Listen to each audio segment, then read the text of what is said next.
The story begins in the year 2077, when a virtual game called the Apocalypse suddenly became a reality for all of humanity. Vast hordes of terrifying monsters, bursting out of virtual space, rushed to the ground and invaded the real world with merciless fury. The world order that had been built over centuries was destroyed overnight, and the world turned into a real hell, where chaos and fear reigned. In connection with these catastrophic events, superpowers that had previously seemed impossible and existed only in fantasy awakened in many people. These abilities allowed desperate Earthlings, on the brink of extinction, to somehow fight against the huge hordes of monsters and protect the remnants of civilization. In a world of chaos where all previous values are crumbling, the richest playboy in Jian City is a guy named Ye Xiao. Despite the enormous threats that lurk at every turn, he can still protect Luruyan well from any dangers. The guy spent a fortune to hire 10 experts who would help raise the girl's level and provide her with the best possible development. Ye Xiao spared no expense, spending his entire fortune on purchasing divine artifacts for the girl, without thinking about the consequences. Any opportunity for improvement or equipment Ye Xiao immediately gave to Luruyan, not keeping anything he found or acquired for himself. Thanks to the young man, the girl finally became the strongest gold-level hero in the land of dragons, reaching the pinnacle of power. Today is the day when Ye Xiao and Luruyan are to get married, and everyone is eagerly awaiting this special moment. The surrounding guests whisper among themselves, envy and consider the young people to be the ideal couple, made for each other by fate. Many girls also dream of meeting a rich and attractive guy like Ye Xiao, who is ready to do anything for the sake of his beloved. The young man begins to ask the girl if she will marry him, but she does not let him finish and gently covers his mouth with her hand. The young people embrace tenderly. The guy waits for the girl to give an affirmative answer, hoping to hear the cherished word of consent. However, after some time, Luruyan suddenly says that she will not become the guy's wife, destroying all his hopes with one phrase. This news shocks Ye Xiao, and at that very moment, the girl plunges her hand into his chest with ruthless determination. The boy watches in horror as Luruyan rips his heart out of his chest, oblivious to his suffering. She then approaches the stranger, who is clearly her second boyfriend, and asks Ye Xiao if he really thought he could buy feelings with money. The guy falls to the ground in shock, and the girl's voice is heard saying that buying the equipment does not allow him to morally force her into marriage. Luruyan smiles slyly, and licking the guy's heart, says that she accepted his gifts, but this does not mean that she will be attached to him. She approaches the young man and says that he is the only one who understands her suffering, and now she will give Ye Xiao's heart to him. The new suitor approaches Ye Xiao and contemptuously calls him trash, after which he orders him to die and not bother them any further. After which he casually steps on his face with his boot, demonstrating complete contempt for his defeated opponent. The young man is pierced by an explosion of emotions. He does not understand why Luruyan did this, because for her he gave all of himself. The guy begins to fall into the void and thinks about whether this is really so that, in the end, the girl will betray him. He feels his heart turning to ashes, and he wonders with regret if this is how it will all end. Slowly closing his eyes, he continues to fall into the void, and thinks that he no longer has a heart. However, he finds the strength in himself to say a decisive no. He is not going to let it end so ingloriously and miserably. The guy shouts loudly that this will never happen, and he will make the girl pay for everything and take revenge on her for betrayal. Coming to consciousness, Ye Xiao is stunned by the reality of what is happening, and hears the girl asking with irritation in her voice if he has really gone deaf and can't hear anything at all. Luruyan asks the guy if she really needs these pennies, accepting his money. She was just saving his face and pride. The young man realizes with horror that this is reincarnation. He remembers this moment. Everything happens for the second time, a week before the Apocalypse game began. The girl doesn't pay attention to him, and continues to ask if the guy knows how much she suffered from accepting money from him. The guy puts his bank card in his pocket, which contains 200,000, which he was supposed to spend on the girl soon. Luruyan gives the young man a contemptuous and arrogant look, and asks if he already regrets it. To her surprise, Ye Xiao casually pushes her hand aside and asks if, for his own good, he should go to hell. Luruyan is clearly shocked by what is happening. She did not expect such a turn of events from the usually submissive guy. The guy replies that it must have been difficult for her, after which he declares that he will not give her anything else. Luruyan asks him to stop his jokes, and since the guy came here today, she will reluctantly, but still take his bank card. Ye Xiao's expression darkens, and he tells the girl to get out immediately and right now. Luruyan is extremely outraged. She asks how dare he talk to her like that, and threatens that the guy will regret it. Suddenly Ye Xiao stops. He remembers that the shoes the girl is wearing were also bought by him with his own hard-earned money. With a casual movement, the young man grabs Luruyan by the foot and takes off her shoes, without ceremony and ignoring her protests. With a sharp movement, the guy throws the girl's shoes into the trash can. She indignantly screams that because of his pennies, he will not become a big man, and because of money, she will not lie down under him. Luruyan orders her to remember what he did today. And even if the guy later gets on his knees and begs her to come back, the girl will never acknowledge him again. Ye Xiao thinks that it's even better this way. He doesn't want the girl to catch his eye, because he has more important things than wasting his time on her. The Apocalypse system is beginning testing. There will be a short cooldown during the first 10 minutes of the beta test, and then the system will be activated for all users. Thinking about the need to save up enough money before the full test begins, the guy dials the number. The girl asks Ye Xiao in surprise if something urgent has happened. The guy reminds her that she always wanted his shares and asks if she will take 20 million at once, which surprises her and makes her ask again about the amount. Ye Xiao replies that everything is correct, but she must collect all the shares and complete the paperwork within 5 days, and transfer the money to his account. She says there's no problem with that, and thinks that the guy has finally decided to hand over the corporation to her. Half the job is done, and now Ye Xiao needs to wait for the release of the beta version of Apocalypse. The guy decides that this time, he will reach the top alone. A week passes. The system congratulates Ye Xiao on gaining access to the beta version. The test will last 3 days, and after that the public version will be launched. After selecting the desired menu and clicking on confirmation, the young man finds himself in the location, and finds himself thinking that this feeling is familiar to him. He is given the nickname Night Hunter, which the young man is incredibly happy about. In his past life, the guild was once destroyed by a gold-level beast tamer who possessed incredible strength and power. This powerful player could control the Dark Dragon of the Void, bringing terror to all opponents and destroying entire armies of enemies. This time, Ye Xiao has no shortage of time and resources, so he chooses a beast tamer character. There remains a very important point. You need to top up your account sufficiently in order to get maximum benefits from the very beginning of the game. The replenishment occurs instantly. The system congratulates the young man, and 20 billion gold coins are credited to his balance. The guy thinks it's incredible. In 3 days, the value of these coins will increase tenfold, giving him a huge advantage over the others. The system congratulates Ye Xiao on being the first player to deposit such a large amount, and a unique secret skill has been unlocked for him. After which synchronization occurs, and the guy receives a second skill called Wealth, which opens up new, unprecedented opportunities for him. After some time, the guy finds out that he has received a secret class, the God of Wealth, which can only be unlocked by investing a lot of money into the system. A huge number of information screens appear around Ye Xiao, which very quickly begin to blur into space, creating a fantastic spectacle. A voice is heard saying that he didn't expect such a little rascal to unlock it. Ye Xiao looks at the strange creature in surprise, and wonders where this strange toad with a pipe and an arrogant look jumped out from. Anger flares in the creature's eyes, and in a loud voice it calls the guy an insolent person who dared to doubt its greatness and status. The creature says his name is Ebisu, he is a wealth mentor, and the guy is the 709th god of wealth under his strict guidance. Ye Xiao is skeptical about the toad acting as a mentor, and asks if the creature doesn't find it a bit funny and ridiculous. Ebisu listens silently to the guy, puffing on his huge pipe, and is clearly nervous, holding back his growing irritation at the newcomer's insolence. After which the toad calls the guy a scoundrel. She says that now she will show him what true wealth means, and loudly snaps her fingers. Instantly, the guy gains a huge number of talents. He will be able to multiply his gold, not lose his coins after the character's death, and also have tremendous luck. Ye Xiao is amazed by the huge number of hidden classes, and none of them seem unnecessary or useless to him. The toad says that any of these talents can increase the guy's fortune, and coins will flow to the guy like a huge river.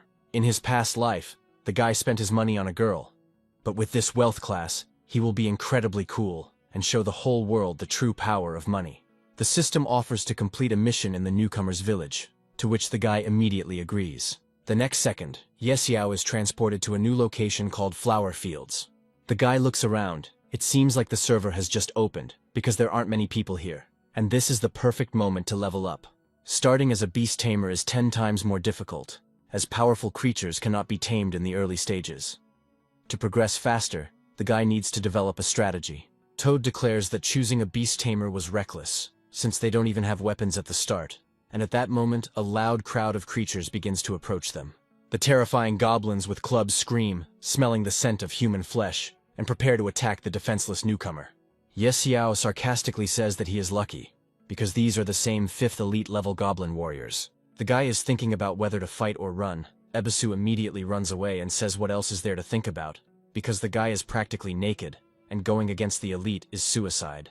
Xiao turns and runs away. The goblins yell at him to stay still. The food mustn't escape. Ebisu continues to tease the guy and asks what he was even thinking, choosing such a difficult class without preparation and equipment. After some time, they reach the main city.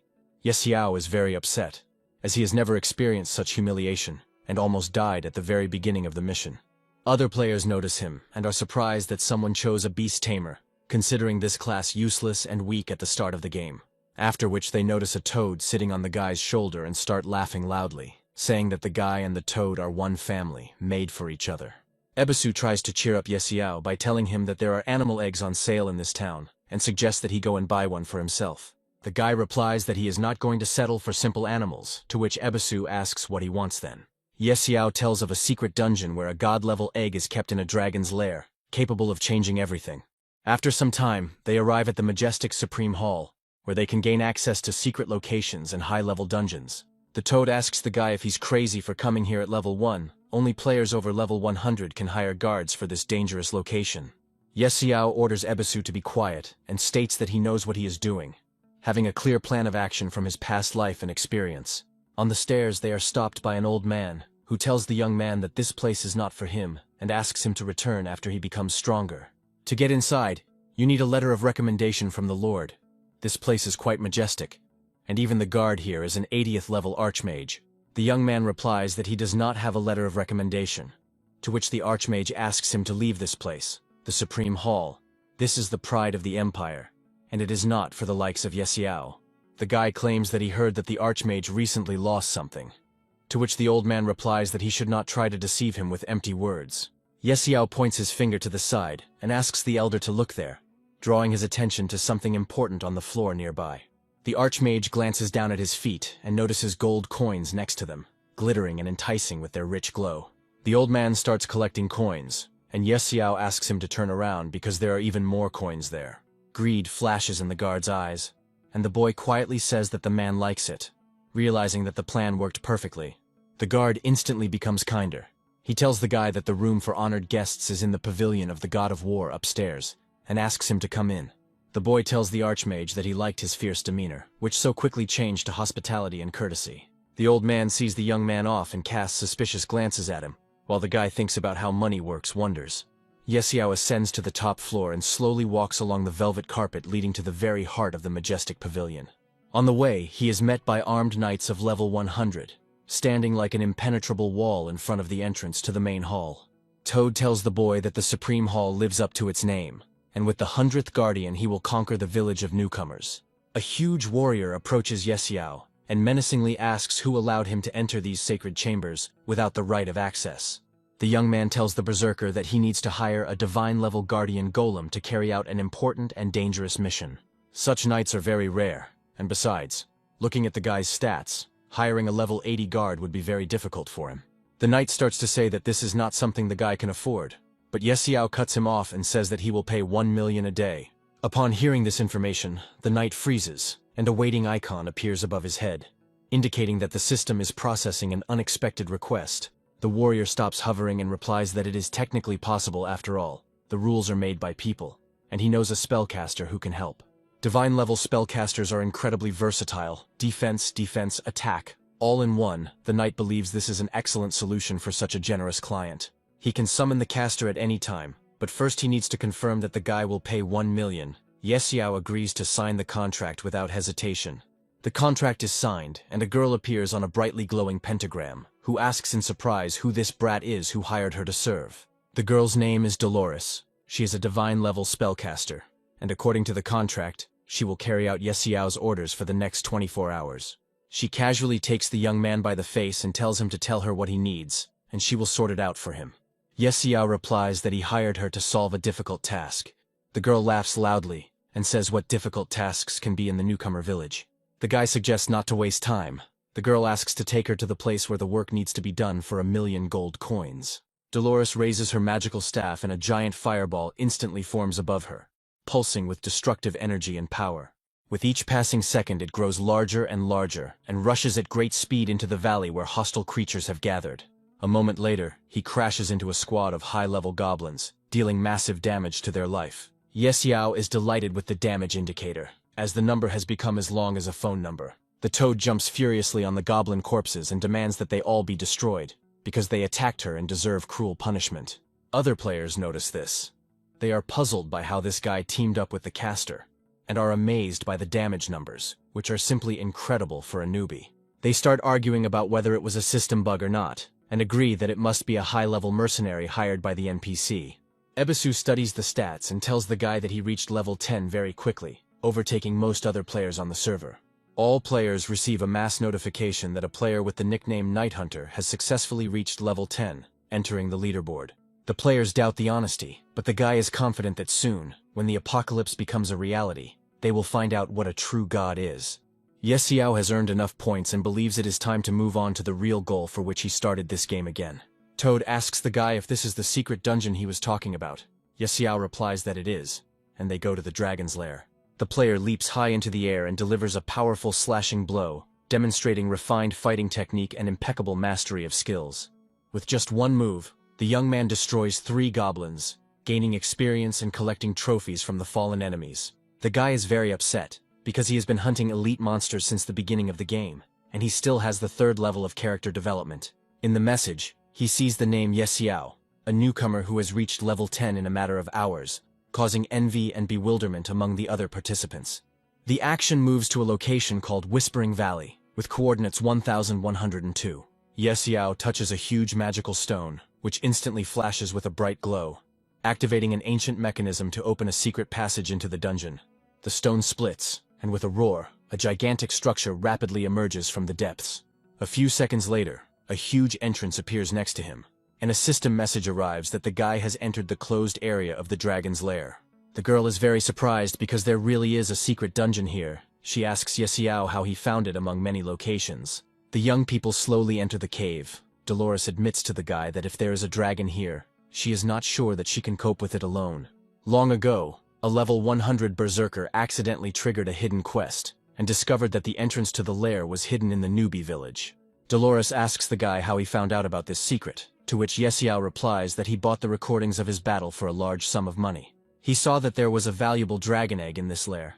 The girl was surprised that the guy wanted to steal it, because it was more difficult than killing the dragon itself. Xiao begins to praise the girl in every possible way.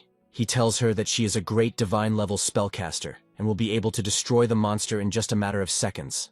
In front of them is a shining 5th-level dragon. Dolores indignantly asks if the guy is really mocking her by offering such a crazy task. The guy supports the girl in every possible way, and asks her not to be so modest, assuring her that she can cope with any opponent thanks to her skills. Dolores continues to look at the dragon in surprise, while the toad prays to the gods that she took the teleport scroll with her for an emergency retreat. This dragon can destroy an entire guild single-handedly, and it is one of the strongest monsters. Dolores states that the chances of winning are less than 1%. The girl refuses to go further. The guy offers double the price, but she continues to refuse. It's not that she doesn't want more money, it's just that they can't handle it. Xiao states that they will not fight the dragon. He simply asks to buy him some time to carry out his plan. Dolores states that there will be no attempts. No one can hold out in a battle against a level 5 shining dragon, at which point the guy offers 3 million gold coins. This changes the situation. The girl declares that even if she has to risk her life, she will do it for this amount of money and complete the task. Her battle staff flares with a bright glow, illuminating the dungeon and filling the space with magical energy. The girl loudly declares that she will do everything possible. The countdown has begun. There are only 3 minutes left to complete the task. Xiao receives numerous system notifications. He receives the blessing of the god of life. The attributes of strength and dexterity are doubled thanks to the magic of the caster. Dolores charges in and tells the guy that he has 3 minutes of buff duration left, and the rest is up to him. She curses the monster. Before, she would have been afraid of it, but for the sake of 3 million gold, she forces herself to suppress her fear and doubts. Dolores uses a skill called Ice Arrow, instantly hitting the huge dragon with giant ice blocks, slowing its movements and attacks. While the girl distracts the dragon, Xiao tiptoes quietly to the divine egg lying in the depths of the lair. He understands that they must not be noticed, otherwise it will be the end for them. The dragon will destroy them. The giant dragon continues its furious attack. A huge flame bursts from its mouth. Dolores warns the guy that she is already running out of strength. Xiao tries to lift the egg. He didn't think it was so heavy, and orders the toad to help him cope with the unbearable burden. Ebisu states that he has never done anything like this before, and begins to move towards the egg, but clumsily hits the metal armor, which falls to the ground with a crash. Xiao freezes in place and realizes with horror that the dragon has noticed this ringing metallic noise. The giant monster instantly turns towards the guy and lets out a terrible, piercing scream full of rage. Xiao curses the clumsy and useless toad and rushes towards the exit with all his might, realizing that he can't delay even a second longer. The giant dragon screams loudly and instantly gives chase, shaking the earth with its heavy steps and destroying everything in its path. Running past Dolores, the guy asks her for help. The girl instantly erects a protective ice wall, blocking the passage of the monster in the corridor of the dungeon. Even though the ice wall is a strong, high-level structure, the dragon begins to punch holes in it. The girl holds him back with all her might, but she understands that the wall will not withstand the onslaught of an enraged 5th-level shining dragon for long. At this time, the dragon deals another powerful blow, activating an ability called the Breath of the Dragon King, concentrating destructive energy. Dolores is horrified to realize that she is unable to cope with such a powerful opponent, and believes that she must flee. The girl joins the guy. Xiao asks her sister why she is running away, to which Dolores replies that she is also vulnerable to the dragon. A powerful explosion occurs behind the young people, and a giant wave of fire throws them out of the dungeon. The guy calms down. Death was very close, but they were able to get out of the lair alive and with the loot.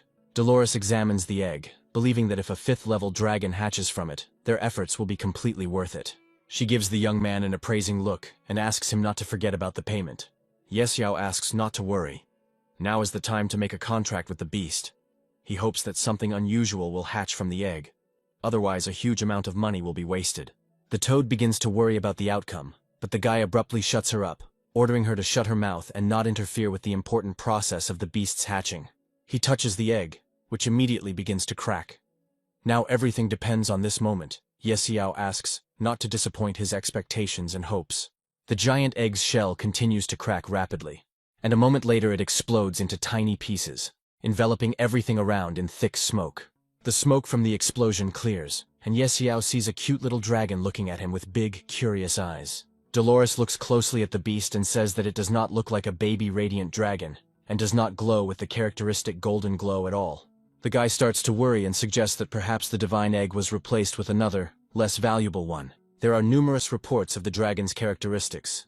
It is a mythical creature called the Azure Sky Dragon.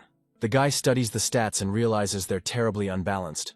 But with a strength of 500 at level 1, his breath is capable of dealing over 2,000 damage. Dolores says the boy has struck gold. This kid's statistics are simply incredible. Plus, he has limitless potential for growth and development of abilities. Toad happily announces that with this baby, no one will ever think she's the guy's pet again. Now he has a real legendary beast. Xiao notices the strange objects in the toad's hands and carefully examines this icon, trying to figure out what kind of artifact it is and where it came from. He asks where she got the badge from, to which Ebisu demands it be returned immediately, and says that he picked it up in the dragon's lair.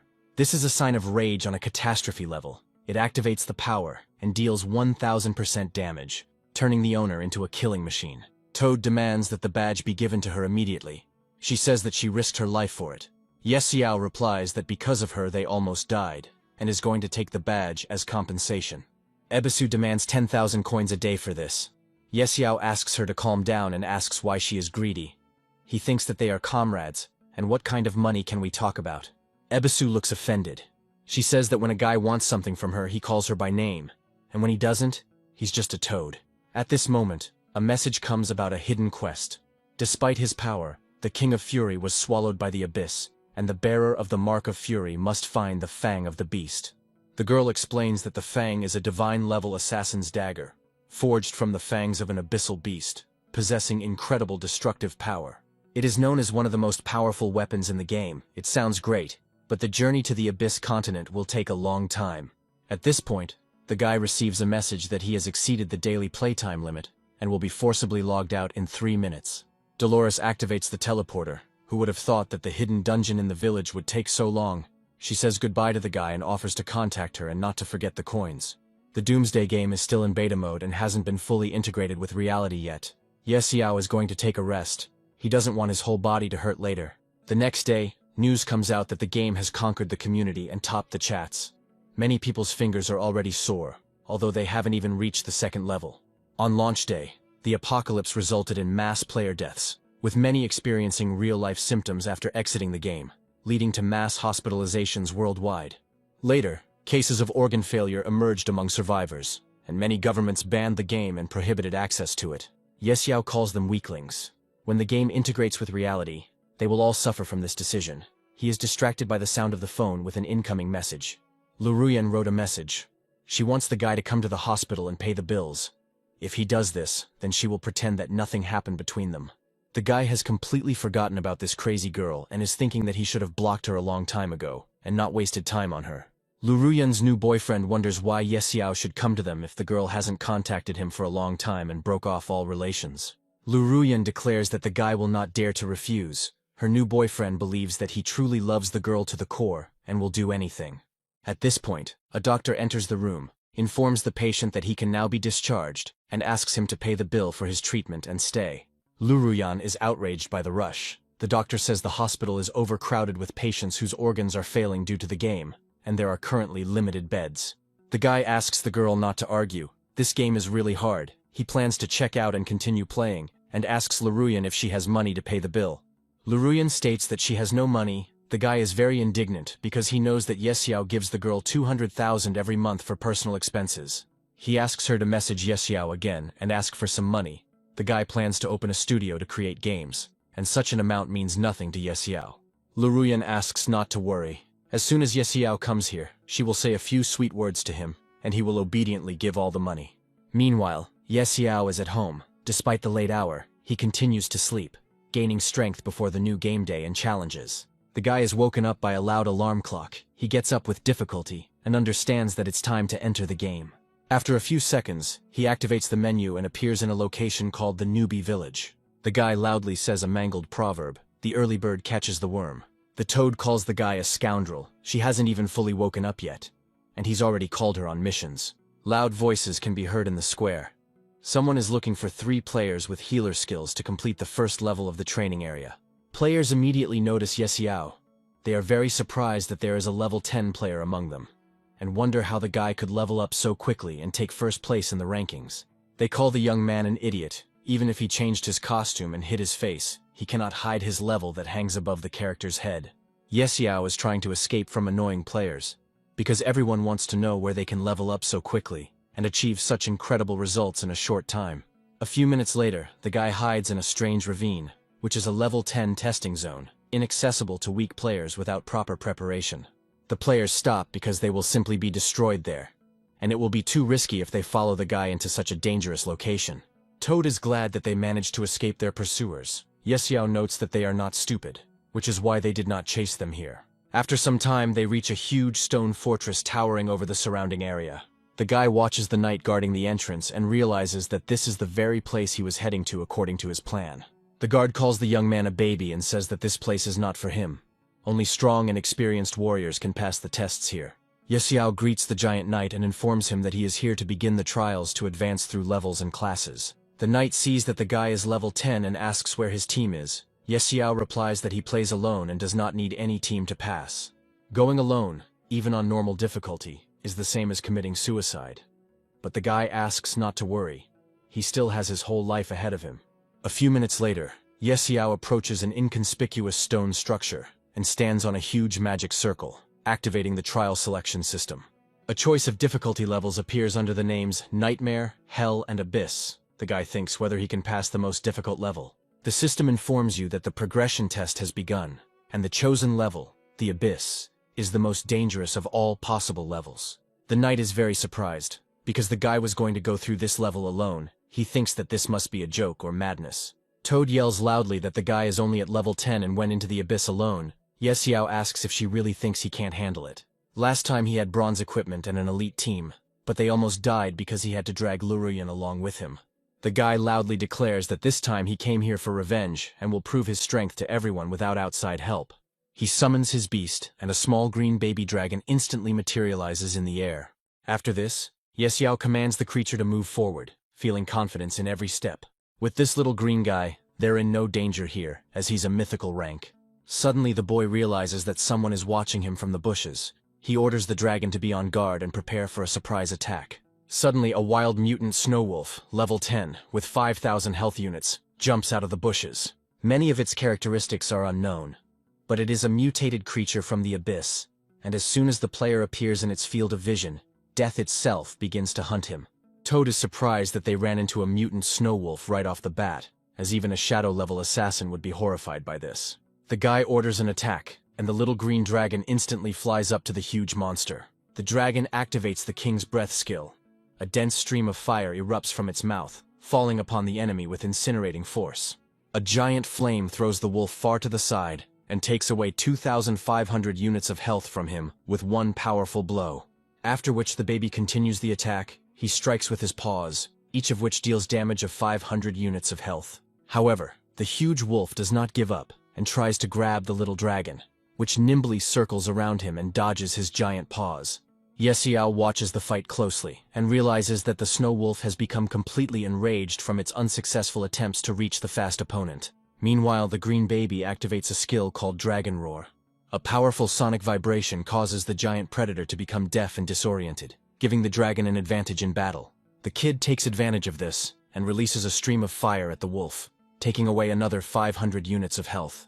Again and again he releases streams of fire, taking away the wolf's health points, methodically destroying its defenses and vitality.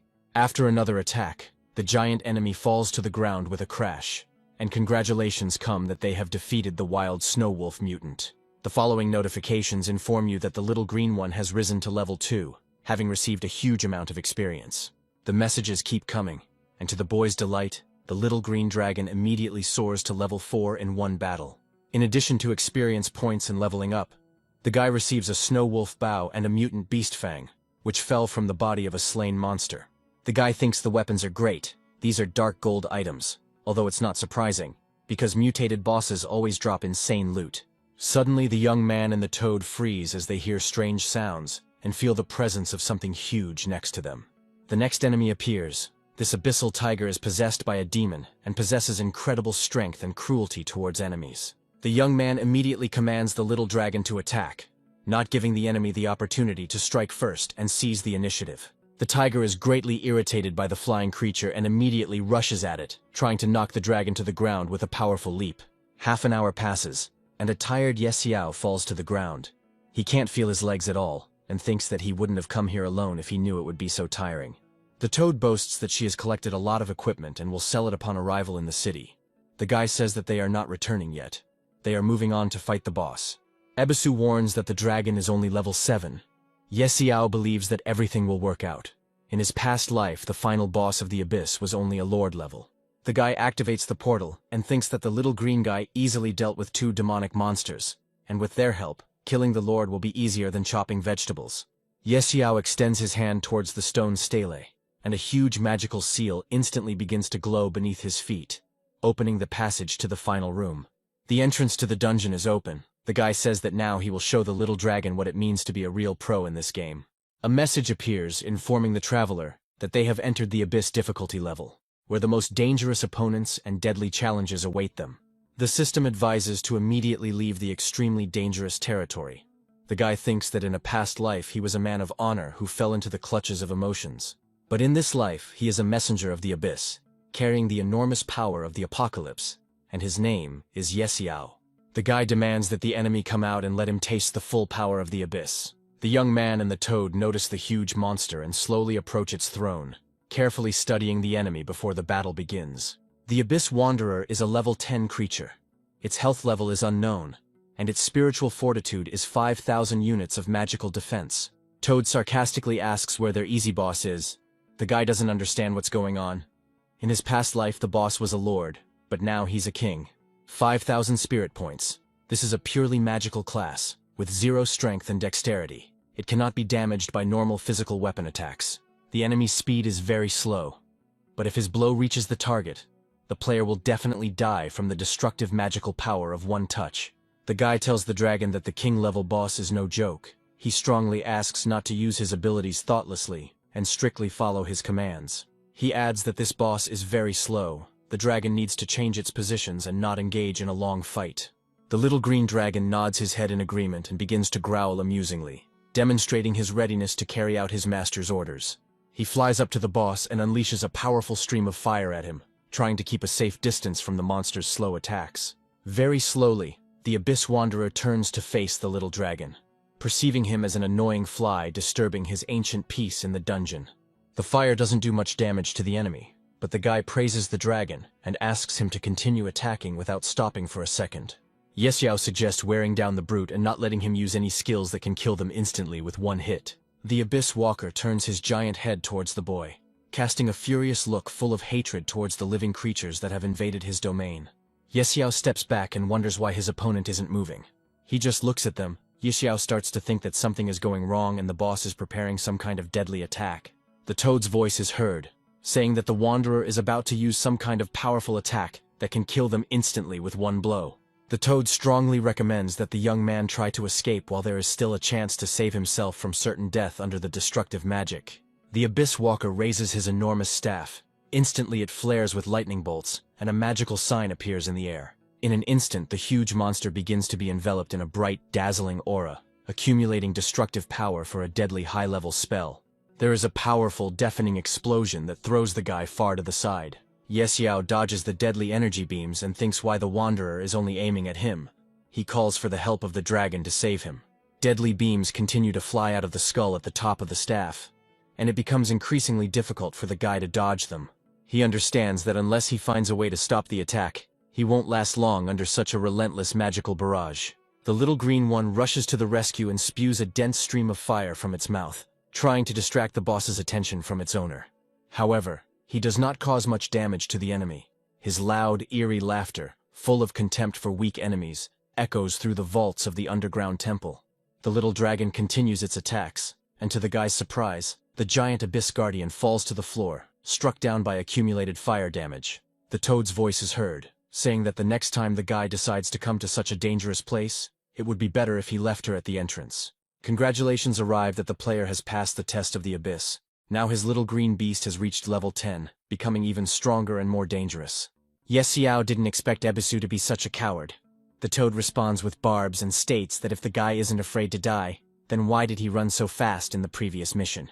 Finally finishing the level, Yexiao suggests to look at what items they received as a reward for completing the Abyss trial.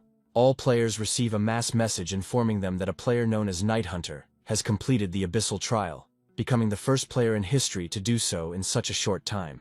More and more players gather around the information board, and now Yexiao tops the world rankings and earns the title of Messenger of the Abyss. The guy tells the girl that this player has been leading for a long time, and this person is unusual. He asks the girl to look for information on him and find out his identity. The girl replies that based on the analysis, this guy is most likely from the city of Jian. The guy orders his subordinate to send someone to this city to investigate. The players continue to animatedly discuss the news. Someone reached level 10 on the second day, and he is exactly like them, from the village of newbies. The young man believes that if they can contact this player and engage with him, they will definitely become famous in the gaming community and receive benefits. The girl wonders if the guy really thinks that a trivial game will help him reach the pinnacle of life and become someone significant in the real world. She demands that he stop talking about Yexiao, since they rarely spend time together, especially since she has never played this game. It would be better for him to teach her how to play it. Yexiao says in a quiet voice, "It can't be. After all their efforts, they only got this incomprehensible, lonely fragment of unknown purpose." A message comes in that he has an abyssal stone in his hands. It is a single fragment. Its class is unknown and is not identified by the game system. Having never seen such things in his past life, the boy believes that he will find a way to find out its value later when he studies the information better. The knight guarding the entrance is very surprised. He thinks it is absolutely impossible. Someone actually managed to pass the test alone, and it was an abyss-level difficulty. Yexiao thinks that it's enough to waste time. He will go to the central city now, and he needs to leave the newcomer village as soon as possible. The knight is surprised by the guy's impudence. Out of surprise, he says that he didn't mean to pester him, and activates a teleport to move the hero. The knight congratulates the esteemed warrior on successfully passing the test, and presents him with a token that allows him free access to the Empire's central city. Additionally, for completing the Abyss Level Up challenge, Yexiao receives an epic item, the Mark of Valor. which provides enormous benefits. This high-level sign gives a plus to all attributes, increasing them, which is quite good for a level 10 beast tamer. Smiling, Yesiao approaches the teleporter and tells the green baby that they need to move on to new challenges and adventures. The action takes place in a beautiful and huge central city, striking in its architecture and the scale of its buildings. The guy is surprised at how quiet it is here. In his past life, the area for changing professions was filled with more than 100 people. They need to find a beast catcher. The toad asks why they need him. Because the guy is a beast tamer himself and can do everything on his own without outside help. The guy replies that the toad will soon find out everything itself, and they begin to move slowly along the quiet, narrow streets. After some time, he finds the right place. The guy notices a man sitting in thought and says that here he is, the very same animal catcher. Yesiao greets and asks the respected mentor to change his profession. The man waves him off, asking him not to bother him and to find someone else for this job.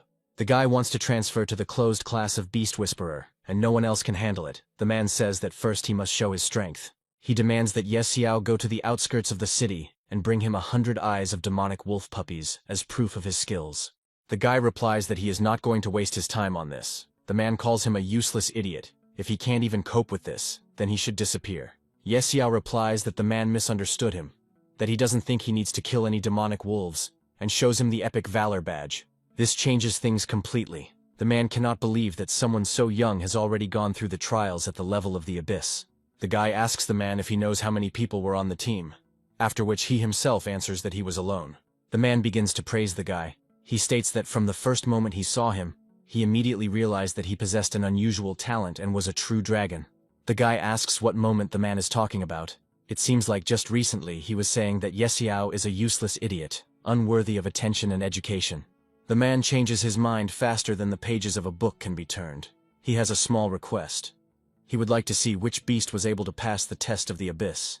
The boy states that there is no problem with this, and shows the man a divine-level beast, summoning a green baby. The man admits that he has never seen a divine-level beast in real life in his life, and sadly reports that this is the beast of his dreams. After he tells Yesiao that he can't become a beast whisperer today, the guy asks what he means by that. The cultivator is not worthy of a divine-level beast. The man introduces Yesiao to the royal chief beast tamer, and hands him a letter of recommendation for an audience. He asks to go to the specified address, where the guy will find someone who will give him an answer to all his questions about changing his profession to the highest class. A new quest called Dragon's Whisper is launched, and a toad's voice is heard, saying that the guy is lucky, and can now move on to the hidden tamer class. Yesiao replies that the royal beast tamer is in another city, which is very far from here, and besides, he has other matters that he must take care of. Ebisu curiously asks what's going on. The guy offers to follow him. There's another hidden quest ahead, and soon everything will become clear. The toad's surprised voice is heard. She doesn't understand how the young man knows such a huge number of hidden quests, inaccessible to ordinary players. A stunning girl appears in the courtyard of a huge garden, surrounded by an officer's guard. The guy tells the toad that here she is, the widow of the late lord of this city, who has enormous influence and wealth in these lands. The toad notices that the girl is very rich and beautiful, and asks the guy if he really plans to sell himself for profit and money. Yesiao tries to approach the girl, but the officer abruptly stops him, orders him to stand still and asks who he is and what he wants. The guy greets the lady politely and asks her why she seems so sad. He asks if there is anything he can do to help her. The girl says that she is very sad because there is one thing that she has lost, and if the young man finds it, she will be deeply grateful. Toad is starting to get annoyed that the guy has received another unknown hidden quest. He needs to fulfill the lady's request and find her beautiful flower to calm the soul. Ebisu's indignant voice is heard. She asks if the flower the lady wants is not in the garden outside the city. Why are they wandering around the city without stopping? The guy replies that the girl needs an unusual flower that cannot be found in ordinary gardens or markets in this city and its surroundings. He notices a nondescript sign and tells the toad that they have come to the right place. But Ebisu is doubtful, as it is only a tool store. Entering inside, the young man greets the seller, who asks what the esteemed guest is interested in his modest establishment on the outskirts of the city. Yesiao replies that the store sells chests of jewelry. The man smiles and replies that he is very knowledgeable. Many valuables can be found in his chests. He asks Yesiao what his budget is, to which the guy replies that he will take the most expensive chest without bargaining or thinking about the price. The man brings out a small chest and says that it is the most valuable in the store, and is worth 10,000 gold coins, which is an incredible amount for ordinary players. Coins start raining down on the counter. The guy says that this is not enough. He will take everything he has available. The seller asks in surprise if he really wants to buy everything. The guy asks if he can't hear him. He is going to take everything and orders each chest to be opened. The merchant opens the chest, and inside is a double-sided bronze rank battle axe, which offers decent stats for a mid-level warrior. The next chest contains a restorative healing potion that gives 100% health. The third box opens, containing the bread-enhancing bread, which gives a 500% increase to energy, allowing you to fight longer without rest or recuperation. Half an hour passes, and the seller tells the esteemed guest that out of the 100 chests he had, only one remains. Yesiao throws aside the empty chest, a whole mountain of which rises behind him, and asks to open the last one without delay. The guy carefully lifts the lid of the chest and wonders what will be in it this time, hoping for something truly valuable. The room is illuminated by a bright glow. Inside there is a beautiful crystal flower of unknown use. Yesiao carefully picks it up and thinks that it is truly a beautiful flower. The sound of splashing water can be heard as the lady enjoys a hot bath in her chambers. She asks her maid if she thinks someone can really find for her the flower she has been looking for so long. The maid standing nearby replies that this is of course so. With her charm and generous reward, there will definitely be someone who will fulfill the request. The maid leaves, but soon returns and says that a guy has arrived with the very flower she asked for and wants to see her alone. The girl jumps out of the bathroom in amazement. Someone actually found a flower for her in an incredibly short time. The officer points to Yesiao and tells the lady that this young man has brought what she needs and is awaiting an audience at the entrance to the chambers. The girl asks the guy if he really found what she was looking for, to which Yesiao silently hands her a small box. A bright glow illuminates the girl's joyful face. This is the very beautiful flower she's been looking for so long. The lady begins to say that the guy has been a great help to her, and asks what reward he wants to receive, money or rare artifacts from her collection. Yesiao replies that he is not interested in money or artifacts, and the girl has no choice but to offer herself as a reward. Yesiao is shocked by this proposal, and wonders if the girl is serious about proposing such a thing in broad daylight, as it is already too frank and bold. He stumbles over his words and says that the lady has misunderstood him. The guy notices how his hands are shaking. Excitement and fear take over, revealing his internal tension. A pink blush appeared on Yesiao's face. He wanted to ask the lady to help him get the citizenship of this city, and not something else and indecent. A message arrives that, thanks to his noble deeds and outstanding charm, the guy receives 20 points of favor with Lady Sherelle. The lady calls the guy a little rascal and says it's easy, after which she asks the maid to prepare the papers and her seal. Yesiao has another request. He would like to buy a house in this area and settle here for a long time. The girl answers that this is a good solution. Looking at the map, she understands the guy's desire to buy real estate. But the area in the west that he has chosen is not the most lively or promising for investment. The guy tells the lady that he is confident in his choice and hopes that she can help him contact the right people, for which he will be very grateful. Toad calls Yesiao a scoundrel and asks why he doesn't buy a house in the prosperous eastern district and deliberately incurs losses, since you won't get rich that way. He answers the Toad that she knows nothing, that soon this area will be attacked by strange creatures, under the onslaught of which the Lord will die in battle, and most of the eastern region will be destroyed. The western district, being sparsely populated, will not attract as many monsters, and will suffer fewer losses. Later, it will become the city center and the most expensive place. The real estate deal is complete. The guy acquires 340 residential units and 184 commercial properties for a total of 1 billion gold coins. Yesiao thinks he got it for next to nothing, at which point the lady hands him a citizenship certificate. Sherelle reports that this is not a city citizen's ID card, but a first-class citizen of the Dragon and Phoenix Empire, the highest privilege in the state. Toad is in real shock. She says that this can't be. Even powerful lords have a hard time getting this citizenship, so the guy hit the jackpot. The guy asks if the girl is of royal descent. Sherelle smiles coquettishly in response, and asks if she couldn't be from a royal family. Yesiao praises Milady for exuding noble royal elegance and asks her if she knows the royal beast tamer. It turns out that this is her uncle. He should be in the capital of the empire. But he is a little eccentric and unpredictable. She will try to contact him. Yesiao kisses the girl's hand and calls her a beautiful lady. He really doesn't know how to thank her for such generous help and patronage. System messages appear. The Toad irritably demands that the guy look at himself, and indignantly asks why he is flirting with her, behaving so lowly. Massive reports are coming in. Players are surprised that someone has received first-class citizenship, and in addition, the daily playtime limit for all players has been increased by 1 hour. Many are indignant and envious. They have been playing for a long time, and they are only in 3rd grade. One of the guys says that he is nobody in real life, and now he is nobody in the game. The girl reads the mass messages, and is surprised that the Night Hunter is already at level 11 and has become a first-class citizen. She considers this an amazing achievement. After which she throws the stick aside and thinks that if this player had brought them to the top, they would probably already be at the 4th or 5th level. The girl states that their level is currently at a low level, as they have been struggling to deal with one goblin for 2 hours now, without making any progress on the quests. This offends her teammates, who rudely ask her if she doesn't like their team, and accuse her of leveling up by just chilling while they do all the work. The situation escalates. The guy tries to calm everyone down. He says that it's a misunderstanding, and his girlfriend didn't mean anything offensive. After which he asks the girl to leave so as not to irritate the team members. The voices of the players are heard. They say that the girl is behaving like a princess and an arrogant person. The guy angrily tells the girl that she did something stupid, that now they are left alone, and how will they level up without the support of the group? In response, the girl blames the guy. He promised to help her level up, but did not stand up for her when other players insulted her. The guy starts apologizing and says that he was wrong, after which he asks if Luruyan contacted Yesiao so that he would play Apocalypse with them. The guy begs her. The girl agrees, but adds that she will write later, after she leaves the game. Although Yesiao's habit of throwing money around is a bit rude and vulgar, Luruyan can't blame him for it, and is going to give the young man another chance. Luruyan takes the initiative. The girl is going to write to him again, hoping for a positive response and an agreement to help with leveling up her character. She tells him that she plays a game called Apocalypse and invites him to register and buy equipment. If he helps her level up, she'll consider being his girlfriend again.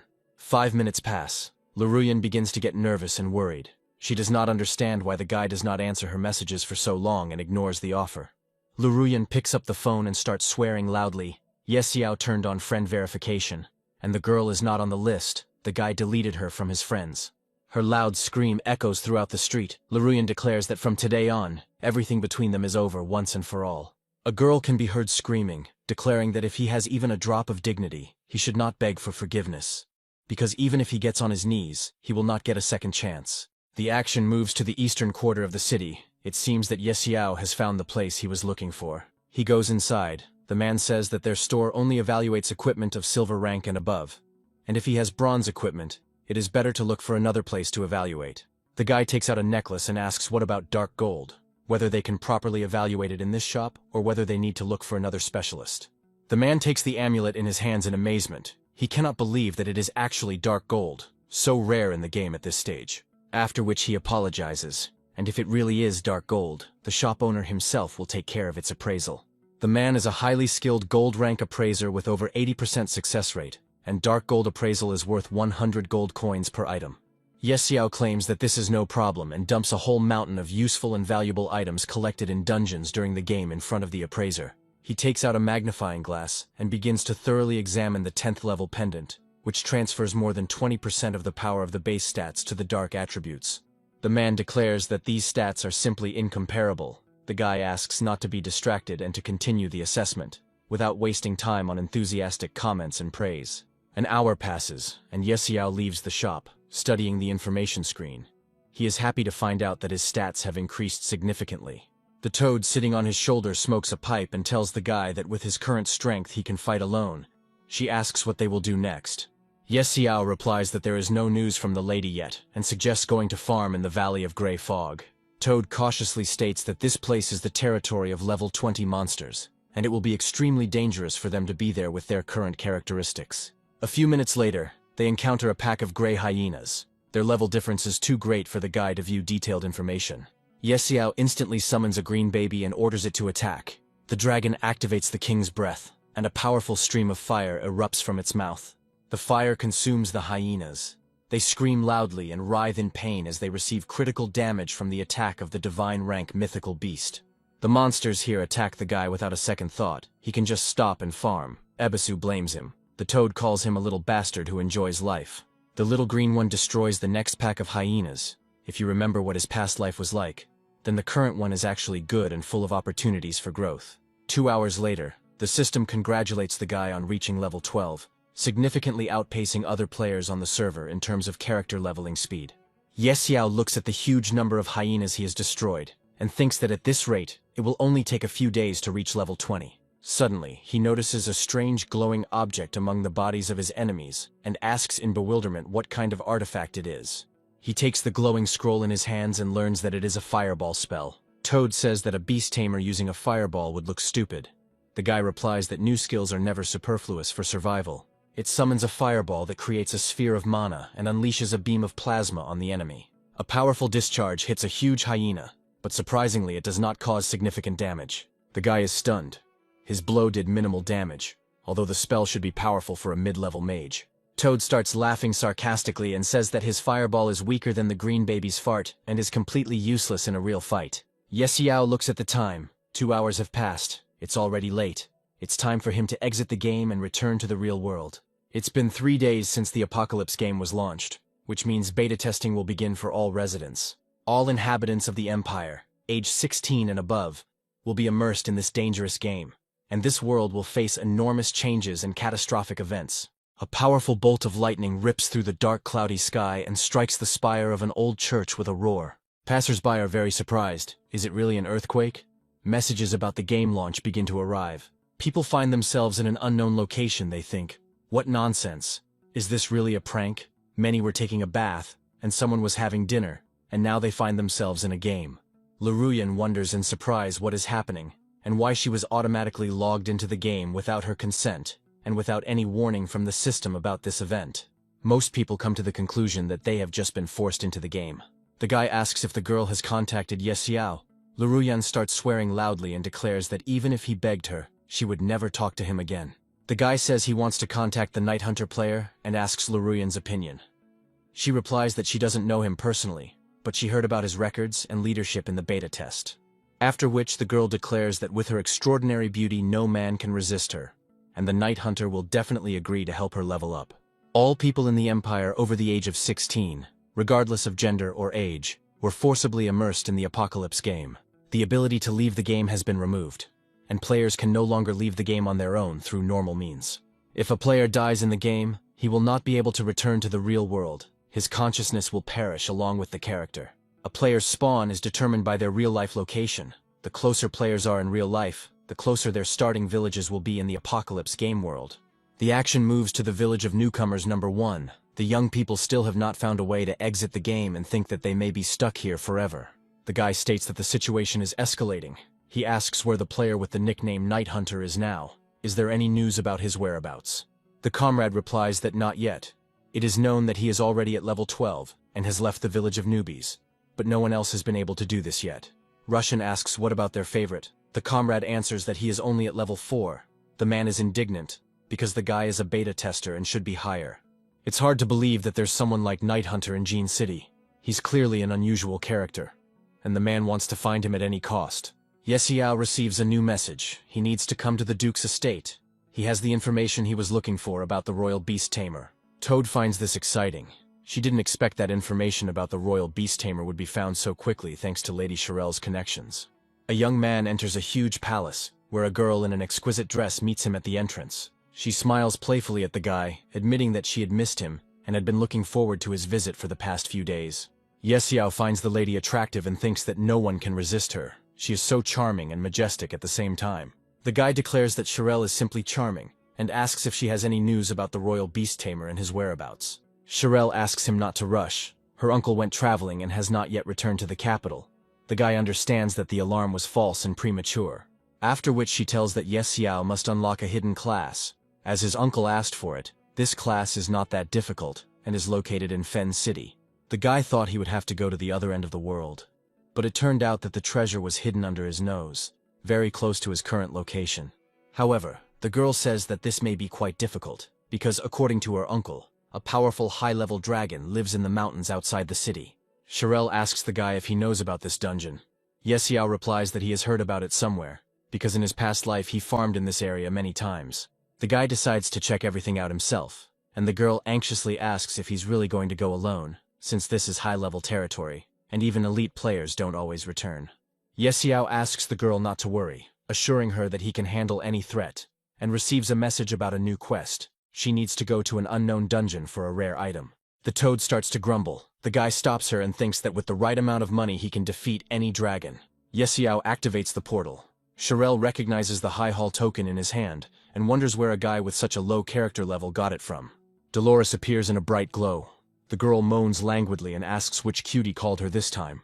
Materializing in space, she notices Yesiao, after which she calls the guy brother and asks if he missed his sister. However, the smile quickly disappears from her face. She asks the guy if this time there will really be dragons and dangerous high-level creatures again. Yesiao smiles and tells the girl that she is indeed insightful. This time, there really will be a dragon again.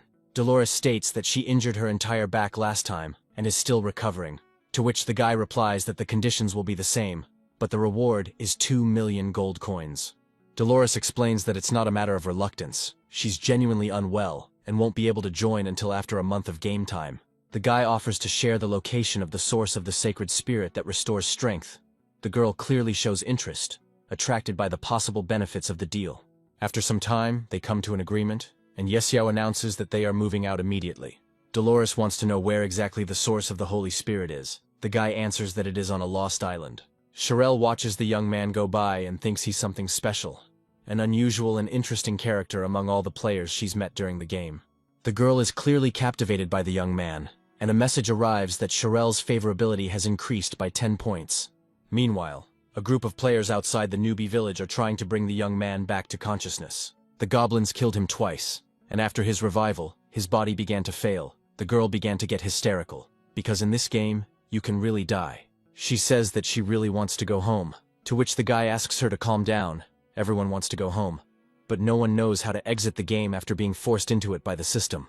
Yesiao and Dolores are walking along a narrow mountain path, and the toad remarks that this is a very beautiful place, and it is unlikely that a dragon lives here. The guy starts telling her that the lady was right. The monsters here are level 70, and if it weren't for her boost, they would already be surrounded by enemies.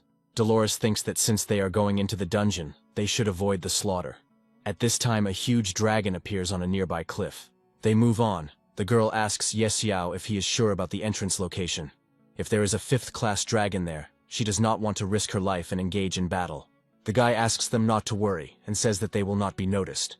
The entrance is hidden under a nearby steep slope, inaccessible to the dragon's view from his position.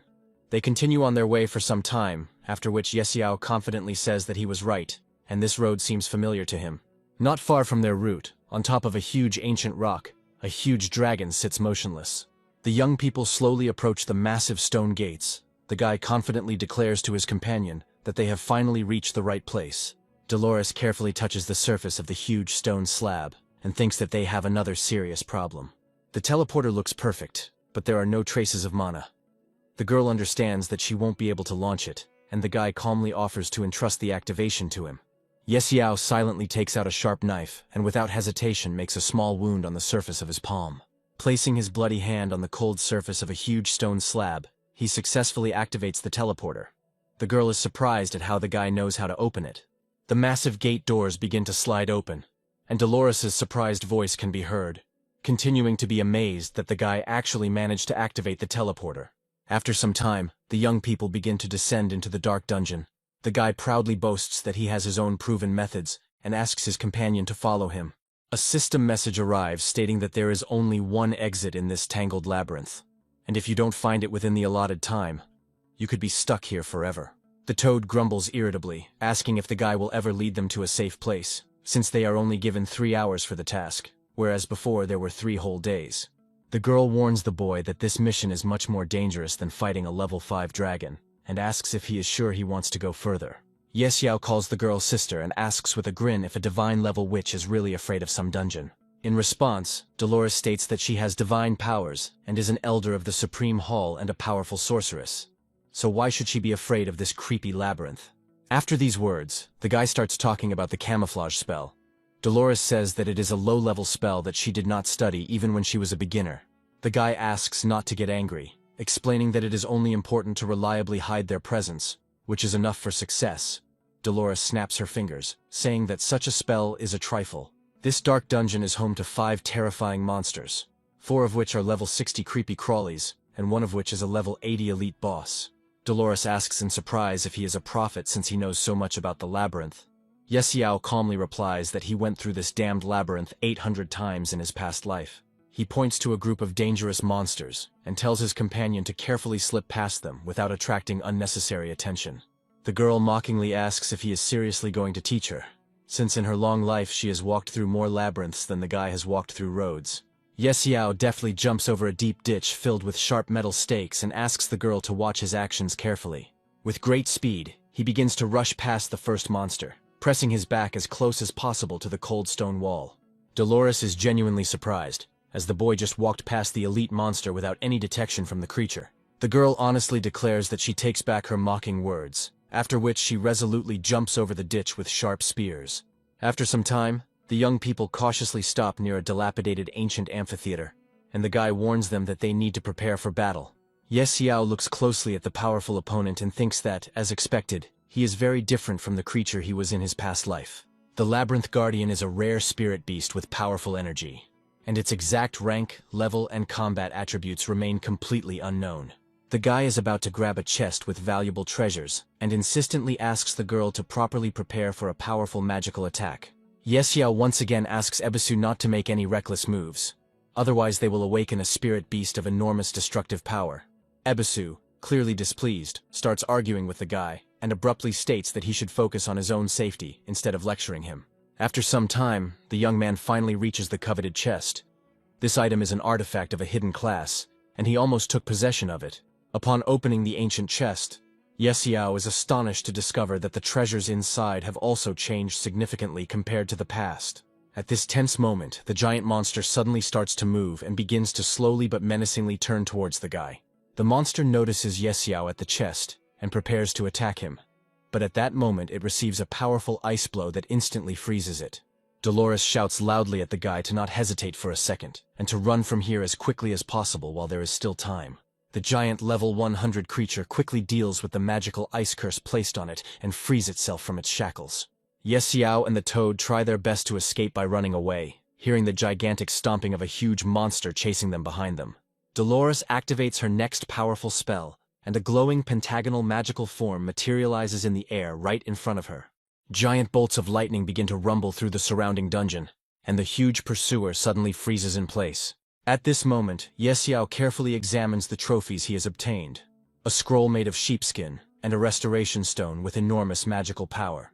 The artifact allows you to completely reset the cooldown of absolutely any item or skill, regardless of its rank. The huge monster finally freezes and completely stops its attempts to move.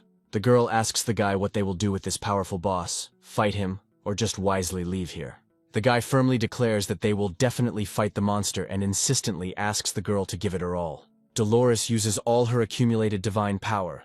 The next powerful wave of giant lightning strikes the level 100 boss with a roar. She raises her ancient magic staff high into the air, and significantly increases the energy pressure on the enemy. The monster, overcome with rage, feels unbearable pain and screams with force, its terrible cry echoing throughout the gloomy dungeon. Xiao doesn't understand why this powerful creature is making such desperate cries. The toad suggests that the creature is simply going crazy. After some time, a giant clawed paw breaks through the huge stone wall, and the guy realizes with horror that the boss has summoned a dragon. Following the massive paw, a terrifying giant dragon head appears in the dark cave, and a powerful stream of fire spews out at the young people. The boys immediately realize that there is no way to defeat this huge monster in battle, and they need to get out of here as quickly as possible. The toad, following close behind them, curses loudly and indignantly asks why everything always ends with them escaping in disgraceful flight. Xiao doesn't understand at all how this happened, because this boss had never been able to summon a dragon for help before. The toad openly panics and claims that the enraged monster does not respond to magical slowdowns when enraged, so we must leave here immediately. Suddenly Xiao stops abruptly, realizing that the monster is trying to attack with all its might, and so makes the bold decision to attack first. The girl begs Xiao not to take risks, since he is only level 12 against level 100. But he confidently says that it is time to test the fireball artifact in action. With a loud battle cry, "Die!" the guy resolutely points his magic icon towards the huge boss. A blindingly bright beam of energy instantly erupts from the ancient artifact, striking the monster, causing it to lose 242 units of life. Xiao is disappointed with the weak damage and wonders if that's all. The toad contemptuously calls him a brat, and says that he won't drag his corpse if he gets killed. At this tense moment, the monster's body begins to shake violently and convulse with convulsive movements. Suddenly, a powerful, destructive explosion occurs, and the level 100 boss instantly loses a colossal amount of life. After some time, the huge monster falls to the ground with a roar. Messages arrive that the target's health is below 20%, and the instant death effect has been activated. The guy is congratulated on defeating the monster, after which he instantly reaches level 20. Dolores finds it incredible that a level 12 newbie managed to defeat a level 100 boss alone. This message is broadcast to all players. They cannot believe that the Night Guard destroyed such a dangerous enemy. Players begin to talk among themselves, and believe that this game urgently needs to be checked for possible bugs and errors. The player rankings are instantly updated, and Yesiao pulls ahead by a large margin, remaining in first place. The man confidently declares that Yesiao is definitely cheating, and there can be no other option, since a newbie is incapable of killing the boss. Dolores states that things are bad, the summoned dragon is furious, and the cave is about to collapse. She asks if the guy is going to just stand there any longer. The girl asks him to forget about the prey and opens a magical portal, warning that if he doesn't leave now, it will be too late. The guy agrees with the arguments, because survival is now the top priority. After a few seconds, the huge cave turns out to be completely blocked by giant stones. Dolores sighs heavily and shares with the guy that she hasn't experienced such a powerful adrenaline rush from an adventure in a long time. Toad complains that she almost died of fear, and after everything she went through, she will need to go shopping to relieve the stress. The guy notices something in the sky and becomes wary. A fire dragon is rapidly approaching them, the level of whose power is unknown to the system. Dolores begins to get noticeably nervous, and angrily declares that she has had enough of adventures, and is washing her hands of it. A powerful, fiery explosion occurs behind the young people, and the Toad screams hysterically that this time, they will definitely die for real. Meanwhile, the plot moves to the central city, which is called Fen. Cherelle is shocked by what happened, because the guy actually managed to somehow get the item from the dangerous labyrinth. The girl admiringly declares that Yesiao is simply magnificent, to which the guy modestly replies that this is mere trifles for him. Now that they have the sacred scroll made of sheepskin, Yesiao is curious about how to unlock the hidden class with it. Cherelle examines the artifact and says that it is not a list for changing classes. As they thought, the guy is surprised and asks what she means. According to her uncle, this ancient list reveals the hidden potential of Yesiao, so the girl asks the guy to follow her. The guy looks around carefully. He didn't know that there was a secret room in this familiar building, since he hadn't seen it before. A man in a spacious room greets the guy and says that he is the one he has been looking for a long time. Yesiao bows respectfully and greets the master, then declares that he has come here to unlock his hidden class. The man thought that this ancient method of changing classes had long since disappeared from this world. But after studying the scroll carefully, he declares that he was wrong in his assumptions. The beast tamer promises to help the boy with the difficult transition, and asks if he is truly ready for the upcoming test and its consequences. The magic scroll will reveal the true power of Yesiao. The man asks to follow the dictates of the heart, relax, do not resist the process, and under no circumstances panic. Strange energy spheres suddenly appear around Yesiao, and begin to glow intensely with magical light. The light from the energy spheres becomes brighter and more intense. Yesiao carefully watches their movement around his body. The man, with undisguised surprise, says that this is completely impossible, because all 5 magic balls were activated at the same time, which has never happened before. Cherelle asks her uncle if this is what he meant when he told her about moving up to the top class of power. 5 magic balls signify ultimate potential, but during the transition, the man was only able to activate 3, which was considered a significant success. However, Yesiao surpassed the limits of ordinary people and activated all 5 magic balls at once, making the tamer doubt whether he is even human. Cherelle looks at Yesiao with admiration and thinks that he is more than just an ordinary person. At this moment, a message arrives that Yesiao has successfully changed his class and completed the Dragon's Whisper quest. Upon completion, the skills of a rare hidden class are unlocked. The guy feels a surge of strength, and a message about the activation of the legendary class's combat skills arrives. The man exclaims that this is impossible. The legendary class gives 40 points per level. Yesiao enjoys a massive stat boost and receives a blueprint for the Godguard armor set. The tamer praises him as incredibly gifted, and Yesiao thanks him for his help and guidance. The boy enters the divine realm. His potential is limitless. The Toad considers him special and unique. A group of players approaches the Guardian. They greet him politely and tell him that they want to undergo the dangerous trials of the Abyss. The guard notices that the young men look well prepared and asks what level of the test they are about to undergo. A player named Freed Tiger confidently declares that he wants to complete the Abyss-level challenge alone, without the help of a team. The guard looks him over carefully from head to toe, and quietly says that another reckless daredevil has appeared, ready to risk his life. The player, with undisguised pride, replies that he lives for trials and dangers, and even if he dies in the dungeon, he will do so without any regret. The guard silently watches the player with a heavy gaze, and thinks to himself that these visitors from another world are truly unusual and strange people. 5 minutes later, the player runs out of the dungeon in panic, loudly asking those around him to help him and save him from pursuit. The girls from his team are very worried about the wounded man and immediately rush to his aid. The player haltingly explains that the monsters in the dungeon have mutated and become more dangerous, and the guard notes that not everyone is capable of traversing the abyss level alone. Xiao carefully studies the gaming forum newsfeed, which is full of stories about his recent exploits and incredible achievements. The guy doesn't want to reveal his true identity to the general public. He believes it's better not to attract unnecessary attention. Focusing on upgrading, the guy watches as the little green thing attacks another monster. After dealing critical damage with streams of fire, the little green creature finishes off the enemy with blows from its paws and wings. The next moment, the huge stone giant falls to the ground with a deafening roar, turning into a pile of rubble. After defeating him, valuable trophies appear: a rock-destroying hammer and a heavy stone two-handed sword. Xiao carefully studies the characteristics of the sword, but suddenly hears a rumble behind him. The guy turns around and sees another stone giant nearby. He carefully assesses the enemy and believes that the monster is similar in strength to a high-level elite boss. Information comes in that this is a guardian of the abyss, having the 20th level and a strength of 3,000 units. Xiao orders the green dragon to immediately attack the enemy from the air, while he covers them with attacks from the ground. The girl is very worried about the team captain, and anxiously wonders if their captain has died. The man lost a lot of strength and health. He says in confusion that this is impossible, because they were definitely following in the footsteps of the Night Hunter. The players agree that Xiao must have used some secret loophole to pass the trials. A mass message arrives that Night Hunter has completed the trials of the 20th level of the Abyss, becoming the first player in history to achieve this alone. The giant stone creature falls to the ground with a deafening roar, and the boy tells the green dragon that it was an easy victory. To his surprise, no valuable loot appears, but simply another incomprehensible stone fragment of unknown purpose falls out. The wanderer dropped one fragment, now this guard. The guy wonders what these strange things are. Could these really be materials for creating a divine-ranked item?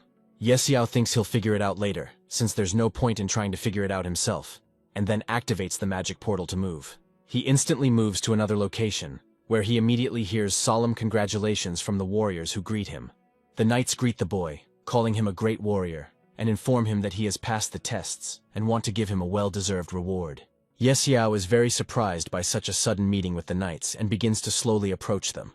The box contains a Valor Stone, which is of epic rank, possesses colossal power, and can be used to enhance the Valor badge. The guy decides to test their synergy. Xiao brings the two artifacts closer to each other, after which they begin to spark with flashes of magical energy. The badge of Valor glows with a bright, dazzling light, its primary combat stats increasing by over 50% of their original values. The boy is overjoyed and loudly tells his dragon that with this badge, he will be invincible in the level 30 zone. At this point, a system message appears. Exiting the game will soon become available to all players.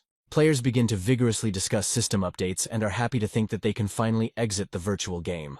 Many people enthusiastically talk about their desire to return to the real world, and after a few minutes, they begin to teleport en masse.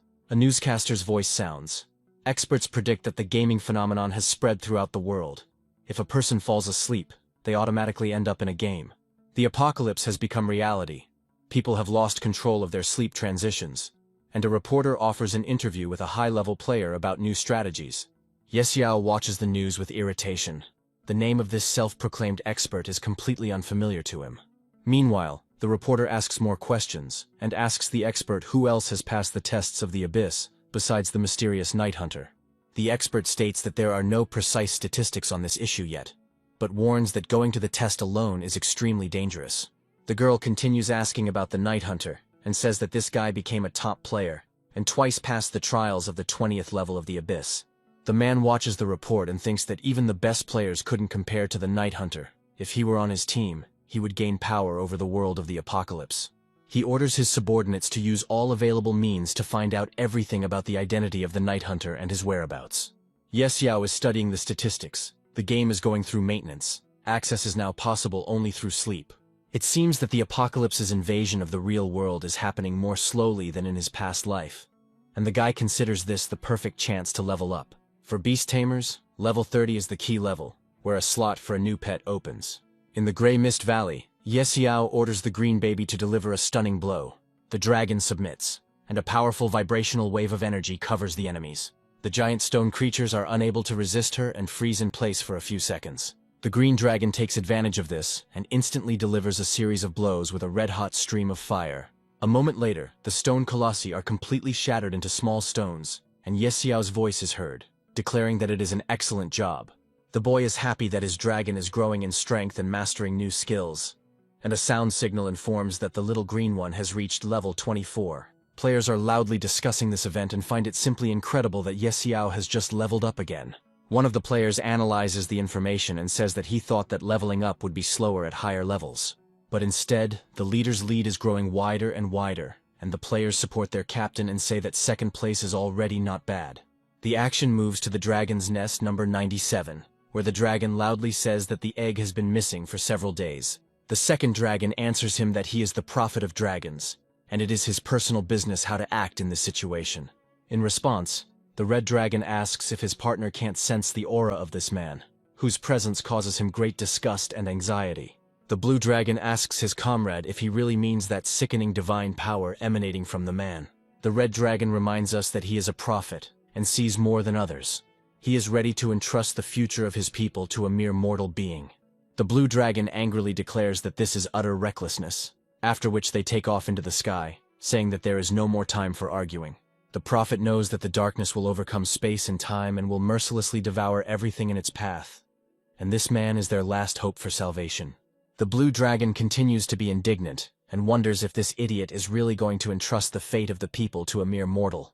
The players' voices are heard in excitement. It wasn't easy, but their team was finally able to reach the central city. Besides the Night Hunter, these guys are the first players to reach the central city. Suddenly they look up to the sky as they hear a loud cry for help and see two huge dragons flying in the sky. The team captain's mouth drops open in surprise, before quietly telling his teammates that this is simply a magnificent and rare sight. Xiao is in the clutches of a dragon and loudly calls for help. The toad orders him to stop screaming, because they do not know anyone who could save him from these dragons. The giant dragons continue to fly rapidly over the city, and Xiao's cries become louder and more desperate with each passing second. The players have never seen such huge creatures up close, and one of them claims that the dragon has a night hunter in its clutches. He asks the captain what they should do in this situation, to which the guy replies that even at level 100 the player has no chance. The townspeople begin to vigorously discuss breaking news. A huge dragon has appeared in one of the main cities, and one poor fellow has fallen into its clutches. It is speculated that the captured player, Night Hunter, is the news that immediately becomes the main one in the chats. The dragons suddenly drop their altitude and land on a huge glowing magic circle. Xiao looks closely at the huge creatures and catches himself thinking that these dragons look very familiar. He has definitely seen them before. The guy realizes with horror that things are really bad, and that the end has come for him. He stole an egg from one dragon and cleaned out the cave from the second. The dragon slowly leans towards the boy, calls him mortal, and asks if he is afraid of retribution for his crimes against dragons. The prophet pushes the dragon aside and tells the mortal that he has nothing to fear. The egg was the last hope of their people. The prophet says that bringing the boy here means giving him a great chance. Xiao, trying not to show his fear, asks in a trembling voice if he is talking about the green baby. The blue dragon explodes in rage, cursing loudly and asking how dare he give the dragon such a shameful name. The boy dodges the blows of his giant clawed paws and says that the green baby actually likes his name. The prophet orders them to stop arguing. They have little time, and he suggests getting straight to the point without any unnecessary talk. The dragons suddenly rise above the boy and begin to recite an ancient prayer in the name of the almighty dragon god. Xiao becomes nervous and asks what they are going to do to him, begging them not to kill him and promising to follow any orders. The eyes of the enormous stone statue glow, energy filling the dragons, which begin to charge, accumulating power for the ritual. Having accumulated enough energy, the prophet raises his head and releases a powerful stream of light at the guy, filled with the ancient power of the ritual. As he says the prayer for the blessing of the dragon clan, Yesiao's body begins to glow with overflowing energy. The prophet orders the boy to accept part of the dragon god's power, after which his body is pierced by a powerful field of magical energy. A large number of players gather in the square, eagerly discussing what happened to the mysterious Night Hunter. Rumors started spreading around town that the guy had used some kind of trick to level up and stay on top, and now it was time to pay the dragons back. Yesiao regains consciousness, slowly opens his eyes, and receives a message that he has received the blessing of the dragon god and has become much stronger. The guy has a terrible headache. He looks around and wonders where they are now. Toad states that the dragons have flown away, while the guy realizes that this looks like a level 40 danger zone. The guy is a little upset, because after everything he has experienced, he does not feel any big changes, after which he begins to check his skills and characteristics. After some time, he is happy to learn that he has a new skill called Money Shield. 100 gold coins are converted into protection.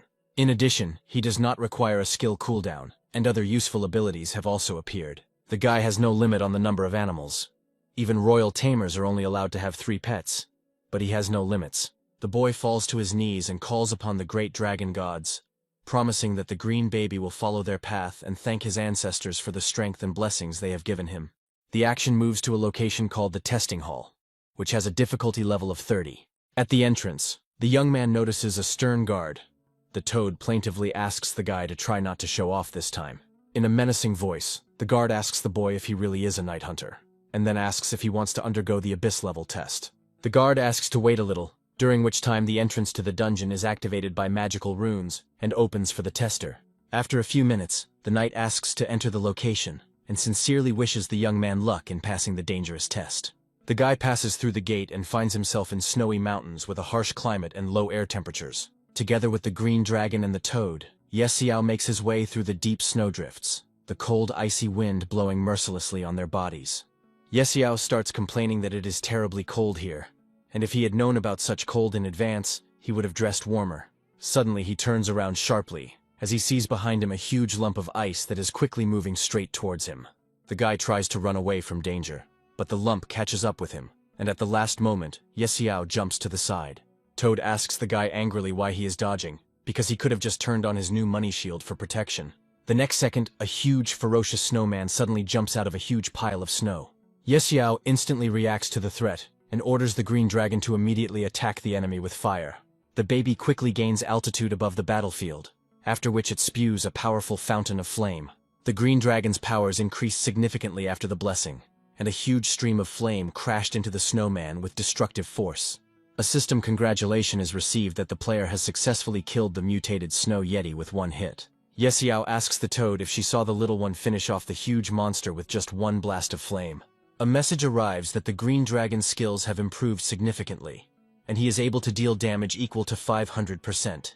Loud screams and stomping sounds are heard, and a whole horde of angry snow creatures appears from over the horizon, running towards them. Yesiao orders the little one to charge in and kill them all, leaving no monster alive. The green dragon quickly approaches the giant crowd of monsters and begins to intensely drench them with streams of flame. Half an hour of intense battle passes, and a congratulatory message arrives stating that the player has killed a royal-level abyss explorer. The boy is delighted by the baby's ever-increasing level, because even the royal monster couldn't withstand one blow from the dragon. Toad doesn't share his joy and asks the guy what he's proud of, after which he reminds him that he used to be kicked like a puppy. A large number of players are gathering near the information board. The night hunter has shown no signs of life for several days, and many believe he was preparing something cool. The man never doubted the night hunter. He thinks that such a figure could not have disappeared without a trace. His comrade confirms that the boy has passed the test at level 30, and this man's potential is truly limitless, as they thought. They are planning to return to the city because they want to meet this interesting guy in person and offer him cooperation. Yesiao receives the third unknown fragment and wonders how many of them exist in this world. This crystal is composed of a rare material created by infusing the stone with the heroic power of light. The boy says goodbye to the guard and thinks that this stone will be useful. He will be able to improve the heroic badge again. Meanwhile, the action moves to the capital of Feng Province, where Yesiao returns after the trials. The guy notices that during the few days he was gone, the city became much more crowded. He is about to appraise the loot, but sees a huge number of people standing in line to see the appraiser. Yesiao asks to evaluate his artifacts, to which the master, without being distracted from his work, sends him away and demands that he get in line.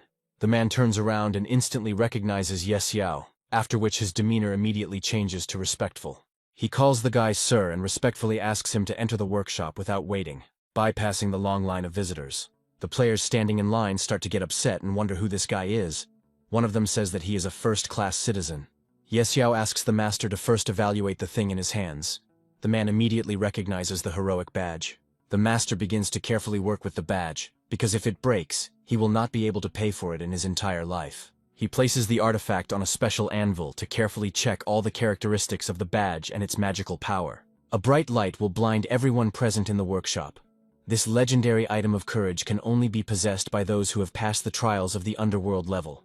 Ye Xiao carefully examines the icon, which at first glance seems unremarkable, but conceals a powerful, hidden power. At this point, players are surprised to realize that the legendary Night Hunter is standing before them. They immediately rush to the guy with requests to add him as a friend, and also ask numerous questions. The master pushes them away and demands that they not interfere.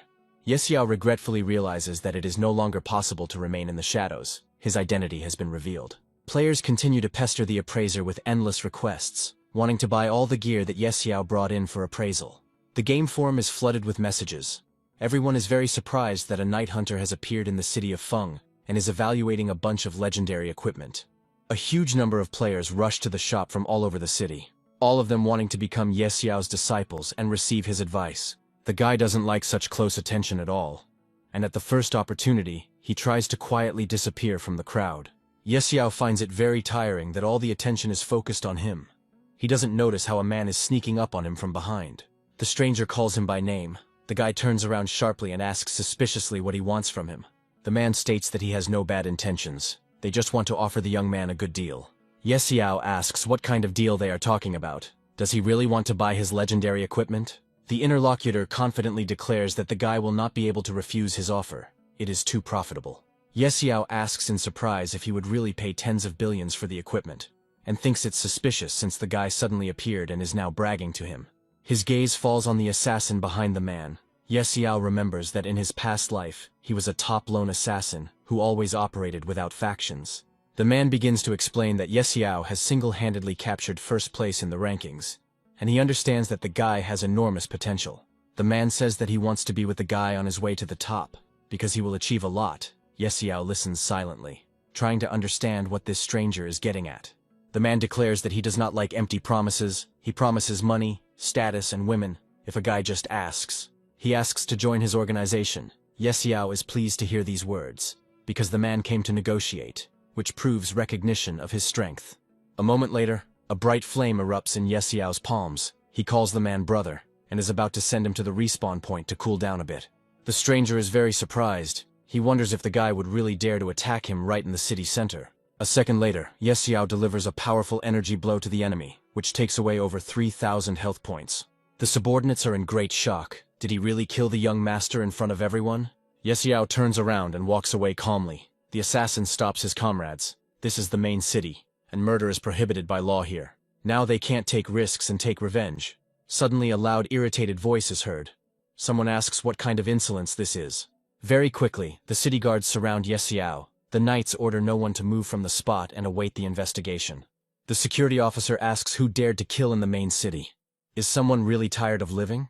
Ye Xiao calmly replies that he did it. The officer is very surprised by the impudence with which the guy answers the question. However, a second later, he realizes that standing in front of him is a first-class citizen with special privileges. He changes his tone and apologizes for disturbing him, after which he asks the respected citizen what happened here. Ye Xiao states that the stranger tried to harass him, and he taught him a lesson. The officer asks to let them sort it out next time. The city's safety is their direct responsibility, and the surrounding players are greatly surprised. They understand that they are currently unable to do anything against a first-class citizen.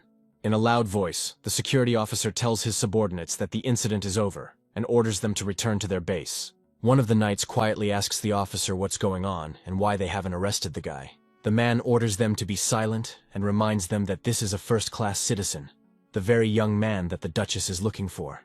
They say the Duchess hasn't been able to find him for a couple of days and is almost going crazy. This guy is clearly not like the others. Shirelle sadly asks the maid if she is mocking her by withholding important information. The girl wonders why there is still no news about the whereabouts of the Night Hunter. At this moment, The maid runs into the room and tells the mistress that she has urgent news. The Duchess's spirits immediately lift, and she hopefully asks the girl where he is now. Sigmund appears at the spawn point, calling his subordinates a bunch of clueless idiots and asking why they didn't stop the guy. The assassin bows respectfully and says that the man has lost his composure. After all, he is a level 30 player, so it's no wonder the guy is no match. Sigmund thinks that he was wrong to give the guy a reason to consider himself an equal, and hopes that Ye Xiao will soon understand how stupid it was to anger him and reject a lucrative offer. The commander orders the group to return for equipment, but a voice comes from the roof, informing them that it is too late, and they will no longer need it. Ye Xiao's figure suddenly appears on the roof of a nearby building, leaving players to wonder what he was up to by appearing in this dangerous spawn zone. Sigmund knows from bitter experience that the current threat level in this area is tens of times greater than that of the main city. The staff, which the boy confidently holds in his hands, suddenly flares with a blinding golden glow, filling the entire space around them. Ye Xiao loudly addresses the assembled people. If a weed is not pulled out by the roots in the spring, it will grow back in the fall. A fireball erupts from the tip of his staff and slams into Sigmund at incredible speed, dealing devastating damage. Critically wounded, the man loses consciousness and falls to the ground. His subordinates, overcome with rage, begin to shower Ye Xiao with the last words. Ye Xiao calmly warns them that they better not move, otherwise their commander will not be the only victim. Ye Xiao declares that for him there is no difference between killing one and a whole crowd. Sigmund is resurrected, and his subordinates rush to help him rise after the revival. The enraged man curses and asks the boy what he is up to, warning him not to get in his way, because his family and friends will always help him in trouble. Ye Xiao declares that such threats have no effect on him at all, and without delay, he delivers his next powerful blow. More and more players are gathering around the respawn point. They are completely confused. The Night Hunter is killing right in a protected place. The assassin tries to say something to Sigmund, but his comrade replies that the young master is no longer reviving and has been forcibly logged offline. Very quickly, a group of heavily armed knights appears at the respawn point. The officer asks who dared to kill here. The assassin smiles contentedly, realizing that no matter how strong the Night Hunter is, he cannot escape the Black Inquisitors. The guy still attracted the attention of the Inquisitors, and at this stage, a direct confrontation with them could bring him too many losses.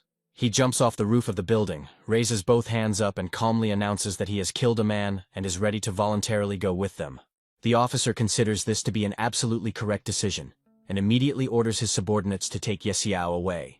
Loud, desperate cries filled with pain and horror from the misfortune that has happened can be heard from the windows of the huge, luxurious mansion. The man bent over the bed and loudly asked the young gentleman to wake up and open his eyes. Another man quickly enters the room, and with undisguised excitement he asks what exactly happened. The news shakes him to the depths of his soul. He shouts loudly, demanding to know who dared to kill the young master, and in revenge he plans to destroy the entire family of the offender. The action moves to the city's courtroom, where the bishop asks a first-class citizen why he dared to violate the sacred laws of Feng City. The man claims that the young man committed a dangerous and serious crime by brazenly committing murder at the spawn point. Ye Xiao tells those present that this man brought a whole group of people to harass him, and also openly threatened him with his behavior. The guy declares to everyone present in the hall that in order to protect the dignity of a first-class citizen, he was forced to kill the impudent offender. The commission argues, indignant that even the respawn point is unsafe and the wrath of the Night Hunter is deadly. Their loud conversations are interrupted by a stern bishop.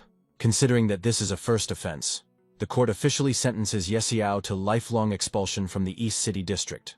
Suddenly the Duchess appears in the courtroom and asks the bishop if such a harsh punishment is not an extremely unfair decision. The High Inquisitor rises respectfully from his seat and says that he welcomes the esteemed lady to these sacred walls of justice. The girl politely asks to drop unnecessary formalities, since the Night Hunter is her close friend, and she does not want him to be treated unfairly. The bishop agrees with the Duchess and admits that he was hasty, because according to the laws of the city, a commoner who dared to insult a first-class citizen must be executed. The girl angrily asks those gathered that if that is the case, then why haven't they removed the handcuffs from the young man yet? Shirel tells those present that Ye Xiao is completely innocent, and if there are no other serious charges, they are going to leave this place immediately. She waves her hand at the guy in a friendly manner and insistently asks Ye Xiao to follow her. Ye Xiao sincerely thanks the girl for her help and intercession, to which she calmly replies that he got off easy this time. She heard that the boy had been kidnapped by a dragon and sent people to look for him. so now she is glad that he is alive and well. Xiao informs the Duchess that he was indeed kidnapped by 2 dragons, but that it brought a boon and a valuable trophy, after which he gallantly kisses her graceful hand. Cherelle states that in this case, she must immediately go to the estate and tell everyone in detail about all her amazing adventures and incredible events. The guy readily agrees to the proposal, since they haven't seen each other for a long time, and he really has something to tell her. The tamer sincerely admires Xiao, because he has filled 5 soul crystals with magical power and is leveling up so quickly that experienced players can't keep up. Xiao politely thanks the man for the pleasant compliment and high assessment of his abilities, but he now needs to receive a second level-up quest. The man promises to help the young warrior, but no one on this continent will give a definitive answer, because the realm of the gods is mysterious and unpredictable. Cherelle worries that Nightstalker won't complete the second level up, but the tamer reassures her, explaining that the deity's approval is needed first. The man talks about a legendary lost temple of the ancient gods, which the boy has heard about in stories, but does not know its exact location on the continent. Cherelle is genuinely delighted by the young man's extensive knowledge, as he already knows about a secret lost temple that few have ever heard of. They say that the ancient temple suddenly appears before the eyes of a traveler, like a mirage, and a moment later disappears without a trace into the void. A notification appears about a new task, to find a lost temple, and the girl, with warmth in her voice, promises to wait for his return. Toad rightly considers this task to be very difficult and practically impossible, because it is the same as looking for a tiny needle in a huge haystack. To which Xiao calmly replies that they will postpone this task for now, because tomorrow the first invasion of the abyssal creatures into their world will begin. The entrance to another dark world will open and countless creatures will burst out through the portal. When this happens, all living beings in the main city of Feng will be mercilessly exterminated. The Toad excitedly asks if the guy is joking and why they haven't run away from here yet. She is very worried about the property that they could lose forever. While fighting powerful creatures, the guy can't help but remember one person and activates a magical portal to contact her. He looks into Dolores's room through the portal, and the girl immediately calls him a brat, believing that if the guy is looking for her, nothing good will happen. Dolores asks with a grin if the young man has once again discovered the lair of some unfortunate dragon and is calling her for help. Xiao calms her down and tells her that this time there won't be any dragons.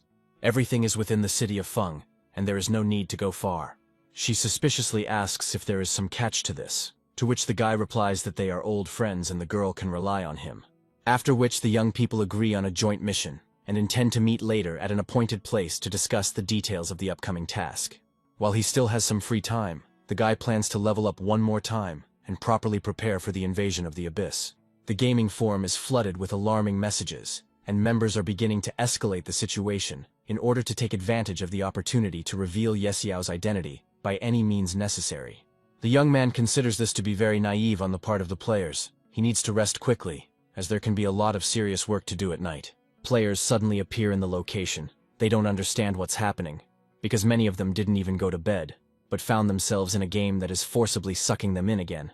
At the appointed time, the girl appears at the meeting place, and Xiao praises her for such exemplary punctuality and responsible approach. Dolores still can't wake up. In the silence of the night city, she's troubled by the thought that the guy clearly didn't invite her here just to talk. At that moment, bright flashes of lightning illuminate the night sky, and Xiao instantly orders the girl to immediately apply strengthening buffs. A dark, gloomy portal opens in the very heart of the city, and with its appearance, the Abyss begins its invasion of the world of the living. The portal grows larger and larger in size, and a huge number of terrible creatures of various shapes and sizes burst out of it. City guards shout loudly that an abyssal invasion is beginning, and the entire city immediately goes into combat alert level 1. Fires and terrible destruction begin throughout the city. All mages are immediately called to the city walls, and security must urgently evacuate civilians. Dolores is very surprised at how the guy managed to predict the invasion of the disaster, and warn her about this dangerous event in advance. Xiao says that they can handle monsters of several dozen levels. He asks Dolores to believe in herself, after which she releases divine level fire. After some time they notice a level 100 Abyss boss of the Lord class, who poses a mortal threat to all the city's defenders. Dolores is becoming increasingly convinced that this bastard has deceived her again, because every time he calls her, everything turns out far from simple. The girl releases a powerful wave of magical energy that envelops the Dark Lord from all sides with strong, invisible chains of spell. She calls upon the most powerful spells in her arsenal and greatly increases the magical pressure on the enemy, trying to crush their defense. Just a moment later, the terrifying monster lets out a piercing cry of pain and collapses to the ground with a deafening roar, defeated by the crushing force of her magic. Xiao praises the girl for her skill, as she destroyed a powerful enemy with one blow. At this time, another elite boss appears next to them. Dolores again calls the young man a brat, and indignantly demands that he stop standing on the sidelines and finally intervene and help her in this fierce battle with the monsters. Xiao summons a small green dragon and declares that it is now his turn to fight against the enemies. The giant creature furiously attacks the fortress wall, trying to break through it and get inside to the defenseless inhabitants, whose fate hangs in the balance. The mages use all their powers and abilities and desperately try to prevent the monsters from breaking through the protected perimeter. At this moment, the green dragon unleashes a powerful flame on the monster, congratulating them that they have killed the elite anomalous boss of the abyss. Xiao warns the dragon to be careful next time, as he has destroyed another of his commercial buildings with his flames. The little dragon continues its fiery attacks, and one after another, reports of the destruction of anomalous bosses come in. Xiao is clearly pleased with the current development, as this is the best way to quickly level up. He jumps onto the roof of the building and tells Dolores that the Western District is now hers. She must try to hold it off while he and the dragon hunt the bosses. The dragon continues to methodically destroy the monsters, and one of them drops a rare item of epic power, which attracts the guy's attention with its glow. It turns out to be the Ring of the Devourer, but its effect has not yet been identified by the system, and remains a mystery to the owner. On the outskirts of a city, a small group of players tries to escape from a giant, high-level monster. The knight desperately defends himself with his shield from the blow of a monster falling with enormous force. The exhausted warrior holds back the pressure of the monster and tells the captain that he can't take it anymore. He orders his comrades to leave immediately and take the rest of the squad members. The beast can only be held for 5 seconds. The monster roars and delivers another powerful blow, throwing the warrior aside. Players immediately rush to the wounded person and try to bring him back to his senses, providing emergency assistance. The number of giant monsters around is growing, and hope for salvation is almost disappearing. At this moment, a powerful stream of fire falls on the monster, inflicting critical damage. The monster's huge carcass falls to the ground with a crash, raising a cloud of dust, and the captain is greatly surprised, as this boss was killed almost instantly. He notices a small green dragon in the sky, and wonders how such a tiny creature can possess such enormous destructive power. The battle continues, and several powerful monsters attack the dragon at once, trying to surround it from all sides at once. The green dragon deftly dodges their attacks, flies a little higher, and releases 2 powerful streams of fire straight into the crowd of enemies. The deadly flames instantly engulf the vicious monsters, burning them alive and turning their bodies to ashes in a matter of moments. The players are very surprised by what is happening, and admit with admiration that this little dragon is really damn strong and dangerous for opponents. Xiao orders the dragon to stop for a moment, and says that there are still several high-class monsters nearby that are worthy of their attention. The girl instantly recognizes the young man as the legendary Night Hunter, and excitedly declares that this is the very divine warrior about whom legends circulate. The team captain respectfully calls the boy a great hero, and insistently asks him to wait, so that they can thank their savior. Xiao irritably asks what they want from him, to which the players begin to warmly thank the guy for saving their lives in a timely manner. Xiao says there's no need to thank him, adding that the western region is now relatively safe, where players can rest and farm resources in peace. The girl admires the young man, and loudly declares that he is very cool, and if she were his girlfriend, she would definitely have a child with him. The dragon attacks a normal enemy. The guy tells him that killing these monsters is very time-consuming and does not bring any benefit. He looks at the burning city and thinks that he needs to go to the main gate, where the main battle with high-level anomalous monsters is taking place. Numerous players are hiding in shelters, and the entire area is engulfed in massive destruction and fires. Despite this, players realize that the western region has indeed become much safer thanks to the actions of the Night Hunter and his dragon.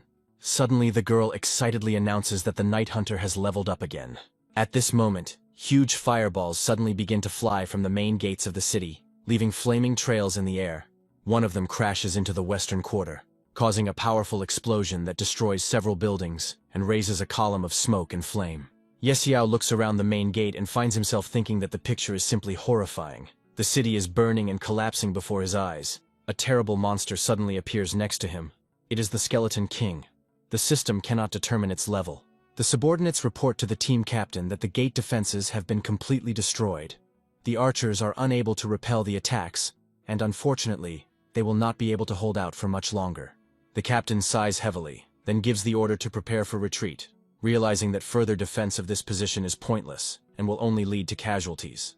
He looks around the ruined city walls, and at that moment, his attention is drawn to the powerful electrical discharges sparkling in the night sky above the city. The players' spirits are greatly lifted, as they believe that a divine-level expert has intervened, and that they are finally saved from certain death. Dolores calls the young man a sly one, because he plans to kill this level 100 lord with her help. Yesiao replies that she is very smart, and asks her to think of a way to throw him closer to the monster, so that he can deal with it personally. The girl warns that this enemy is of an abnormal level. She considers such an undertaking frivolous and too dangerous for the guy's life even with her support. However, after a while, she agrees to help and snaps her fingers, after which she places a powerful protective buff from damage on the guy. There are many medium monsters around the Lord. Yesiao asks the girl to clear a path for him, so that he can directly fight the boss without interference. Dolores admits that the guy is really cool, and says that now she will clear the way for him to the main enemy with her magic. The enormous monsters that had surrounded the Lord in a tight ring were paralyzed by a powerful energy field, which bound their movements with invisible chains of spell. They scream and convulse as the girl raises her staff and increases the magical pressure on her opponents. The monsters are blocked by magic, and Yesiao instantly rushes to the main boss, thinking that the sister is really a powerful sorceress. The captain thanks Dolores for her help, and believes that the city of Feng is saved. The girl orders them to stop talking and move forward to defend the northern region. The man obeys and gives the command to his subordinates to immediately move north to protect this part of the city. The giant skeleton lord erupts in a dark aura, its massive skeletal body slowly moving, preparing to attack. Dolores tells Yesiao that she has done everything possible, and now everything depends only on him and his skills. The toad sitting on the guy's shoulder trembles with fear, and tells the guy not to involve her in this, because this monster can actually kill you. The Skeleton King begins to move sharply towards the enemy, and raises his giant axe high above his head for a killing blow. Dolores activates all her magical powers and, calling Yesiao small, orders him to act immediately while she holds the defense against the other monsters. The guy takes the legendary badge out of his inventory and asks the girl not to panic ahead of time, but to just watch carefully what happens next. He points the artifact towards the monster. The icon instantly flares with bright destructive energy, illuminating everything around with the blinding light of divine power. A powerful beam erupts from the artifact and pierces through the giant Skeleton King, passing through his body and leaving a huge flaming hole in the middle. His entire body begins to vibrate strongly, emitting a huge amount of light, and messages come in that critical damage has been received and the Lord has been destroyed. A terrible cracking sound of breaking bones is heard, after which the huge skeleton begins to crumble into small bones. The toad is very surprised. She cannot believe that the guy actually killed this huge monster with just one blow of the legendary artifact. A mass message comes in that the level 100 boss has been destroyed, and players begin to joyfully shout and applaud. The captain recalls that the Night Hunter had not left the city all this time, and most likely it was he who killed this boss with a divine weapon. After the destruction of the Skeleton King, the shield of the patron of the gods and a red-hot mineral appear, the power of which has not yet been identified by the system and remains a mystery. After which, a stargazer's staff appears next to his body, possessing strong magical power and emitting a soft bluish glow of ancient magic. Yesiao clutches the staff in his hands and thinks that it was not for nothing that this lord was called a boss, because his drop is different from ordinary monsters. The guy sees that the toad is busy with something near the corpse.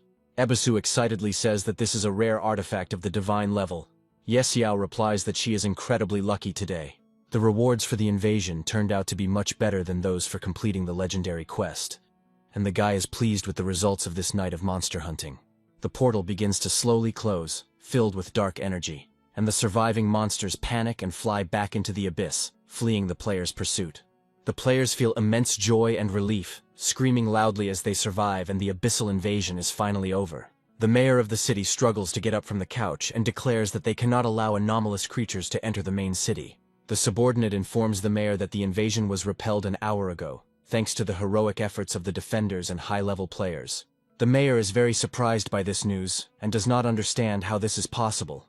The knight replies that while he was unconscious, the Night Hunter and other players repelled the attack of the monsters. The man was clearly stunned by this turn of events. He did not expect that at the most critical moment, another outstanding talent would appear. capable of saving the city from threat. Yesiao and Dolores find themselves in his chambers. The mayor thanks them both for their timely help and reports that they have once again performed a real miracle. The guy behaves politely with the man, and a message arrives that he has received 20 points of favor and respect from the authorities of the city of Feng. After which the guy suggests getting down to business and discussing specific issues without wasting time on long ceremonies and the officials' thanks. The mayor reports that more than half of the city has been destroyed by monsters, and the prosperous eastern district is in ruins. He asks Yesiao to hand over some of the property in the western district. The girl tells him that now most of the real estate in the western district belongs to Mr. Yesiao by right of purchase and ownership of this property. The mayor didn't expect that the guy was the owner of the western district, and this news takes him by surprise, forcing him to reconsider his plans for negotiations with the young hero. Yesiao replies that if they offer a reasonable price for the property, they can always negotiate and find a mutually beneficial solution for both parties. The man considers the offer excellent and is ready to immediately prepare gold coins. Cherelle asks for his support in one important matter. She has already reported to the royal court and thinks that the whole city has witnessed Yesiao's bravery. So the girl wants to submit a petition to grant the guy a noble title. Toad sarcastically remarks that the guy not only managed to earn a gigantic amount of money, but also received a noble title, which is very difficult for a simple player. The mayor states that he has no objections to this, and he fully supports the idea of giving the title to the young hero of Feng City. Yesiao gallantly kisses the girl's hand. He thanks her and does not even know how to express his gratitude to her and to the mayor for their help. Luruyan's loud, hysterical voice echoes throughout the block, demanding that the guy finally answer her messages and stop ignoring her. Luruyan says that if he makes that joke again and doesn't respond, she will truly get angry, and will never forgive him again. The girl believes that he shouldn't have died in the game and calls him a loser, because she invested all her savings in equipment, and he couldn't cope with one monster. Luruyan is thinking about what to do next. She is going to go to Yesiao again, because the new boyfriend is just a nobody, and she was very wrong about him.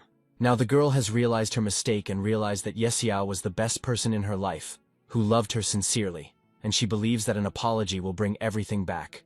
This time she is ready to give the guy everything. If only he would forgive her. She goes out into the street, deciding to go to Yesiao to correct mistakes and make peace. Players think that tomorrow, upon logging into the game, they will immediately find a way to get to Feng City, because other areas are too dangerous, and only the Night Hunter will protect them. Yesiao doesn't understand why so many people rush to the main city. It's too late to go to the trials now. He wants to do forging and improving equipment. The guy makes it to the ruined workshop and tells the appraiser that he came to identify several pieces of equipment found during the Abyssal invasion. The master replies that he would be happy to help do this, but his workshop is destroyed, and it is impossible to work here.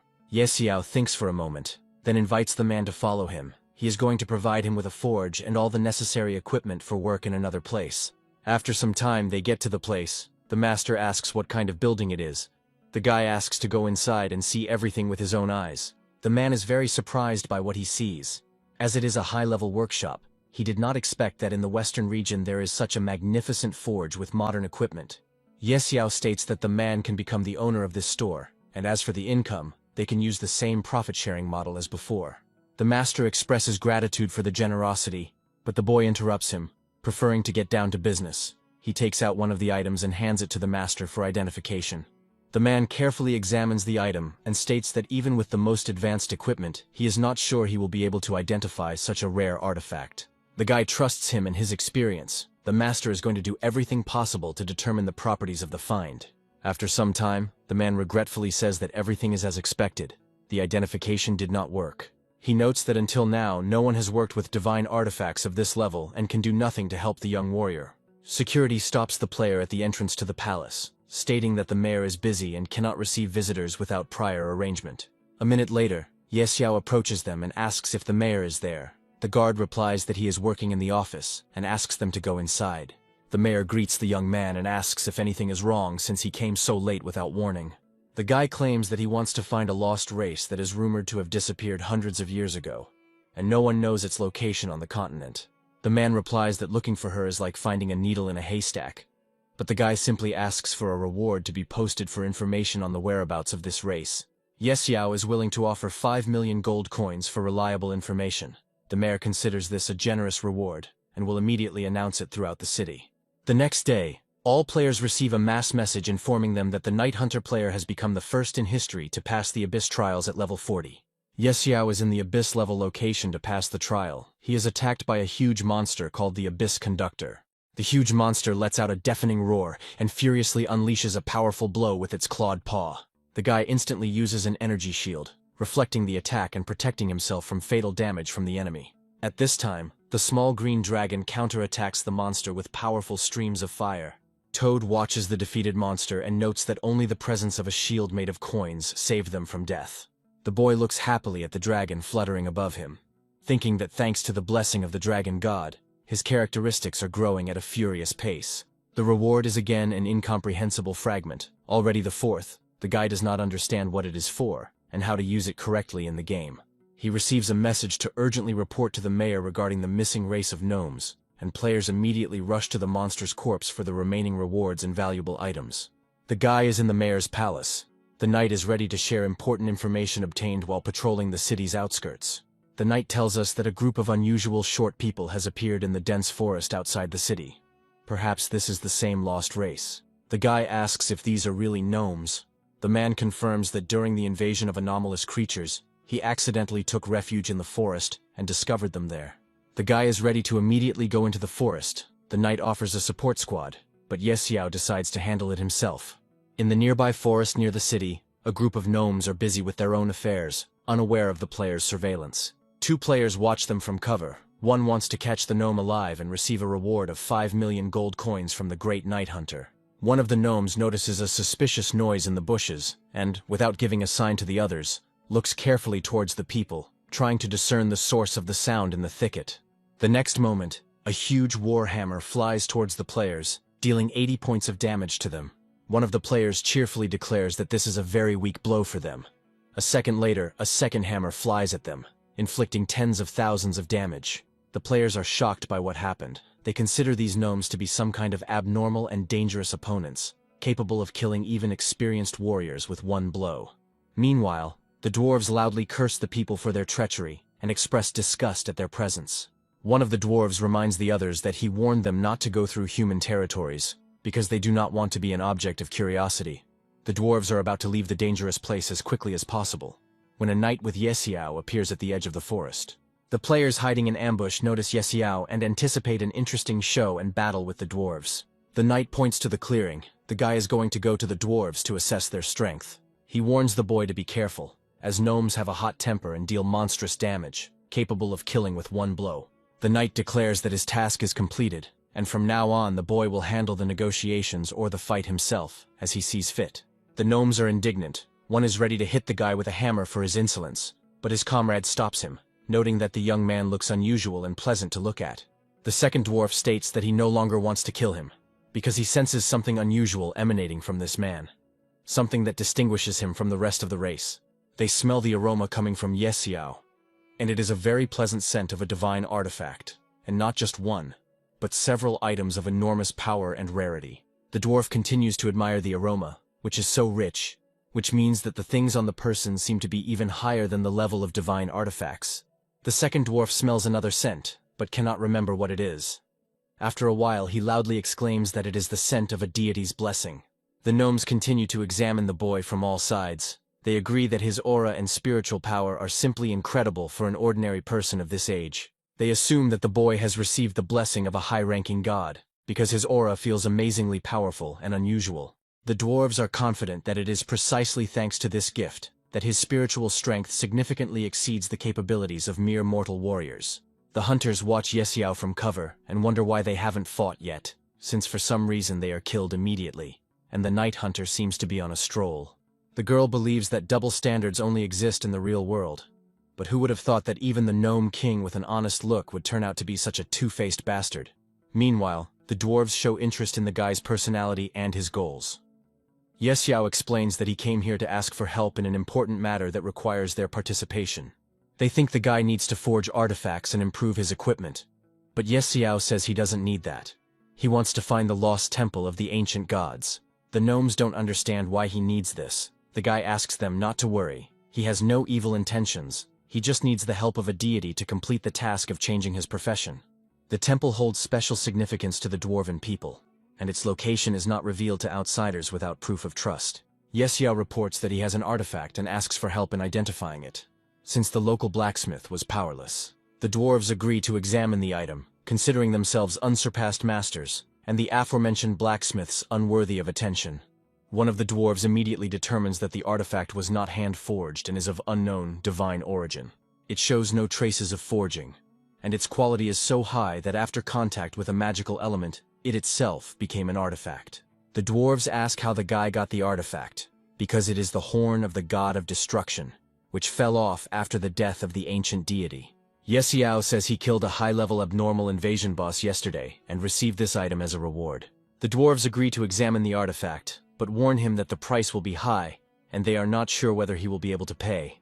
The toad grumbles discontentedly, believing that they want to deceive the guy and extort money, taking advantage of his need for help. The dwarf shows 5 fingers. The guy asks if the job really costs only 5 gold coins. The man gives the boy a stern look and says that the price will be 500,000 gold coins, and not 5, as the young man naively thought. The guy starts bargaining. He says that with this money he can buy 50 bags of rice, and he has never seen so much money in his life. The dwarves think for a moment, then say that the price will be at least 300,000 gold coins, and if that is too much, then he can look for other specialists on the continent. Yesiao's announcement shocks the dwarves. If the identification is successful, he will pay each master 1,000,000 gold coins. The guy gives them 1,000 gold pieces as an advance, and promises to deliver food to keep them strong while they work. He receives 25 points of favor with the dwarves, and the masters demand that he immediately bring the artifact to begin the process. After an hour of intense work, the master announces that the identification is complete, and the artifact has been enhanced with ancient techniques. Yesiao holds the upgraded horn of the god of destruction, which increased his attack power by 55%. The gnome proudly confirms the completion of the work, and demands the promised reward for the work of high-class craftsmen. The guy assures that everything will be fine with the payment, and asks the dwarves to go with him to the main city of Feng to receive a reward.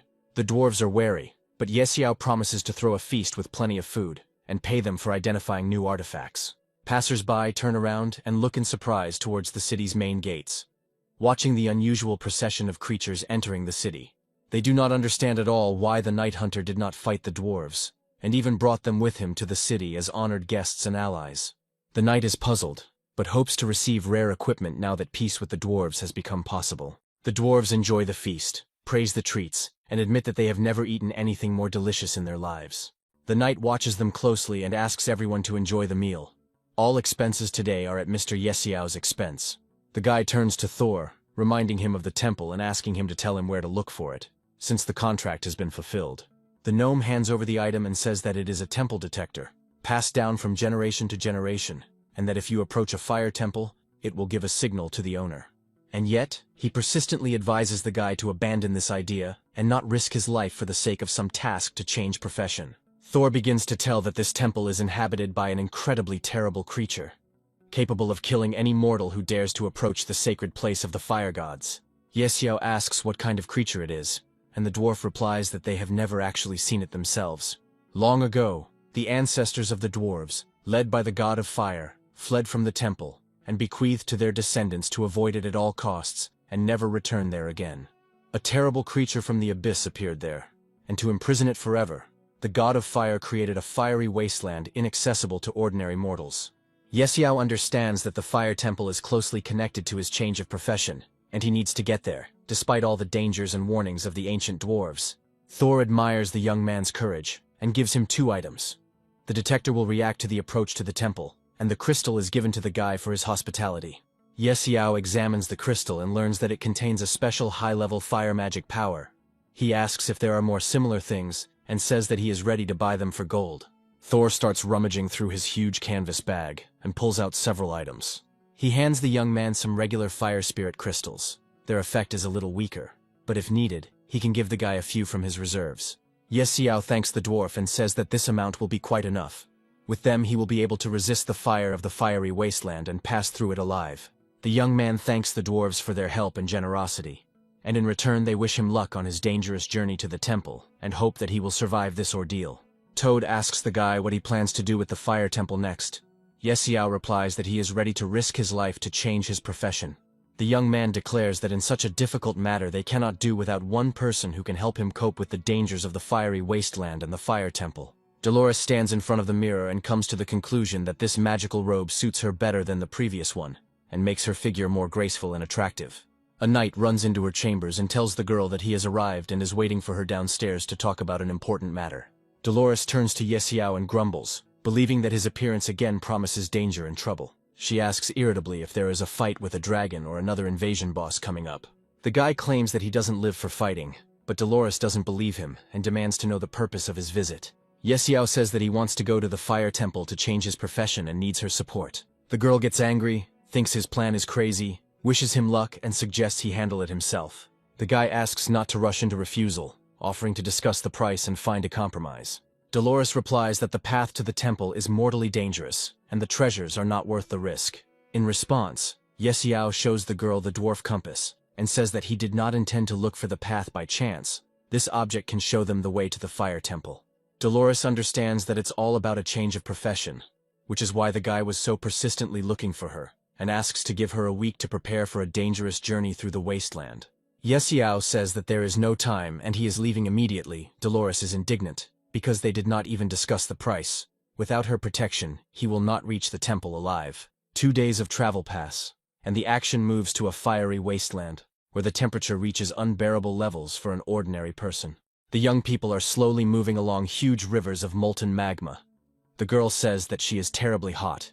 They have been walking for 2 days already. The compass begins to move and glow. Its response intensifies, which means that they are already close to their goal, and the fire temple is somewhere nearby.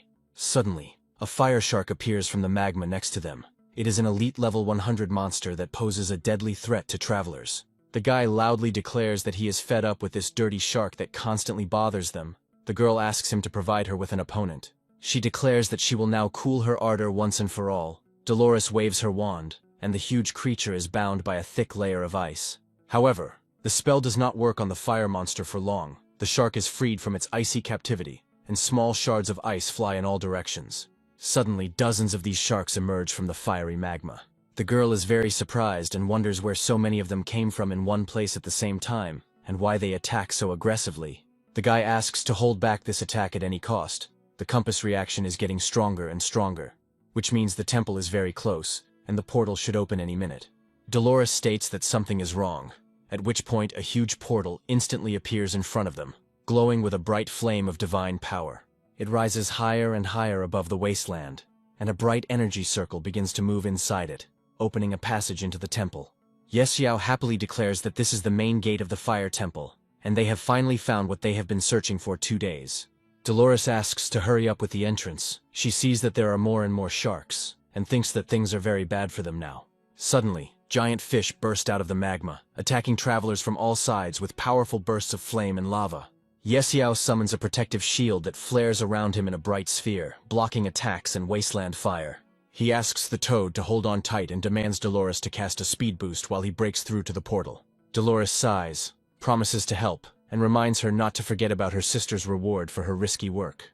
The giant fish emits rays, and even with the fire spirit crystal, the guy takes high damage from attacks. He runs towards the portal with all his might, and the fish fire energy beams at him, trying to stop his progress. Yesiao resolutely shouts that he cannot be stopped, and even the gods are powerless to block the path to his goal.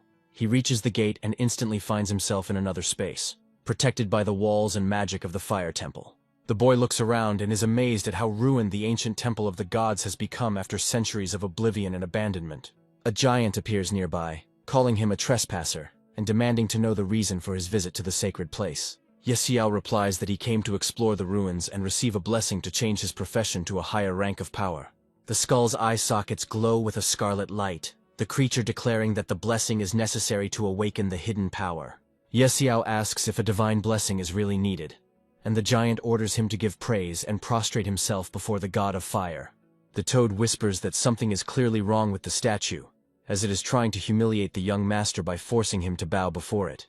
The creature is outraged by the boy's insolence, because it considers prostrating itself before the god of fire to be the highest honor for a mortal. The statue demands that he show sincerity and shoots a beam of divine power at him, trying to force him to bow before it. Yesiao becomes very angry, and declares that he also has a divine artifact that can withstand the attacks of this arrogant statue. Suddenly, a small green dragon rushes to his defense. The guy is amazed how it appeared there without a command.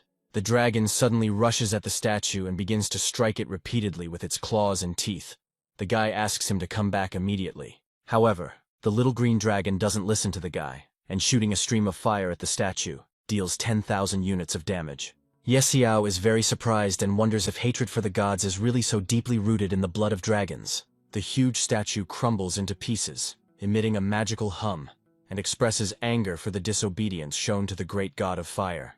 The creature threatens the intruder. He will pay dearly for his insolence. At this time, a message arrives that the guy is being attacked by an unknown entity. Suddenly, powerful beams of divine energy strike the guy from the temple vault.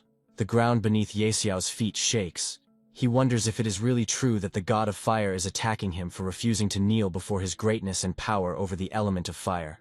The young man realizes that he has no chance at all in a fight with God, and the ground beneath his feet begins to shake more and more violently. The temple floor collapses, and Xiao falls into the huge chasm that forms beneath his feet. The guy curses loudly and begins to think about whether he will die in this damned place, without completing the task to change his profession, and without receiving the blessing for a second promotion. Xiao summons a money shield for protection, but despite this, powerful energy attacks cause colossal damage to his life. The fall ends and the guy crashes onto a hard surface, having suffered colossal damage to his life bar.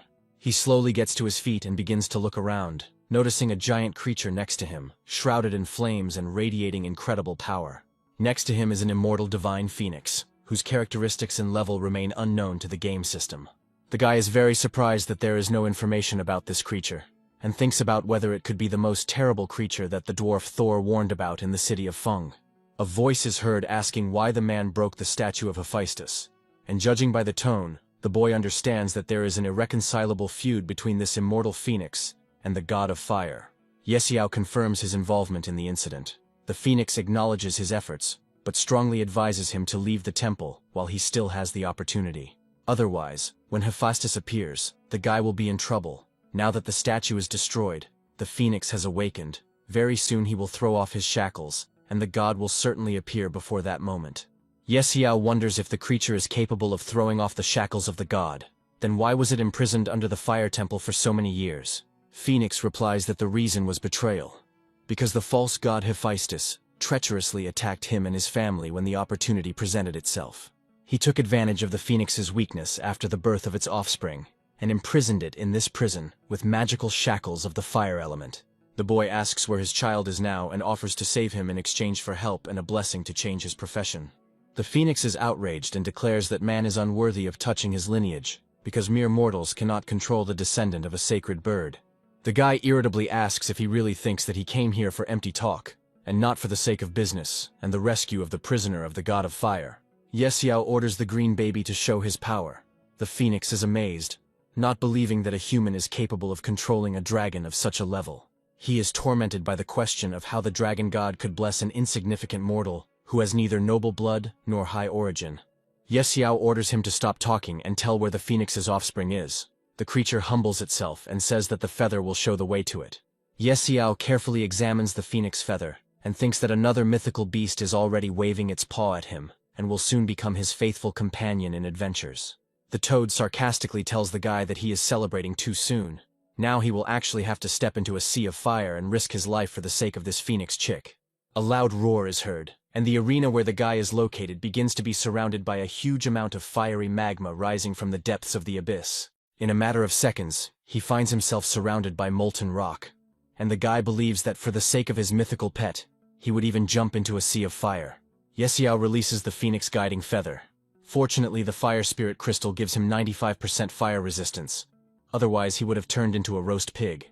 With the thought of having to hurry, the young man begins to run quickly across the surface of the molten magma, following the glowing feather of the phoenix that points the way to the egg. After some time, he reaches a huge bowl containing a fiery egg.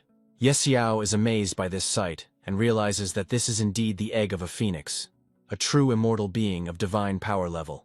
The boy tries to pull it out of the bowl, while the toad asks how he is going to hatch such an egg.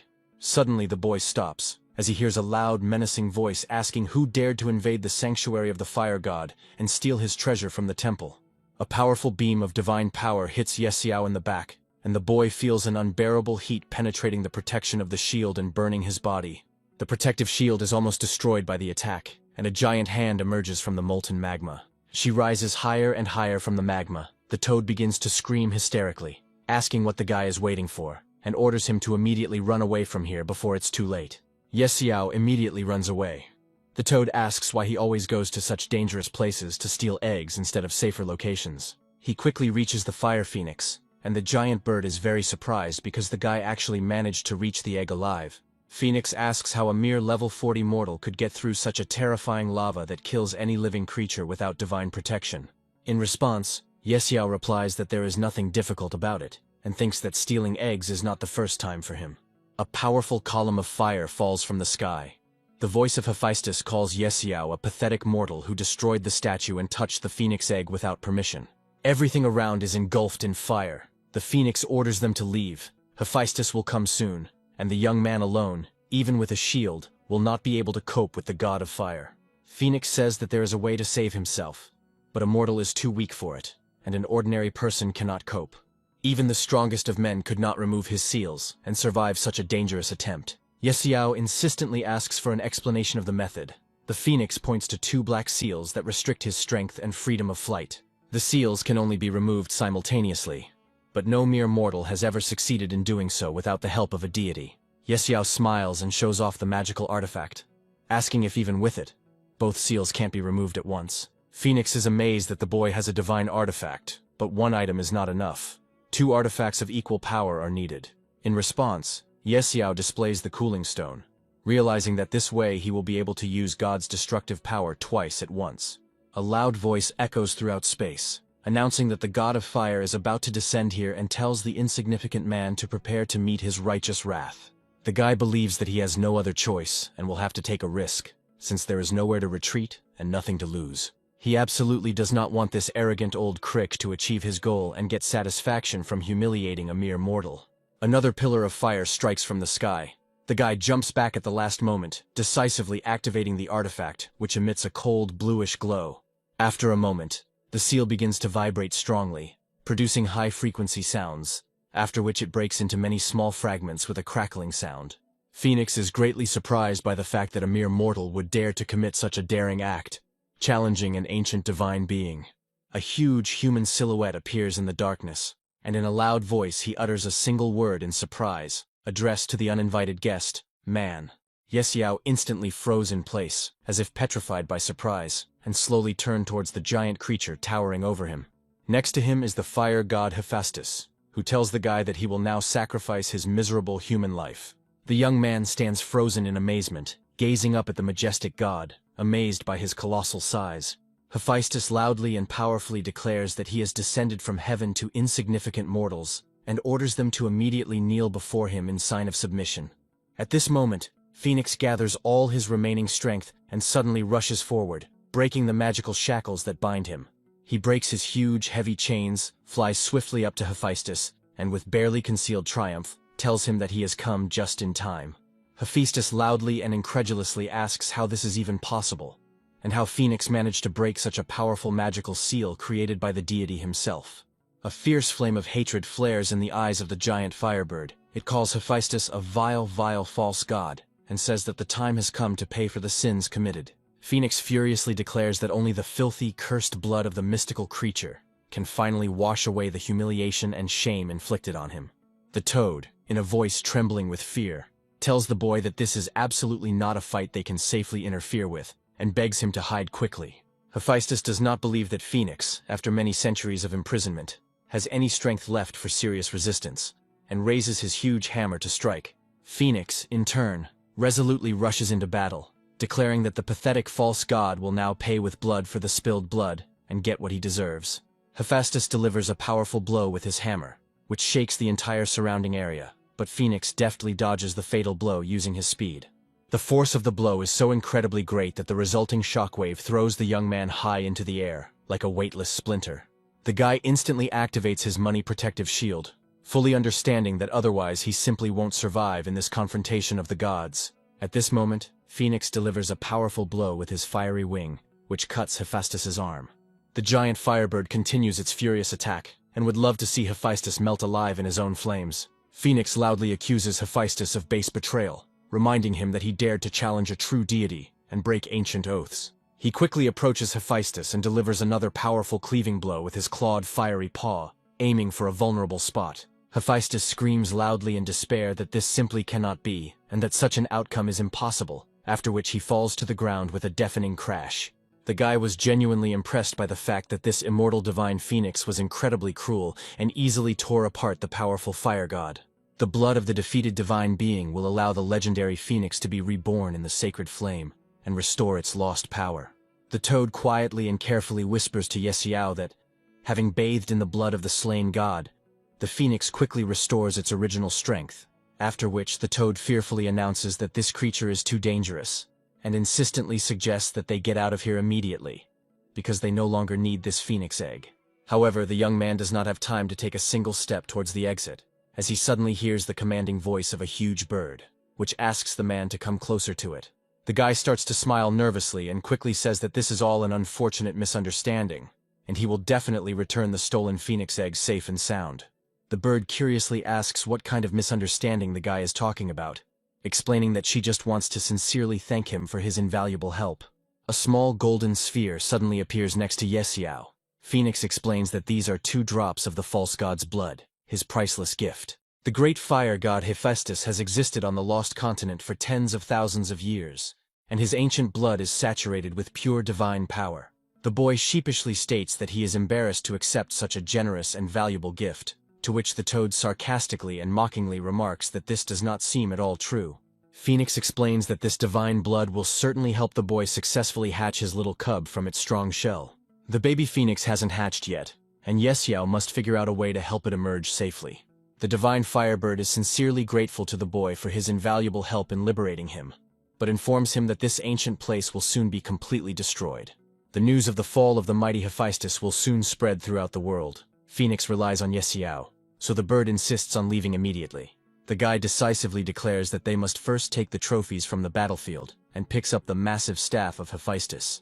Heavy stone blocks fall from the temple vault with a roar. Phoenix alarmedly warns that there is no time left.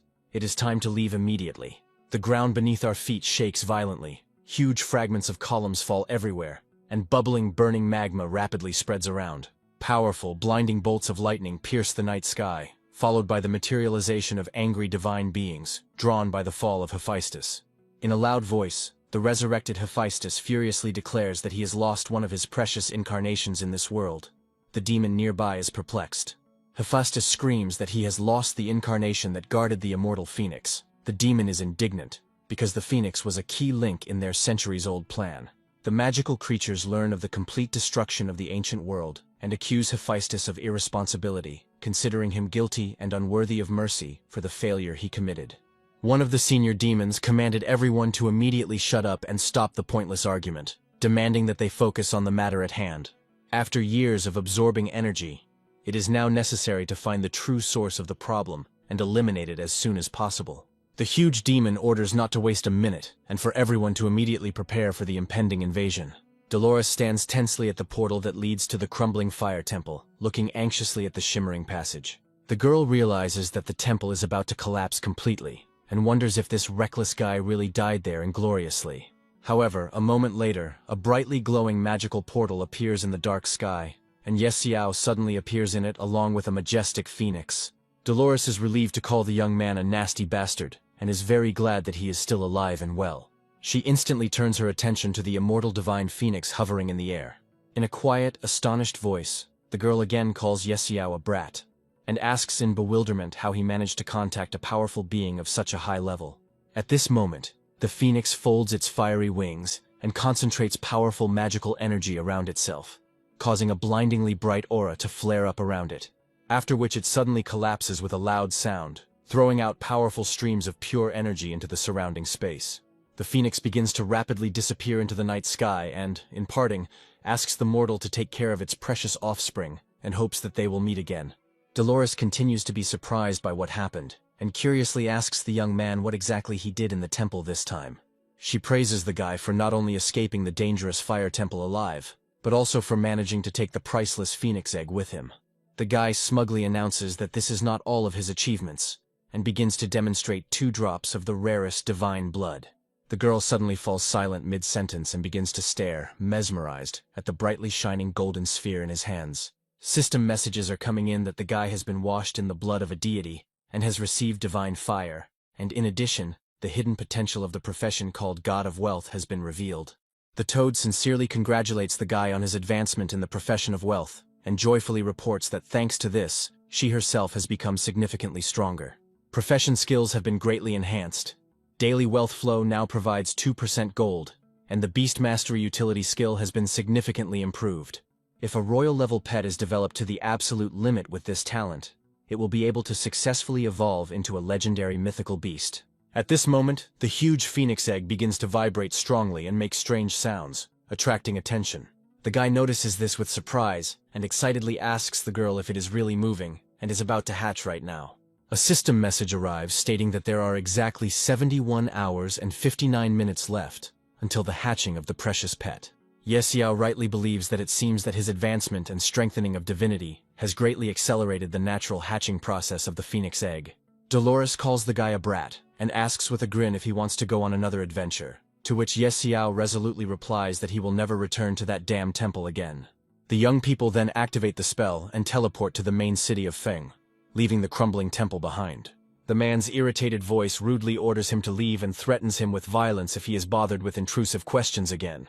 Yesiao enters the workshop and wonders with bewilderment, what is that strange noise coming from inside the room? He notices with undisguised surprise that the mayor of the city is in the workshop, animatedly talking with a stubborn gnome about something important. The guy asks in surprise what the respected man is doing here at such a time, and with amazement notices his very strange, ridiculous outfit.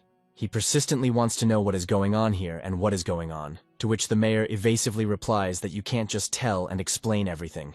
The assistant begins to tell the guy that the mayor has his own good reasons for all of this, and it is all solely for the sake of the successful restoration of the destroyed city of Feng.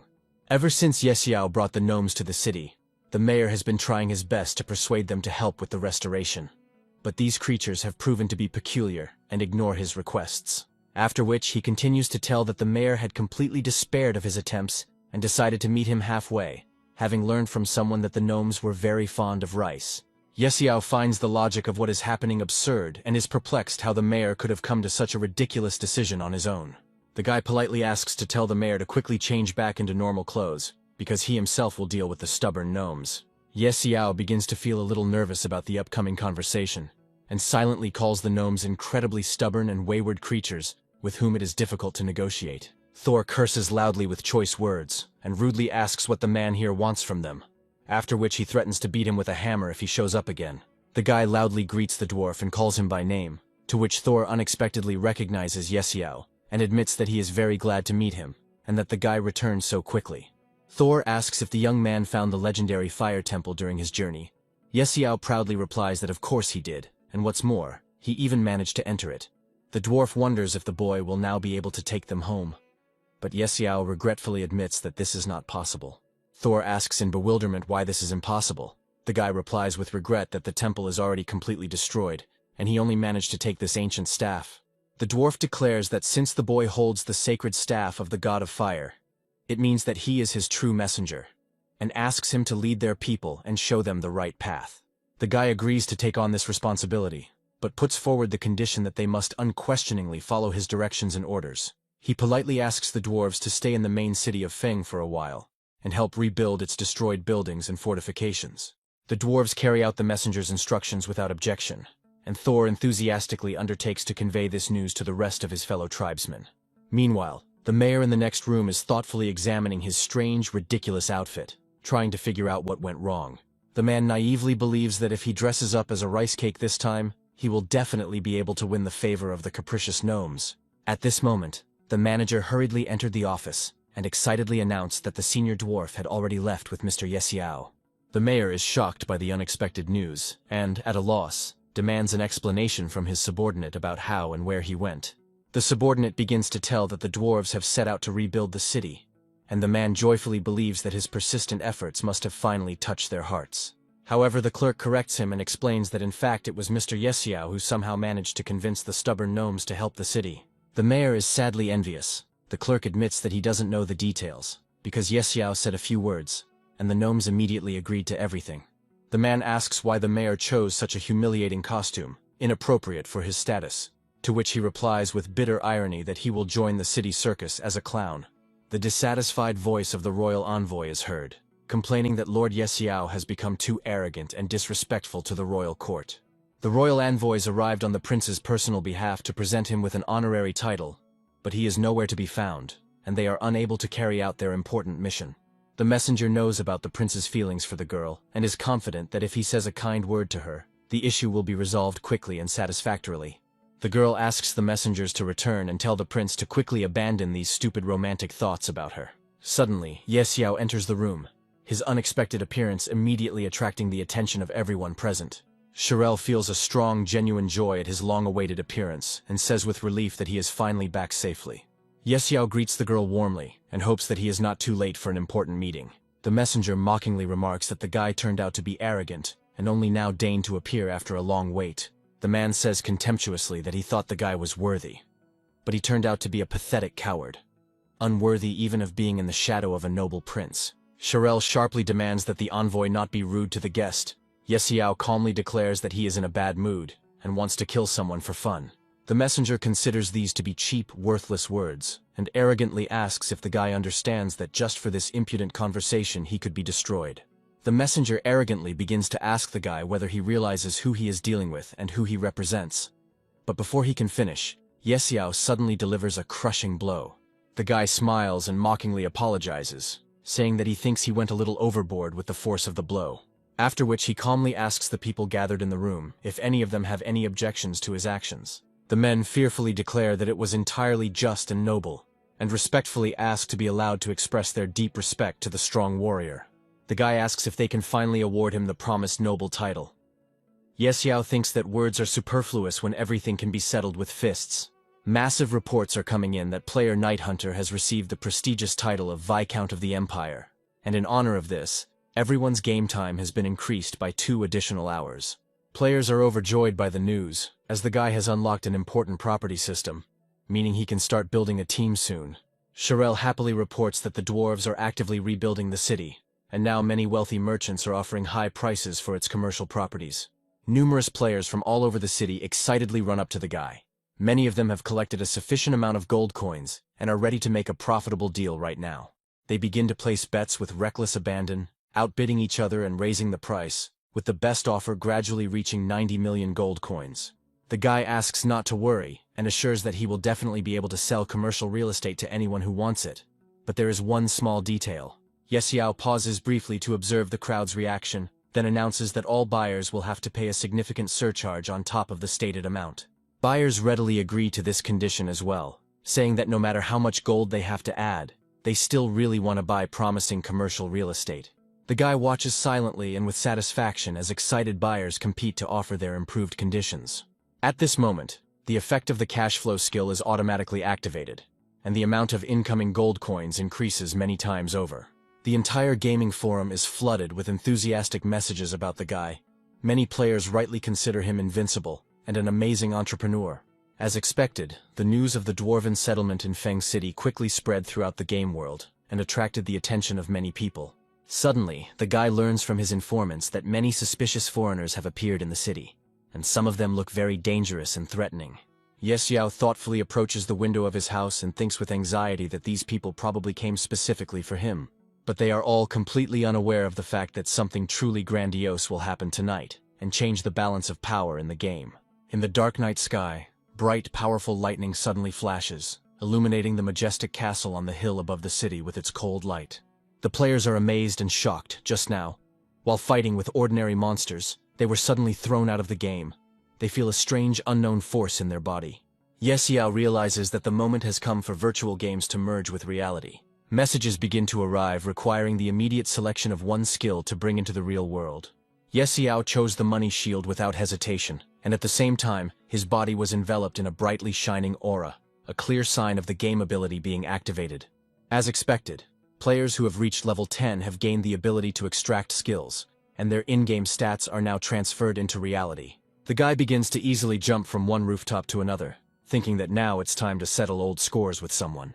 He jumps off the side of a large building and lands dramatically on the sidewalk, before quietly but clearly announcing that the massacre has officially begun. Passers-by talk worriedly among themselves, assuming that this damn apocalypse really has crossed over from the game into the real world. A group of young people excitedly discuss how an unknown, enormous force is filling their bodies.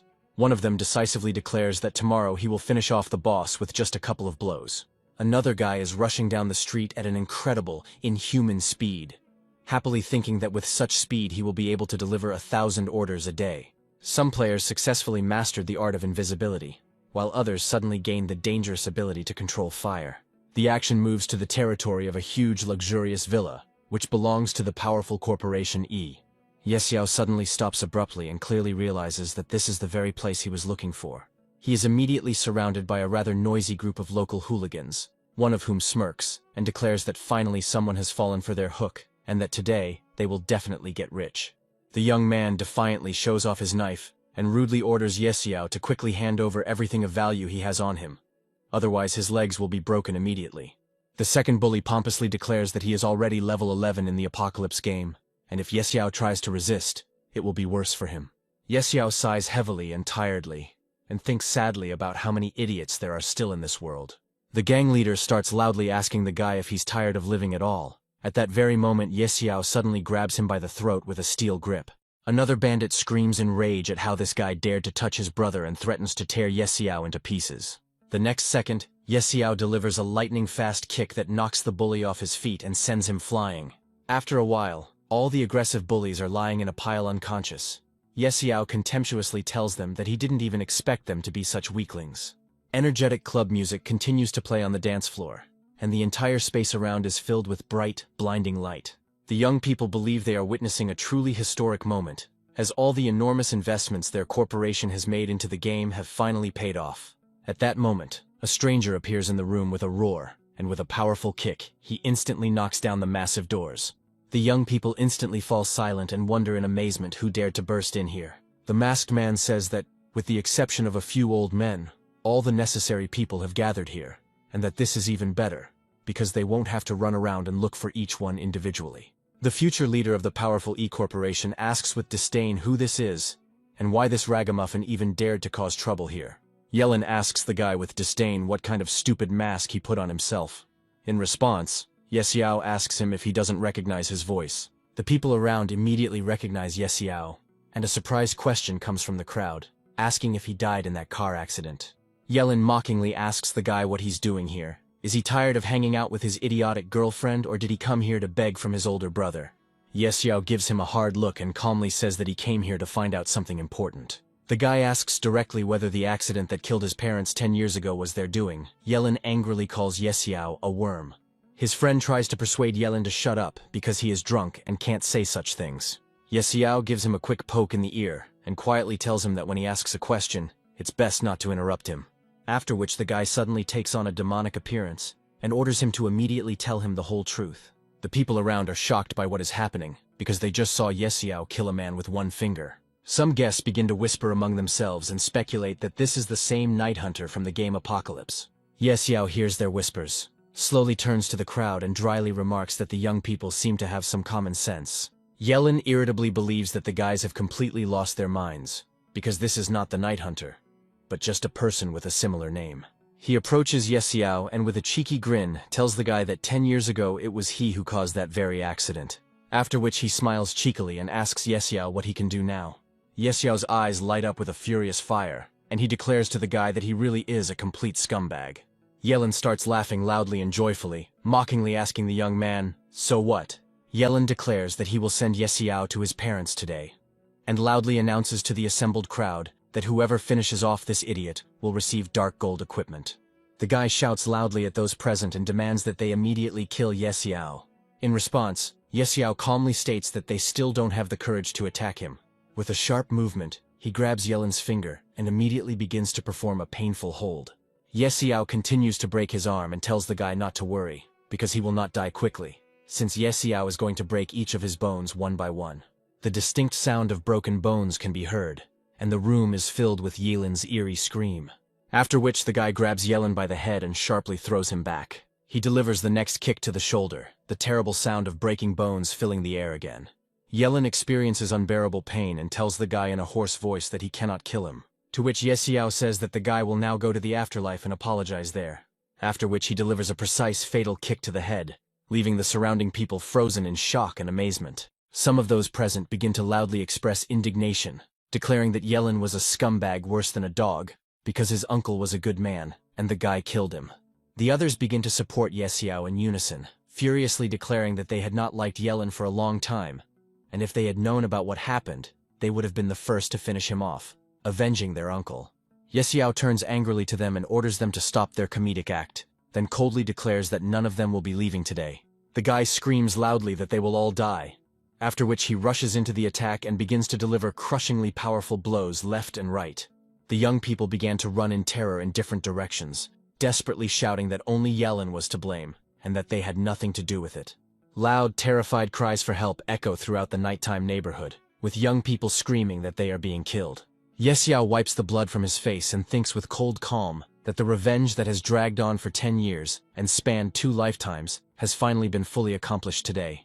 He slowly walks out of the huge conference room, leaving behind a blood-soaked floor and dozens of bodies of destroyed ill-wishers. A deafeningly loud bang is heard, the sound of which instantly spreads throughout the entire night district. The young man declares that his strength has now become simply incredible, and he is immensely fond of the game Apocalypse. His comrade warmly supports him, and confidently says that with their current characteristics, each of them can easily deal with an entire armed detachment alone. One of the guys notes that it's too early to rejoice, since the Night Hunter has already reached level 40. But the others confidently answer that they are not afraid, since there are 5 of them, and he is only one. The next moment, a blow of colossal force suddenly destroys the stone wall of the mansion. In the resulting gap, the figure of Yesiao appears, casting a cold and determined gaze at those present. He calmly informs the surprised young people that they shouldn't wait, because he is already here, right in front of them. Yesiao's eyes suddenly fill with an angry fire. He loudly announces that now everyone will experience for themselves what the new reality is. The guy begins to deal crushing blows and tells the young people that if they have any questions left, they will only get answers in hell. Loud sounds of battle begin to be heard inside the mansion, and bright flashes of energy are seen illuminating the windows. 10 minutes later, Yesiao silently walks out into the street, leaving behind the mansion completely engulfed in flames. He immediately notices a group of robbers on the street who are smashing a store and are trying to escape in panic, as the police have already arrived at the scene. 5 minutes later, a large group of heavily armed police officers appears on this deserted street. They stop abruptly as they clearly hear the calm voice of a young man loudly declaring that he is not afraid of them at all. The police approach Yesiao, and he asks them directly who they are and why they have come. A young man emerges from the ranks of heavily armed fighters, politely greets Yesiao, and introduces himself as the Governor General of this county. He tells the guy that he came to him with a specific request, and respectfully asks if they can talk alone. But Yesiao immediately demands to speak directly and openly, without tricks. The Governor General begins to describe in detail how the entire province is plunged into complete chaos and lawlessness. He sincerely hopes that Yesiao will agree to help him restore order, and asks the guy what he thinks about it. The young man says that he doesn't mind helping, but puts forward one important condition for cooperation. The entire forum is filled with new posts about the great Night Hunter finally making his presence known and even officially confirming his game account. Luruyan carefully scrolls through the newsfeed and anxiously wonders if this is really Yesiao. The girl bitterly believes that her ex-boyfriend is to blame for everything, as he constantly turned her against Yesiao. Otherwise, everything could have turned out completely differently. She stubbornly hopes that Yesiao will turn out to be a real man, and will understand that her inattention was a minor oversight. The girl is going to find him. Meanwhile, the action moves to the virtual reality of the Apocalypse game, where a lively discussion of recent events reigns. Numerous players are buzzing about how the city has been in chaos recently, and it's a good thing Mr. Yesiao showed up and quickly restored order. Yesiao is pleased to think that he has finally returned to his favorite game. But Toad tugged at him and informed him that the players were actively discussing his personality and actions. The guy calmly replies that, having done the job, he always leaves without leaving a trace, since fame and honor are definitely not for him, and the Toad will never understand this. Yesiao enters the workshop and greets the gnome warmly. He explains in detail what the dwarf must do, and politely asks him to carefully study one complex drawing. Thor immediately recognizes the drawing as the Claw of the Divine Beastmaster, which is listed as a legendary epic piece of equipment. After some time, the dwarf states that if all the materials are available, after strengthening it will be possible to create a divine artifact as part of a complete set. After which, Yesiao takes out another blueprint from his inventory and declares that he has a diagram of the divine Beastmaster's helmet. The guy asks the dwarf blacksmith how long it will take to make the entire set of equipment. The gnome scratches his head thoughtfully and, estimating the amount of work, says that it will take 3 days of work with his comrade. Yesiao happily declares that he will come pick up the order when the deadline expires, and the dwarf replies that he guarantees the quality of the work. After which the young man leaves the forge and heads to the office for the taming of mystical beasts in another part of the city. The male owner is overjoyed that Mr. Yesiao has graced his humble establishment with a visit, and helpfully asks how he can help. He carefully examines the toad on the boy's shoulder, and says with admiration that this animal looks extraordinary and is filled with spiritual power. The toad does not like this statement, and boldly replies to the man that he himself is a tamed animal, as is his entire family. The man brings out a huge wooden box and declares that he has special spiritual pears for leveling up mystical beasts.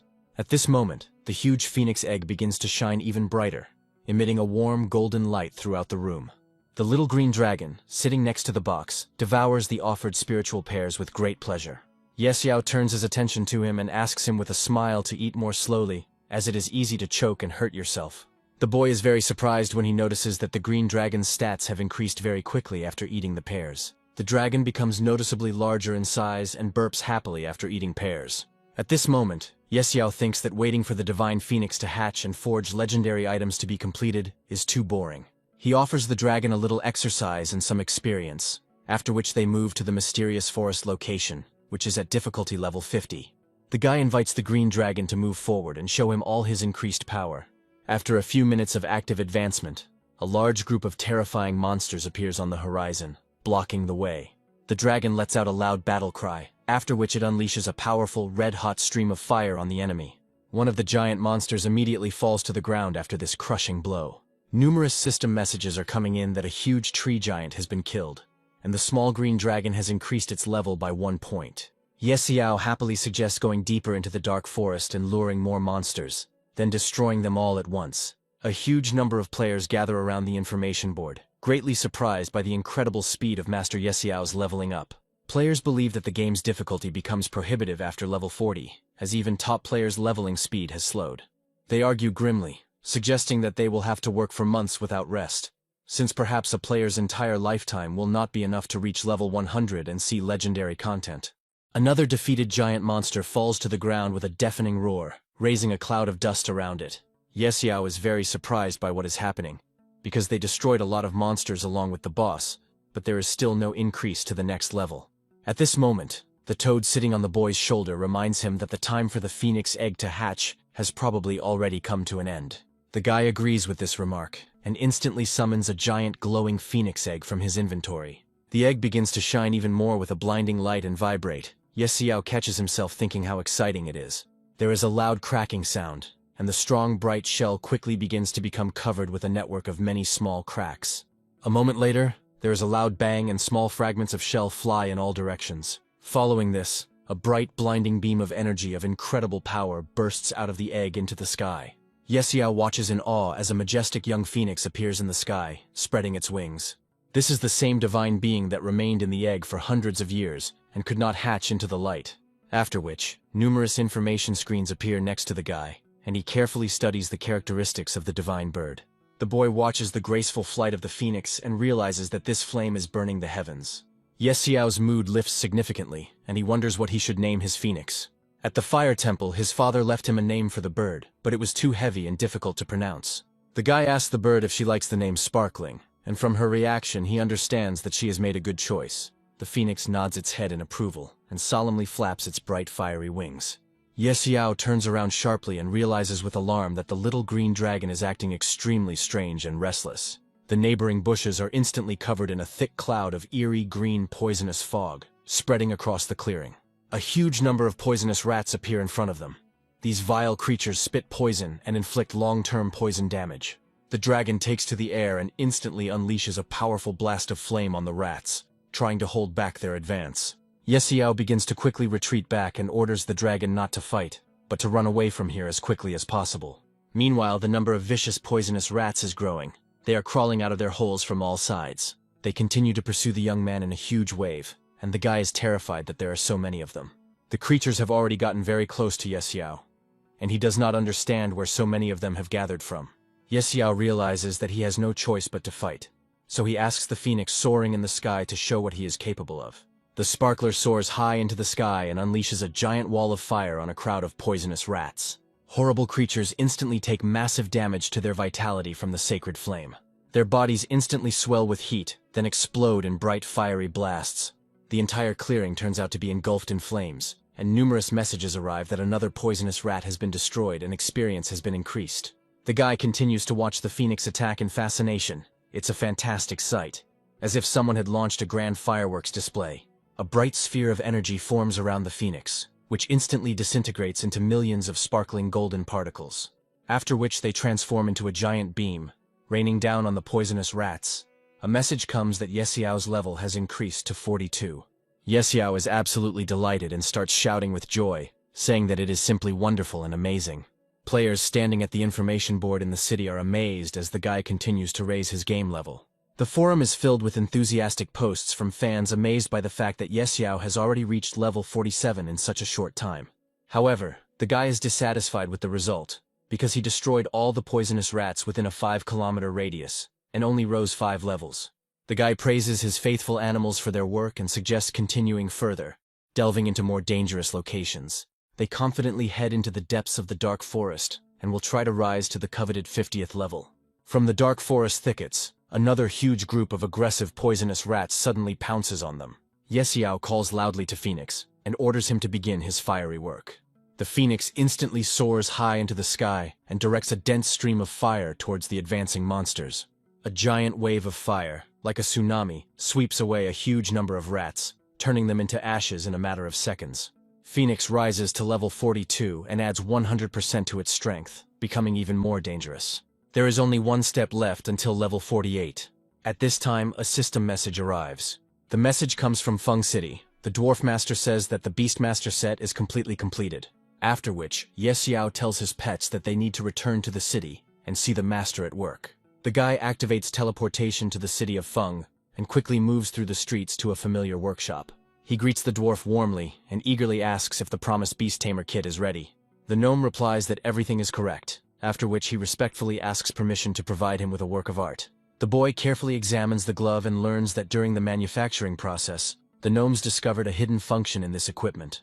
When a player equips the Beastmaster's claw, their appearance can be completely hidden from prying eyes. The dwarf then hands over the next piece of armor, a skillfully forged Beastmaster helmet. After Yesiao puts the helmet on his head, a message appears stating that his final damage and resistance to all enemy attributes is increased by 10%. The guy thinks that this bonus is simply monstrously powerful and gives a huge advantage, to which the toad sarcastically replies that the guy looks terribly ugly and funny in this helmet. He calmly answers the toad that the main thing in equipment is its practical use in battle, and besides, he can hide its appearance. Yesiao thanks the Dwarf Master for his excellent work, then cites urgent matters and hurriedly bids farewell. A guy goes out onto a noisy street and listens to the conversations of passers-by. Many are saying that a strange incident happened in a neighboring town. The toad curiously asks what happened, offering to find out the news from friends. The guy thoughtfully answers that he remembered someone who might know the details. The man tells Dolores that she has a visitor, but the girl does not look up from her work and asks him to say that she is busy. Yesiao suddenly appears next to Dolores, which greatly frightens her. He calls the girl's sister and asks how she can ignore guests. Dolores calls the guy a brat and says that since he came, nothing good will happen. Yesiao says that something serious happened in the neighboring city. The girl talks about a gray haze that can quickly engulf the entire city. Dolores has studied the records of the High Temple's chronicles, and the appearance of this infection is connected to one of the dark gods. The guy learns about another divine title and thinks with interest that this is interesting information. This evil god is responsible for the spread of plague and infection. He was not even accepted into the temple. He is so disgusting. The guy asks what his name is and how he can be found or stopped. Dolores asks if the guy is going to the neighboring town and immediately warns him not to get into this dangerous swamp. Yesiao replies that wealth is hidden in risk. Yesiao says that he feels calmer and more confident next to her. Dolores sternly orders him to stop talking, and says that tomorrow morning they will set out after preparing the teleport. There are a lot of messages on the game forum about this fog being too fierce and resembling a biological weapon. After which, Yesiao learns that something happened at the altar in the neighboring town, and a whole bunch of worried NPCs gathered there. The guy begins to think about what this evil god is really trying to achieve. The next day comes. Dolores tells the guy that he is just in time. In the neighboring city there is a portal from the High Temple. The girl raises her magic wand above her head, and the portal instantly activates, beginning to glow with a bright light. Yesiao tries to joke, but the girl sternly orders him to stop chatting. The portal is too unstable and he needs to hurry. Yesiao steps into the portal and extends his hand forward, then tells the neighboring city that he is coming to it. A moment later, the young people emerge on the other side of the spatial portal in a new location. They find themselves in a well-kept and beautiful suburb of a neighboring city, full of greenery and flowers. The guy is amazed by the beauty of the surroundings, clean lakes, greenery everywhere. Everything looks amazingly picturesque. There is no indication that this area was attacked by the gray mist. Dolores calls out to the boy and asks him to look away, drawing his attention to something important. The girl says with alarm that the gray haze is spreading even faster than they initially thought. Yesiao agrees with her observation. Dolores curiously asks where the young man is going next. The guy calmly replies that he is going to the city, and exploring the gray mist is her direct task. Dolores calls the guy a brat and indignantly declares that she will never go back to him. Yesiao says goodbye to her and confidently approaches the glowing portal leading to the city. A moment later, the guy finds himself in the city of Shui and approaches its giant stone fortress walls. Coming closer, he is surprised, because a lot of worried people are leaving the city. Passers-by are outraged by what is happening. One of them just bought a house in the city and was about to settle down. And then this happened. One of the men says that everyone in his neighborhood died from the infection. Only one girl remains. The guy politely apologizes, asking who exactly he is talking about. The man rudely replies that he doesn't care, to which Yesiao shows his badge and explains that he has been tasked with investigating the source of the gray haze.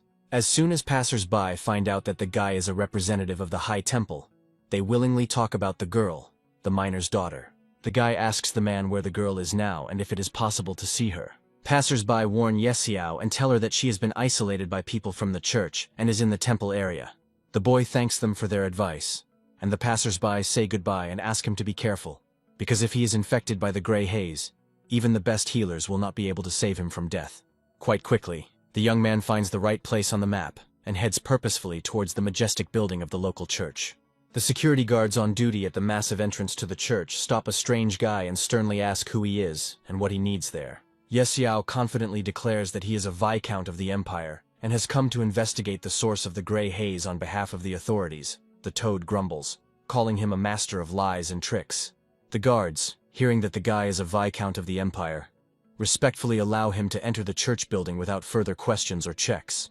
A guard enters and informs the upset women that the viscount has arrived and that he will investigate the source of the gray mist.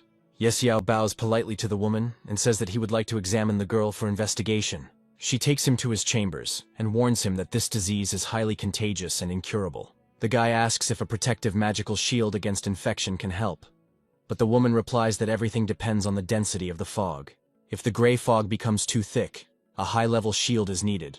But Yesiao confidently says that his wealth shield will reliably protect him, and even the thickest fog will not harm him. A young man enters the room. The girl, seeing him, runs away to the corner in fear. The girl lowers her eyes sadly and asks Yesiao not to come closer, quietly saying that she might infect him with the gray haze, and she does not want to harm him. The protective effect of the money account is instantly activated, and Yesiao declares with relief that nothing terrible has happened, and that the attack of the gray mist does not threaten him. After this, the boy curiously asks the girl if he can take a closer look at the glass bottle that she is holding tightly in her hands. It was originally an ordinary children's toy, but after it entered a unique source, this item became a special artifact with a protective effect. This is a truly rare item, and only this girl has it, which provides a powerful positive effect against dark magic. Yesiao asks the girl to remember where she found the mysterious bottle. After a short thought, she answers that it was at the Lake of Griffins, near a small cave on the outskirts of the city.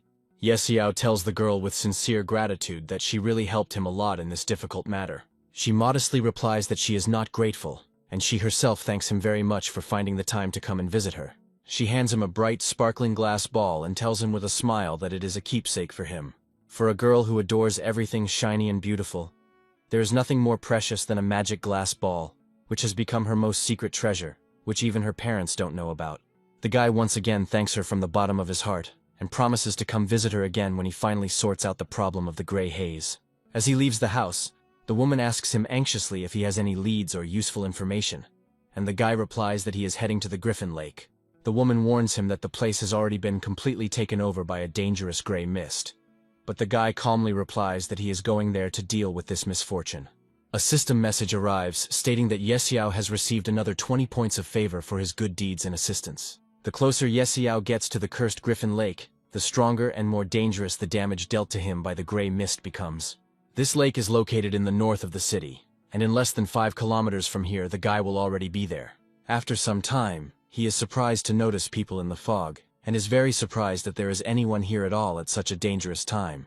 The guy wonders if these people came here from the powerful Supreme Temple for some important mission. The warriors persistently persuade the girl to help them in their task, but Dolores categorically refuses to go with them further. They continue to persuade her, because only her sacred blessing gives them the necessary magical enhancement to fight the darkness. No one but her will agree to this dangerous task, and the warriors begin to bitterly realize that their mission is hopelessly failed. Yesiao calmly approaches a group of strangers and asks what they are doing in such a dangerous place. Dolores, with a sly smile, asks how he ended up here in the first place. The girl curiously asks the guy if he shouldn't be in the city now to gather important information about the gray haze. The guy replies that all the tracks and clues lead here, and he is going to go forward first, despite the danger. The warriors watch the self-confident Yesiao closely and think among themselves that his actions seem too arrogant and reckless. One of the warriors turns to Dolores and asks with concern what they should do now in this difficult situation. The girl resolutely suggests that everyone follow her, since they have gathered here anyway to carry out a mission. However, the warriors are not at all eager to continue their journey, to which Dolores coldly replies that if they do not want to, they can calmly stay here. Yesiao gets closer and closer to the cursed lake. He coughs loudly from the acrid poisonous fog, constantly receiving damage to his life bar. The damage from the gray haze has become significantly stronger and more dangerous, and this is a sure sign that the guy has almost reached his destination. Ahead lies the legendary Lake of Griffins, completely shrouded in a thick, poisonous gray fog that is slowly spreading across the surrounding area. The guy looks around with alarm at the huge number of rotting corpses of mystical creatures scattered everywhere, and with bitterness realizes that he is finally there. It seems he has indeed found the main source of the infection from which the deadly gray haze is spreading throughout the city and its surrounding areas. Surveying the gloomy surroundings of the lake, he soon notices a small, half-hidden entrance to a dark dungeon, almost invisible among the rocks. The boy instantly realizes that this is the very cave the girl was talking about, and begins to slowly descend into the cold darkness. He carefully and slowly moves along the winding corridors of the dungeon and is greatly surprised by the huge number of strange purple crystals. After a while, he notices a dim, ominous red glow coming from the depths ahead, and thinks that something is definitely wrong here. Yesiao sets out to investigate the source of the strange glow, and unexpectedly discovers a carefully hidden underground room behind a massive stone wall. Entering cautiously inside, he is amazed to notice a huge ancient altar and another giant stone statue of an unknown deity. The toad begins to cough violently and tearfully, breathing with difficulty, and hoarsely says that the air here is incredibly dirty and simply terrible. The guy continues to carefully examine the mysterious room and soon notices a brightly shining ancient bowl made of an unknown metal on the altar. He carefully picks it up and immediately tries to identify the artifact using his abilities, but this turns out to be unsuccessful.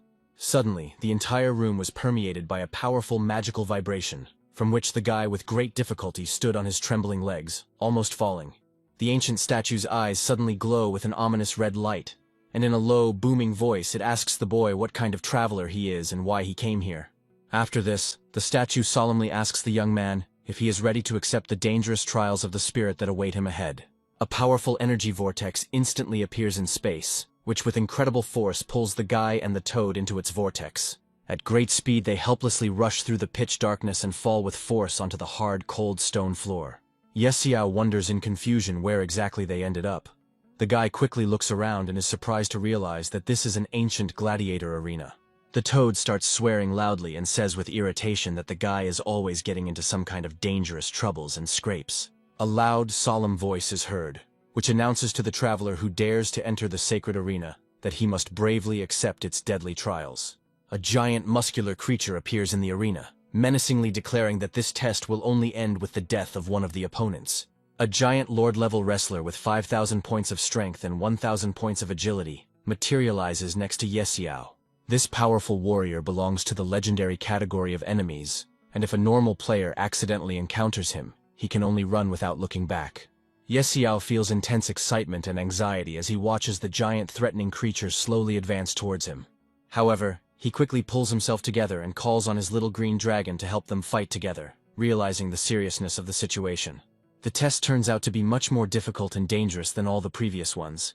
The green dragon instantly attacks the giant with a dense, red-hot stream of furious fire. The giant wrestler tries unsuccessfully to fight off the small opponent's agile attacks, as the green dragon is incredibly fast and agile in its movements.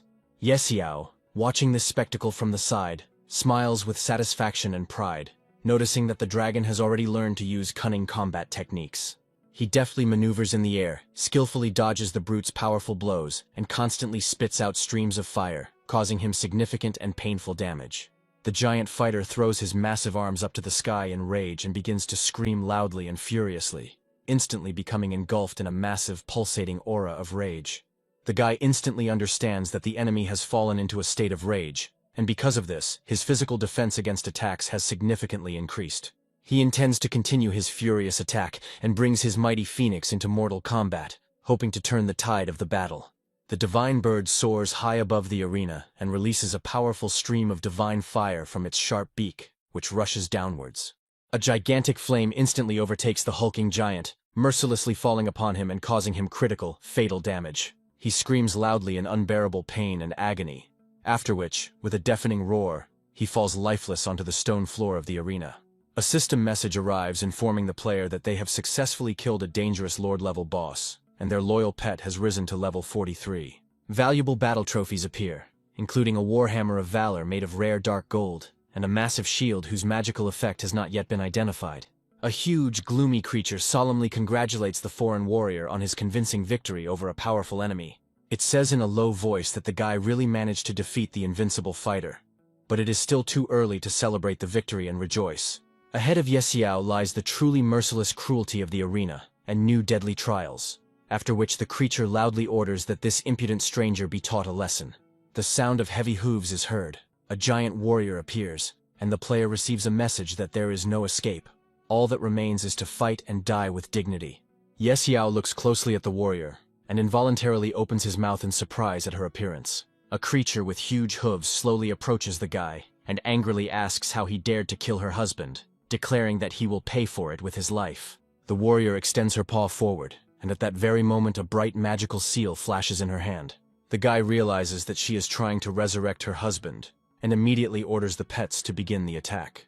The pets instantly carry out the order and unleash powerful streams of fire on the warrior. The creature is engulfed in devouring flames, and she begins to scream loudly and shrilly. The guy didn't expect to be able to destroy such a serious opponent with one blow, but not a single prize fell out of it. The boy sighs in frustration and tells his loyal pets that they should continue moving forward through the testing arena. However, he suddenly hears a loud booming voice informing him that giants are immortal and cannot be killed. The monster irritably asks where his warhammer went. Yesiao cursed loudly. He did not expect such a turn of events at all, because the giant was able to resurrect after death and attack him again. The giant screams in rage that the boy killed his wife, promising to destroy him for this act. Yesiao angrily asks how much longer this can be tolerated, and how much longer they can fight the same enemies, and orders the pets to tear the annoying giant into small pieces. A huge, red-hot stream of flame instantly engulfs the giant's massive body from all sides, and the monster falls with a crash onto the hard ground of the arena again. New trophies appear, a dagger of swiftness made of an unknown metal and light armor made of rare dark gold. The guy rejoices, feeling their legendary status. The being who observed the duel tells the foreign warrior that his strength and will are truly connected to the Holy Spirit, opening the way for him to spiritual ascension. A loud voice calls out to the spirit of the apocalypse, its powerful vibrations causing the ground in the arena to tremble, creating an unsettling atmosphere. Every movement and sound increases the tension. The boy understands that forces are being revealed before him that can change the outcome of the entire duel and test. A strange creature slowly emerges from underground, its shape and movements causing alarm and surprise. A few seconds later, a giant pedestal appears next to the young man, on which stands a powerful warrior. The guy looks at it carefully and notices a strange glowing object at the base of the pedestal. Yesiao takes it in his hands, examines it carefully, and wonders if this is also a divine artifact. A loud voice of a creature is heard in the air, ordering that this object be immediately put back in place. The warrior informs that the stranger has no right to take it into his hands, and Yesiao is instantly enveloped in a gray mist. The green dragon reacts angrily to the alien and immediately attacks. Yesiao watches his pet's strange reaction and wonders what happened to him. Meanwhile, Dracosha flies above the arena and begins generating powerful acoustic waves. The vibration is so strong that it instantly shatters the huge warrior statue into tiny pieces. Yesiao freezes in place as the gray mist begins to quickly concentrate around him. A loud bang is heard, and the gray mist turns into the dark shadow of a green dragon. Yesiao carefully studies the combat stats of his new opponent, and is alarmed to realize that they are identical to those of his own loyal pet. The dragon contemptuously calls the boy an insignificant stranger, who, nevertheless, surprised him with his abilities, and promises to generously give him a quick death. The damage from the gray dragon's furious attack begins to rapidly increase with each second of the fight, and Yesiao urgently calls upon his green dragon for support. Every second, the boy takes 400 points of health damage from magical attacks, and desperately asks the little one to seal the gray dragon's dangerous ability as quickly as possible. The baby quickly rises high above the arena into the air, and releases another powerful sound wave aimed at the enemy. The gray dragon grins viciously and orders the mortal to tremble, claiming that all his trump cards before him are worthless. After this, the gray dragon performs manipulations and deprives Yesiao's pet of magic. The guy considers the gray dragon to be an ancient creature, since it is very similar to the image from old frescoes, and calls upon the phoenix. The gray dragon was very surprised. He never expected that the guy had a second pet. Yesiao asks his opponent why he is so quiet, and then orders Phoenix to beat him to death. The divine bird flies up above the arena, and a brightly shining energy sphere flares up above its head. The gray dragon is instantly struck by a powerful stream of divine fire. The next second, a small green dragon joins the attack, quickly penetrating the enemy's defense and delivering a devastating blow. With a powerful wing sweep, the dragon cuts its enemy in two, demonstrating incredible strength and agility in combat. The creature loudly curses, calling the guy a worthless human who dared to insult him, and declares that they will return soon. Yesiao looks closely at the remains of the monster falling to the ground. His voice is heard threateningly informing that they will return. An unknown being thanks a brave warrior from another world for the expulsion and liberation of the holy arena. Brightly shining crystals appear next to the guy, and a voice announces that he will soon meet the Holy Spirit and gain the right to the path of ascension. Crystals serve as the key and guide of the Holy Spirit, and whoever conquers the holy arena is worthy of a reward. But the Holy Spirits are lost in the river of time, and only luck will help. A hidden quest called Search for the Lost Holy Spirits appears, after which teleportation is immediately activated. The warriors tell the girl that the gray fog has become even more frightening and denser, and at this time she thinks about what that boy is doing there. The warrior believes that Yesiao has poisoned himself to death, but Dolores asks him if he is joking, since the guy's life is stronger than that of a cockroach. Suddenly they notice that the gray fog surrounding them is beginning to thin. At that moment, a bright light flashes and Yesiao appears from the portal. Dolores calls the guy a bastard and happily says that she knew he wasn't dead. She begins to ask with interest what he did, because the fog began to thin. The guy says that there was a statue of a deity inside. He broke it, and the fog cleared, which causes strong emotions in the girl. Yesiao says that no matter what, he has eliminated the source of the gray haze, and asks how his sister plans to thank him. The guy adds that he essentially helped the High Temple, and asks if there will be a commission, a bonus, or at least a book of advanced skills. Dolores replies that the guy is again trying to profit from someone else's misfortune, but agrees and suggests talking later when he returns to the city and reports on the operation. The plot moves to the northern province, to the city of Shui, where a man happily shares the news with everyone that the gray haze has finally disappeared. The city's residents listen to his words with relief, realizing that life in their area will now once again be safe and calm. In a dark temple, the dragon is very upset that the guy has acquired dense divine energy. The huge black dragon statue believes that if it can absorb this divine power, it will definitely be able to break its shackles, and this makes it feel very excited. The giant statue begins to develop small cracks and slowly crumble. The next second, it breaks into small pieces, and a huge black dragon flies out of it. The dragon loudly declares that it is time for him to stretch his legs, and the ghost nearby asks if he is really going to turn his back on his duties. The dragon replies that he is as stupid as Hephaestus, and the world will sooner or later perish because of them. The Holy Spirit arena has already been liberated, and this time the black dragon will appear in its true form to return everything to its place. The ghost responds by warning that there should be no mistakes, otherwise he will deprive the black dragon of his divinity.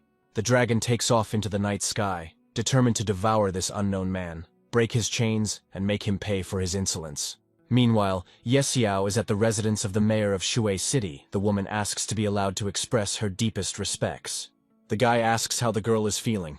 The woman replies that she is fine. Not only she, but also everyone infected with the gray haze recovered very quickly. A man enters the office, wanting to see the great hero who destroyed the source of the gray mist. The woman standing next to him tells the guy that the mayor of this city is in front of him. Yexiao receives a message that he has received another 25 points of favor, as well as the title of Friend of Shui City.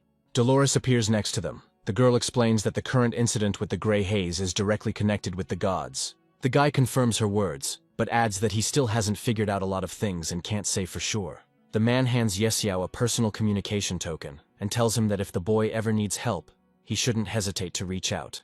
The guy accepts the gift and sincerely thanks the mayor for such a valuable gesture. To become the mayor of a city, you need to be at least the strongest level 100, and such a connection is truly valuable. The man says that there are still many problems in the city, so he has to take his leave and get down to business. Dolores states that she also needs to return to the High Temple with a report, and she will lead the guy through the teleportation array. A moment later, the young man finds himself in the city of Feng, amazed by the noise of the streets and the sight of ancient houses.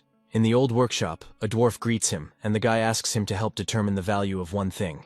The master carefully examines the cup that Yexiao took from the dungeon, and asks if this object is divine. To this, the master replies that the bowl looks like a large plate from which their gnomes usually eat. The master states that the plate emits a foul odor that he cannot stand, and that it may have been the odor that was holding back the artifact itself. He says that he will make her shine again now and swings a huge hammer. The guy asks to handle the item more easily, because it is a divine artifact. After the impact, the bowl begins to shine intensely. Its material turns out to be of the highest quality and absolutely indestructible. The item looks like a fruit bowl, but is actually designed to store special items. Yexiao carefully examines the artifact and wonders what exactly this plate is intended for. He learns from the master that this is a Saint Division level artifact, which is above the Calamity level, and that it can only be hidden until a suitable set of artifacts is found. Toad praises the young man for almost reaching level 50 and says that there will be another promotion test soon. He knows a place where he can level up faster and suggests that the Green Dragon visit this place as soon as possible. They find themselves in a vast stone wasteland filled with a gigantic number of scorpions crawling on the hot rocks and sand. Toad asks with horror if the guy really came to farm in a location above level 50. She says that if the guy is spotted by the level 50 poisonous desert scorpions, then it will inevitably be the end for them. Yexiao replies that this is nonsense and gives a command to the little green dragon. The baby quickly flies into the air and unleashes a powerful stream of fire on the enemy. In a moment, the entire valley is filled with blazing fire, engulfing everything around. The plasma concentration increases, followed by a powerful explosion that scatters the scorpions in different directions. Yexiao orders Phoenix not to delay and says that now it is his turn. At great speed, the divine bird soars into the sky, forming a brightly glowing aura around itself. The energy sphere around the bird begins to move and expand rapidly. After this, a giant stream of divine fire falls upon the scorpions. The entire wasteland valley turns out to be completely littered with the smoking, burning remains of destroyed monsters, scattered haphazardly across the scorched earth.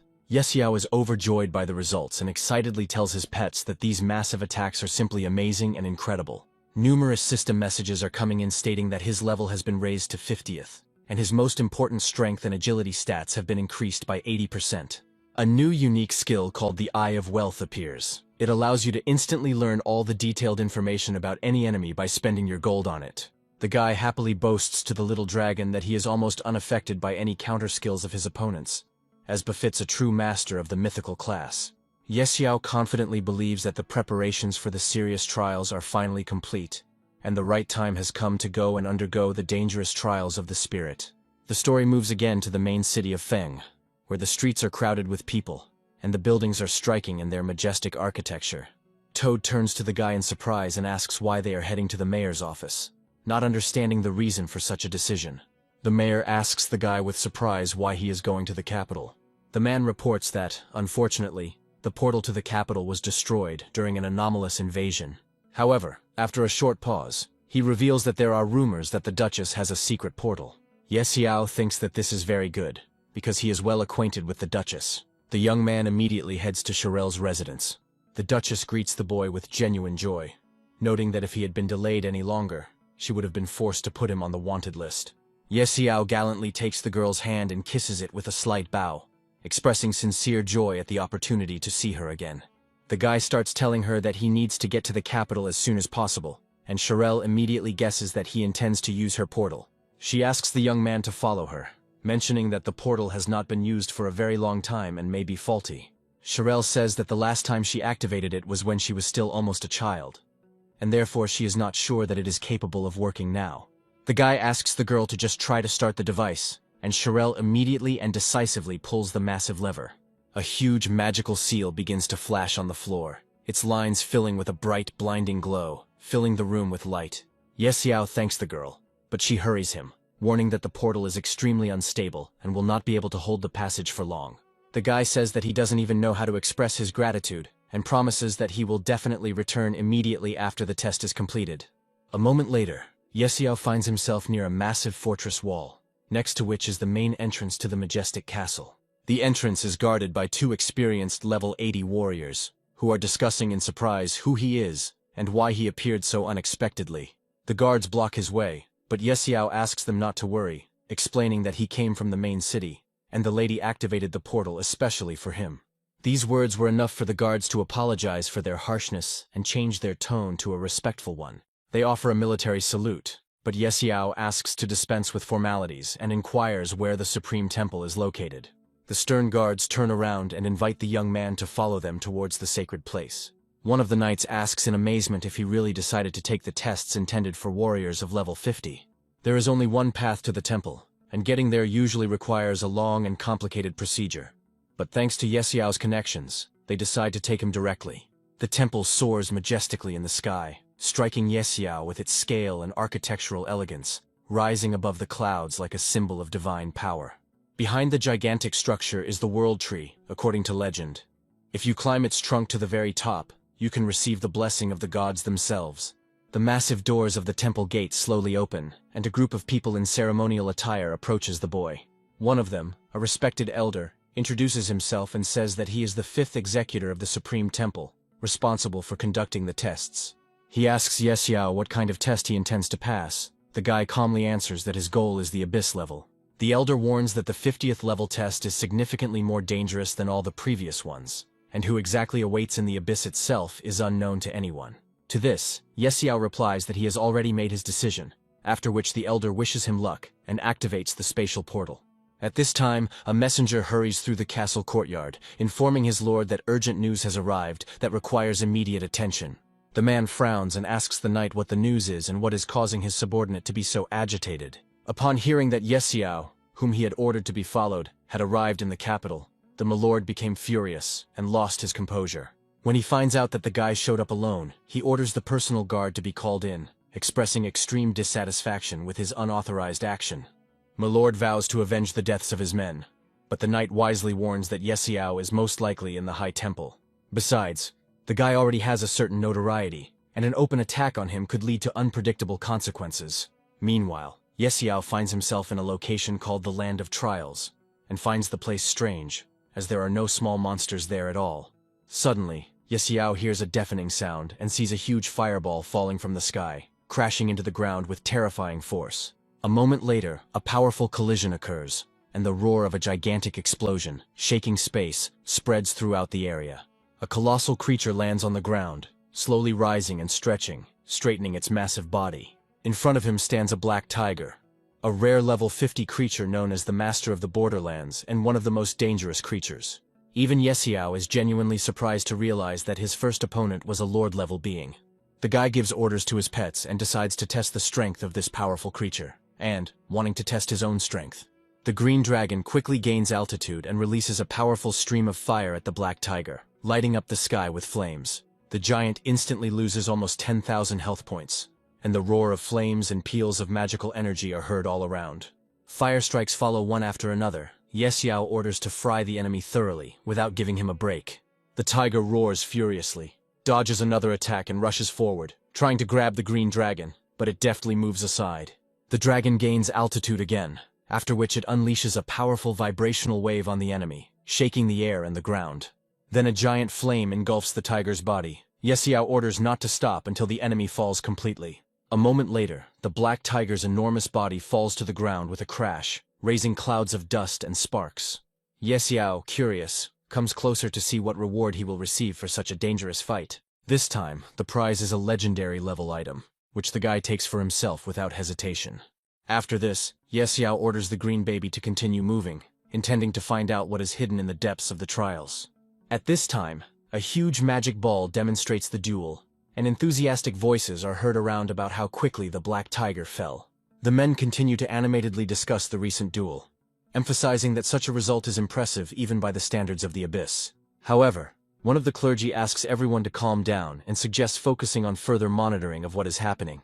The man notes that the Abyss-level trials for level 50 are not just a random fight with one boss, but a much more severe test. As he fends off the next attack, Yesiao notes that everything is moving at an unnatural speed, as if the world itself has sped up. The monks are amazed that even the strongest bosses cannot stop Yesiao, and begin to wonder if a reincarnated god is hiding under his guise. Through the magic ball, observers see a huge paw of a monster, and begin to argue about what kind of beast such a massive limb could belong to. Suddenly the image disappears abruptly, and the men look at each other in confusion, not understanding what happened to the all-seeing eye. One of the priests states that nothing like this had ever happened before, since the eye was considered a reliable and invulnerable instrument of observation. Ultimately, they come to the conclusion that the power of the attack was so great that the magical eye simply could not withstand its impact. Meanwhile, Yesiao leans against the rock, catches his breath, and reflects that the Abyss trial is truly not for the weak. The guy realizes that the last two bosses were Monarch level, and the final one will probably be an Immortal level creature. Toad says worriedly that this is an extremely reckless undertaking, and asks to be locked in the animal space, or at least left to wait at the entrance. The guy states that in the event of death, all debts will go to the Toad and says that they are directed inside. With a sharp movement, Yesiao opens the giant gate, and a message comes that the player has entered a deadly threat zone and must leave it immediately. He takes his time peering into the darkness, listening intently to the silence and trying to understand who will become his opponent. The guy notices a colossal creature in the center of the hall and thinks that its level clearly corresponds to the level of the Immortal. The creature's stats are fearsome, and its skills are completely hidden and unscannable. Yesiao tries to scan the Servant of the Abyss again, and activates the Eye of Wealth skill to get at least some information. Numerous notifications are coming in about the write-off of tens of thousands of gold coins, and Yesiao is very upset because the gold is flowing away like water. The Abyssal Servant's body is incredibly durable, and its area of effect attack deals damage within a 100-meter radius.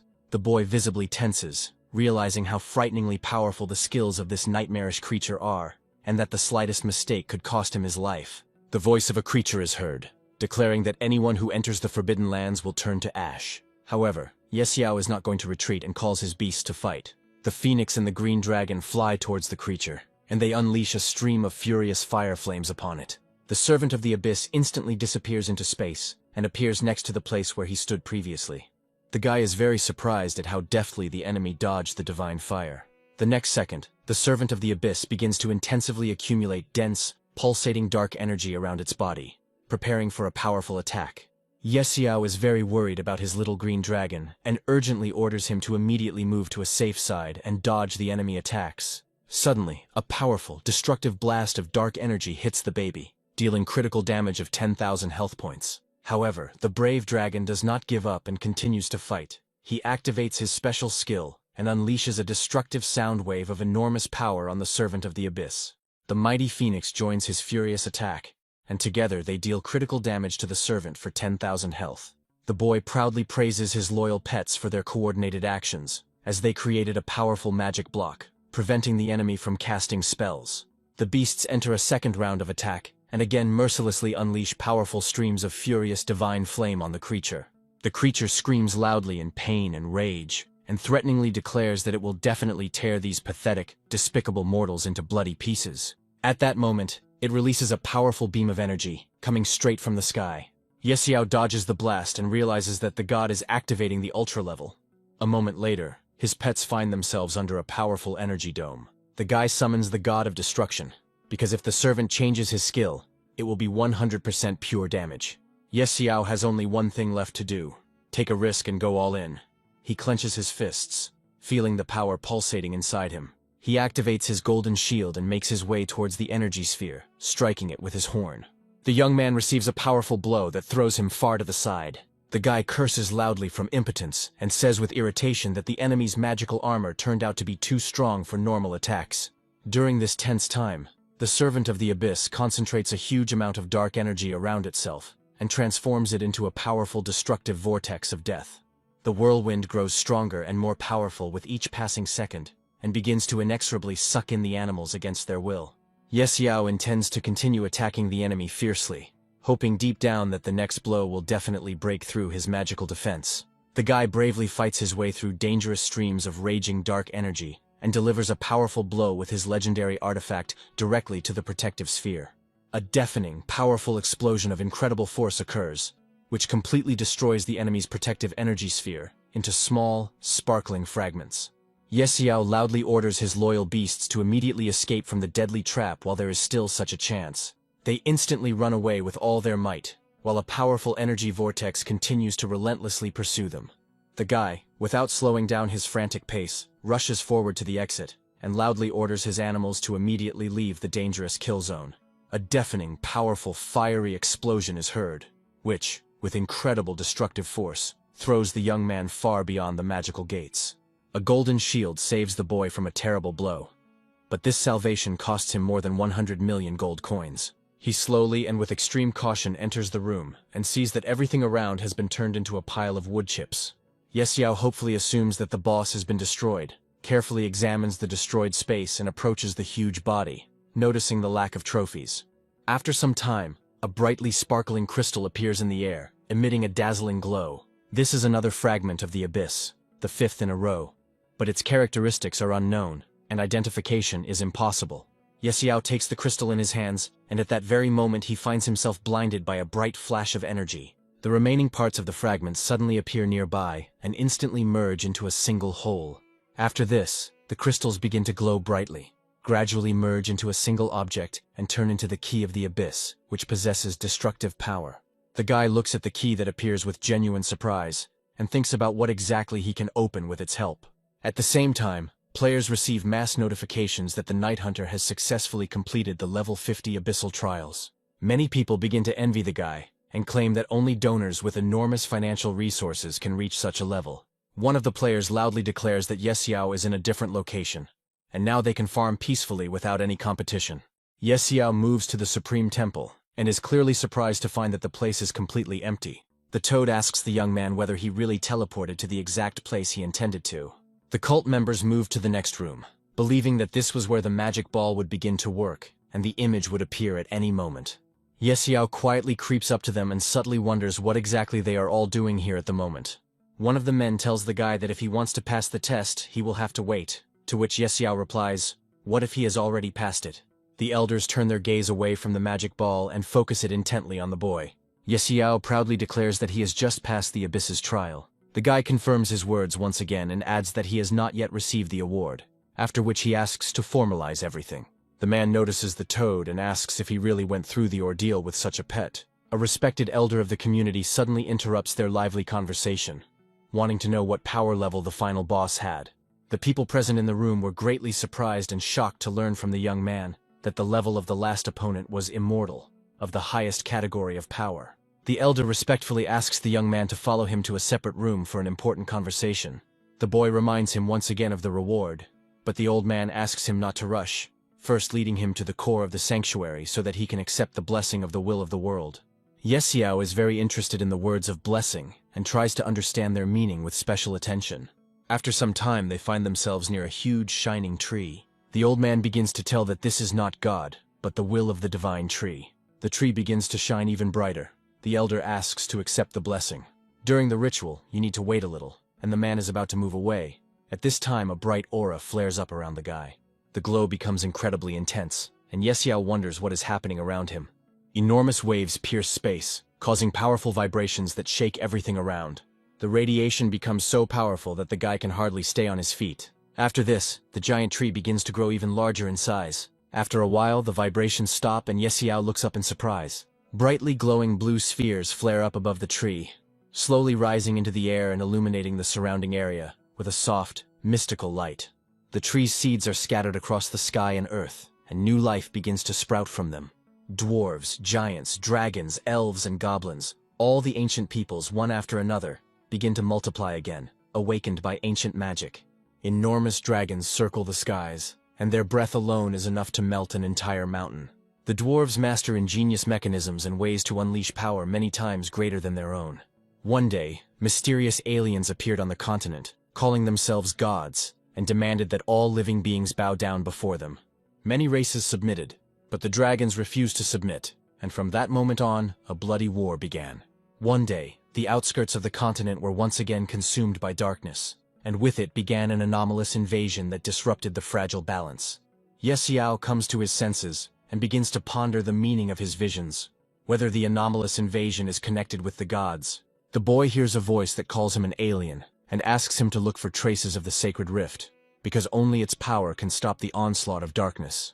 The guy touches one of the brightly shining spheres and hears a voice that promises to guide him and illuminate the path. The small sphere turns out to be a celestial oracle, and the boy, having passed the test of the abyss, is recognized as a divine tree worthy of seeking the power of the sacred rift. This divine power will provide clues on the stages, and Yesiao must gain the power of the sacred rift to put everything under his control. There are numerous reports that the stats have been increased by 100%, and 5,000 units have been added to the base strength. The aura around the guy begins to shine even more brightly. He thinks that this blessing looks like real cheating. Now, even the cursed creatures are unable to destroy his soul, and combined with the golden shield, this is absolutely imba. Yesiao returns to the room. The clergy ask how everything went and whether the goal was achieved. The priest asks, since the tree has recognized the boy, if he would like to join the world's sanctuary. Yesiao replies that he has no such plans yet. The man says that if he changes his mind, they will always be glad to see him. Afterwards, he presents the reward for completing the Abyss level, the Divine Stone of Valor, an artifact that is only worthy of those who have managed to overcome the trials of level 50th. Yesiao thanks everyone gathered, then cites his busy schedule and says that he has to go. The action moves to a city called Phoenix, where the streets are full of people. The man, in a loud and commanding voice, orders everyone to immediately move aside, forcing passers-by to give way to him. Those around him cast angry glances at the officer and wonder what kind of poor fellow he will get into trouble with today. The man looks closely at the temple and wonders why he still hasn't come out, because his hands are already itching. The knight asks the officer to control himself, warning that if they disrupt the prince's business, their lives will be in danger. The officer says there is no need to worry. He really wants to deal with this Yesiao. After all, his opponent is only level 50, and he is confident that he has nothing to fear. At this moment, Yesiao emerges from the temple and begins to slowly descend the granite steps. The officer is delighted that he has finally appeared, and is eager to play with this upstart. Yesiao sees a group of armed knights and asks who they are, to which the officer asks if he really doesn't recognize them. After this, the man states that he is an executor of the tribunal, and they have received information that someone without registering in the system has violated the rules of the test in purgatory. The elder is very outraged by this outrage, because the hands of the tribunal are already reaching into their sanctuary. The priest states that Mr. Yesiao has passed the 50th level test, and is a friend of the temple. The officer asks if this is Yesiao's first time in the capital, and since when has he become a friend of the temple. A nearby knight intervenes in the conversation, announcing that they have arrived on the prince's orders to offer sincere congratulations to the hero of the empire. Leslie is very surprised to see that this knight has instantly changed his mind faster than the pages of a book can be turned. Yesiao listens with a smile as the knight congratulates him, genuinely admiring him. Later, the guy asks the two to dance. The priest says that it is not a bad idea, and he heard that the dance is a blessing, a spectacle that is needed. The knight refuses this offer and says that he is a bad dancer. Yesiao tells the elder that the couple doesn't seem to be eager to congratulate him with a dance. Leslie starts to get very nervous and feels extremely awkward in this situation. However, he does not want to bring the matter to a conflict and reluctantly agrees to this. At the very last moment, Yesiao unexpectedly stops them. The knight sighs with relief. At this moment, Yesiao orders them to dance in the central square, because there are more people there. This unexpected statement greatly shocks the self-confident Leslie. He simply cannot believe his own ears, and stands in complete stupor from what he has heard. With great reluctance and visible humiliation, they head to the main city square. involuntarily attracting the increased attention of numerous passers-by. Passers-by smile cheerfully at each other, and curiously wonder who taught this impudent, arrogant Leslie a lesson so wittily and cruelly. The girl smiles joyfully at what is happening, and tells those around her with satisfaction that such villains and deceivers deserve severe punishment for their misdeeds. Leslie struggles to contain his anger at being humiliated in such a public way, his eyes turning bloodshot. He firmly decides that sooner or later he will definitely take full revenge for this cruel insult and make the offender regret it. Yesiao heads to the teleportation portal, considering these boring, self-absorbed types a waste of precious time. The guy is about to go to a dangerous battlefield. The toad warns him that the place is damn dangerous, and she would not like to go there with him. To this, the guy replies that they have already gone through many dangerous adventures side by side, and asks her not to be afraid, promising that he will move her to the storage at the first sign of danger. Yesiao instantly finds himself in a new location, where a powerful energy field knocks him off his feet. He carefully examines the wasteland, which is completely littered with corpses, and cannot hide his horror at this eerie picture. Fallen bodies stretch to the horizon, and the gloomy atmosphere of this location leaves him deeply shaken. A group of knights appears nearby. One of them asks the guy in surprise if he really ended up here all alone. The knight asks if the young man has decided which corps he is going to join, but he replies that he has not yet decided. He offers the guy to become part of the city guard corps, and then asks him to pay attention to his level 50 gold equipment. He notes that this place is ideal for those seeking stability and profit, as here one can achieve success without unnecessary risk and dangerous battles. Yesiao shrugs, and to the surprise of those around him, says that he doesn't like a place that's too safe. This statement begins to irritate the knights. One of them wonders whether this upstart has really decided to play the lone wolf.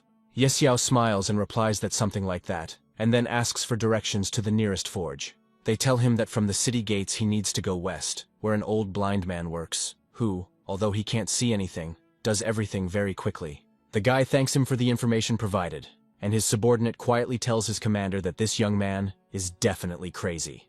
The knight sighs heavily. He thinks that Yesiao seems like a smart guy, and hopes that he will not perish on the battlefield. A long line of players formed at the blacksmith's workshop, located away from the main gate. Yesiao thinks that this seems to be the right place and is surprised by the huge number of people gathered here. The guy thinks that he has status and will be able to go inside without having to stand in line. The players waiting for the master begin to loudly complain about Yesiao trying to cut in line. One of the men asks to be quiet and suggests taking a close look at the badge on the guy's chest. The huge blacksmith is surprised to recognize in this sign the Order of Valor, confirming the high status of the hero. In front of them stands the same guy who recently passed the Abyss-level trials and earned respect. The boy wonders how the blacksmith saw the sign if he is blind. The man replies that he does not see, but clearly feels the power of the emblem. He invites Yesiao to his forge. The guy says that he wants to pump up this sign as much as possible. The man says he can do it without any problem, and since the guy is going to the battlefield, he has one request. His son went into the Lord's Forest a few days ago and didn't return, and if the boy helps, the blacksmith is ready to give him a heroic rank artifact. A smile appears on Yesiao's face, because in addition to all the bonuses, the hidden quest also worked. The players standing nearby become worried upon hearing about the mysterious forest, and ask why the old man is sending the boy to slaughter, since even the Holy Legion wouldn't go there. This doesn't frighten Yesiao. He accepts the task and asks the blacksmith to strengthen the equipment for now. The players carefully observe the glow of the materials, and realize that they are looking at a legendary artifact. The blacksmith does his job and displays a badge of valor, which increases strength by 150%, adds charisma and resistance to enemy attributes. Yesiao was genuinely happy, because the emblem with the divine stone of valor turned out to be even cooler than he expected. The boy thanks the blacksmith for his help, and goes to the mysterious forest to try to find the man's missing son. The players watch the young man with caution, and wonder if he really intends to go alone to this ill-fated place. The sacred artifact begins to shine brightly. The guy believes that this could be a clue related to the sacred rift. The sphere becomes noticeably larger, and a voice is heard calling Yesiao a hero who has fulfilled his destiny, and urging him to go into the forest. Yesiao decides that before heading into the forest, he needs to level up a little to be prepared for the dangers. The passage is blocked by huge bars, from which a harsh wind blows, creating the feeling of an insurmountable obstacle. The guard at the gate stops the guy and demands that he undergo mandatory registration. He registers and receives a token. The knight warns that the token must always be with him, otherwise his combat merits will not be counted. They follow the young man with their eyes and begin to quietly whisper, wondering if he really is crazy to go there alone. A moment later, Yesiao finds himself in a new, eerie location, and is greatly struck by how deserted and gloomy this place looks.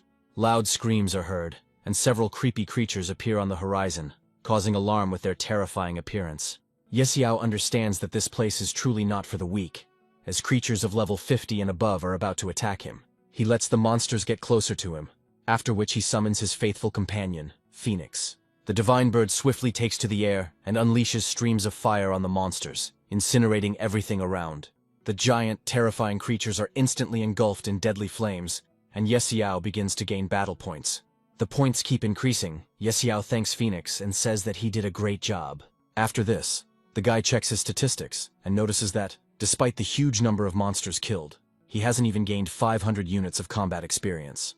Realizing that collecting the armor will take forever, he frustratedly searches for another way, and soon spots an elite boss, hoping to get a generous loot from him.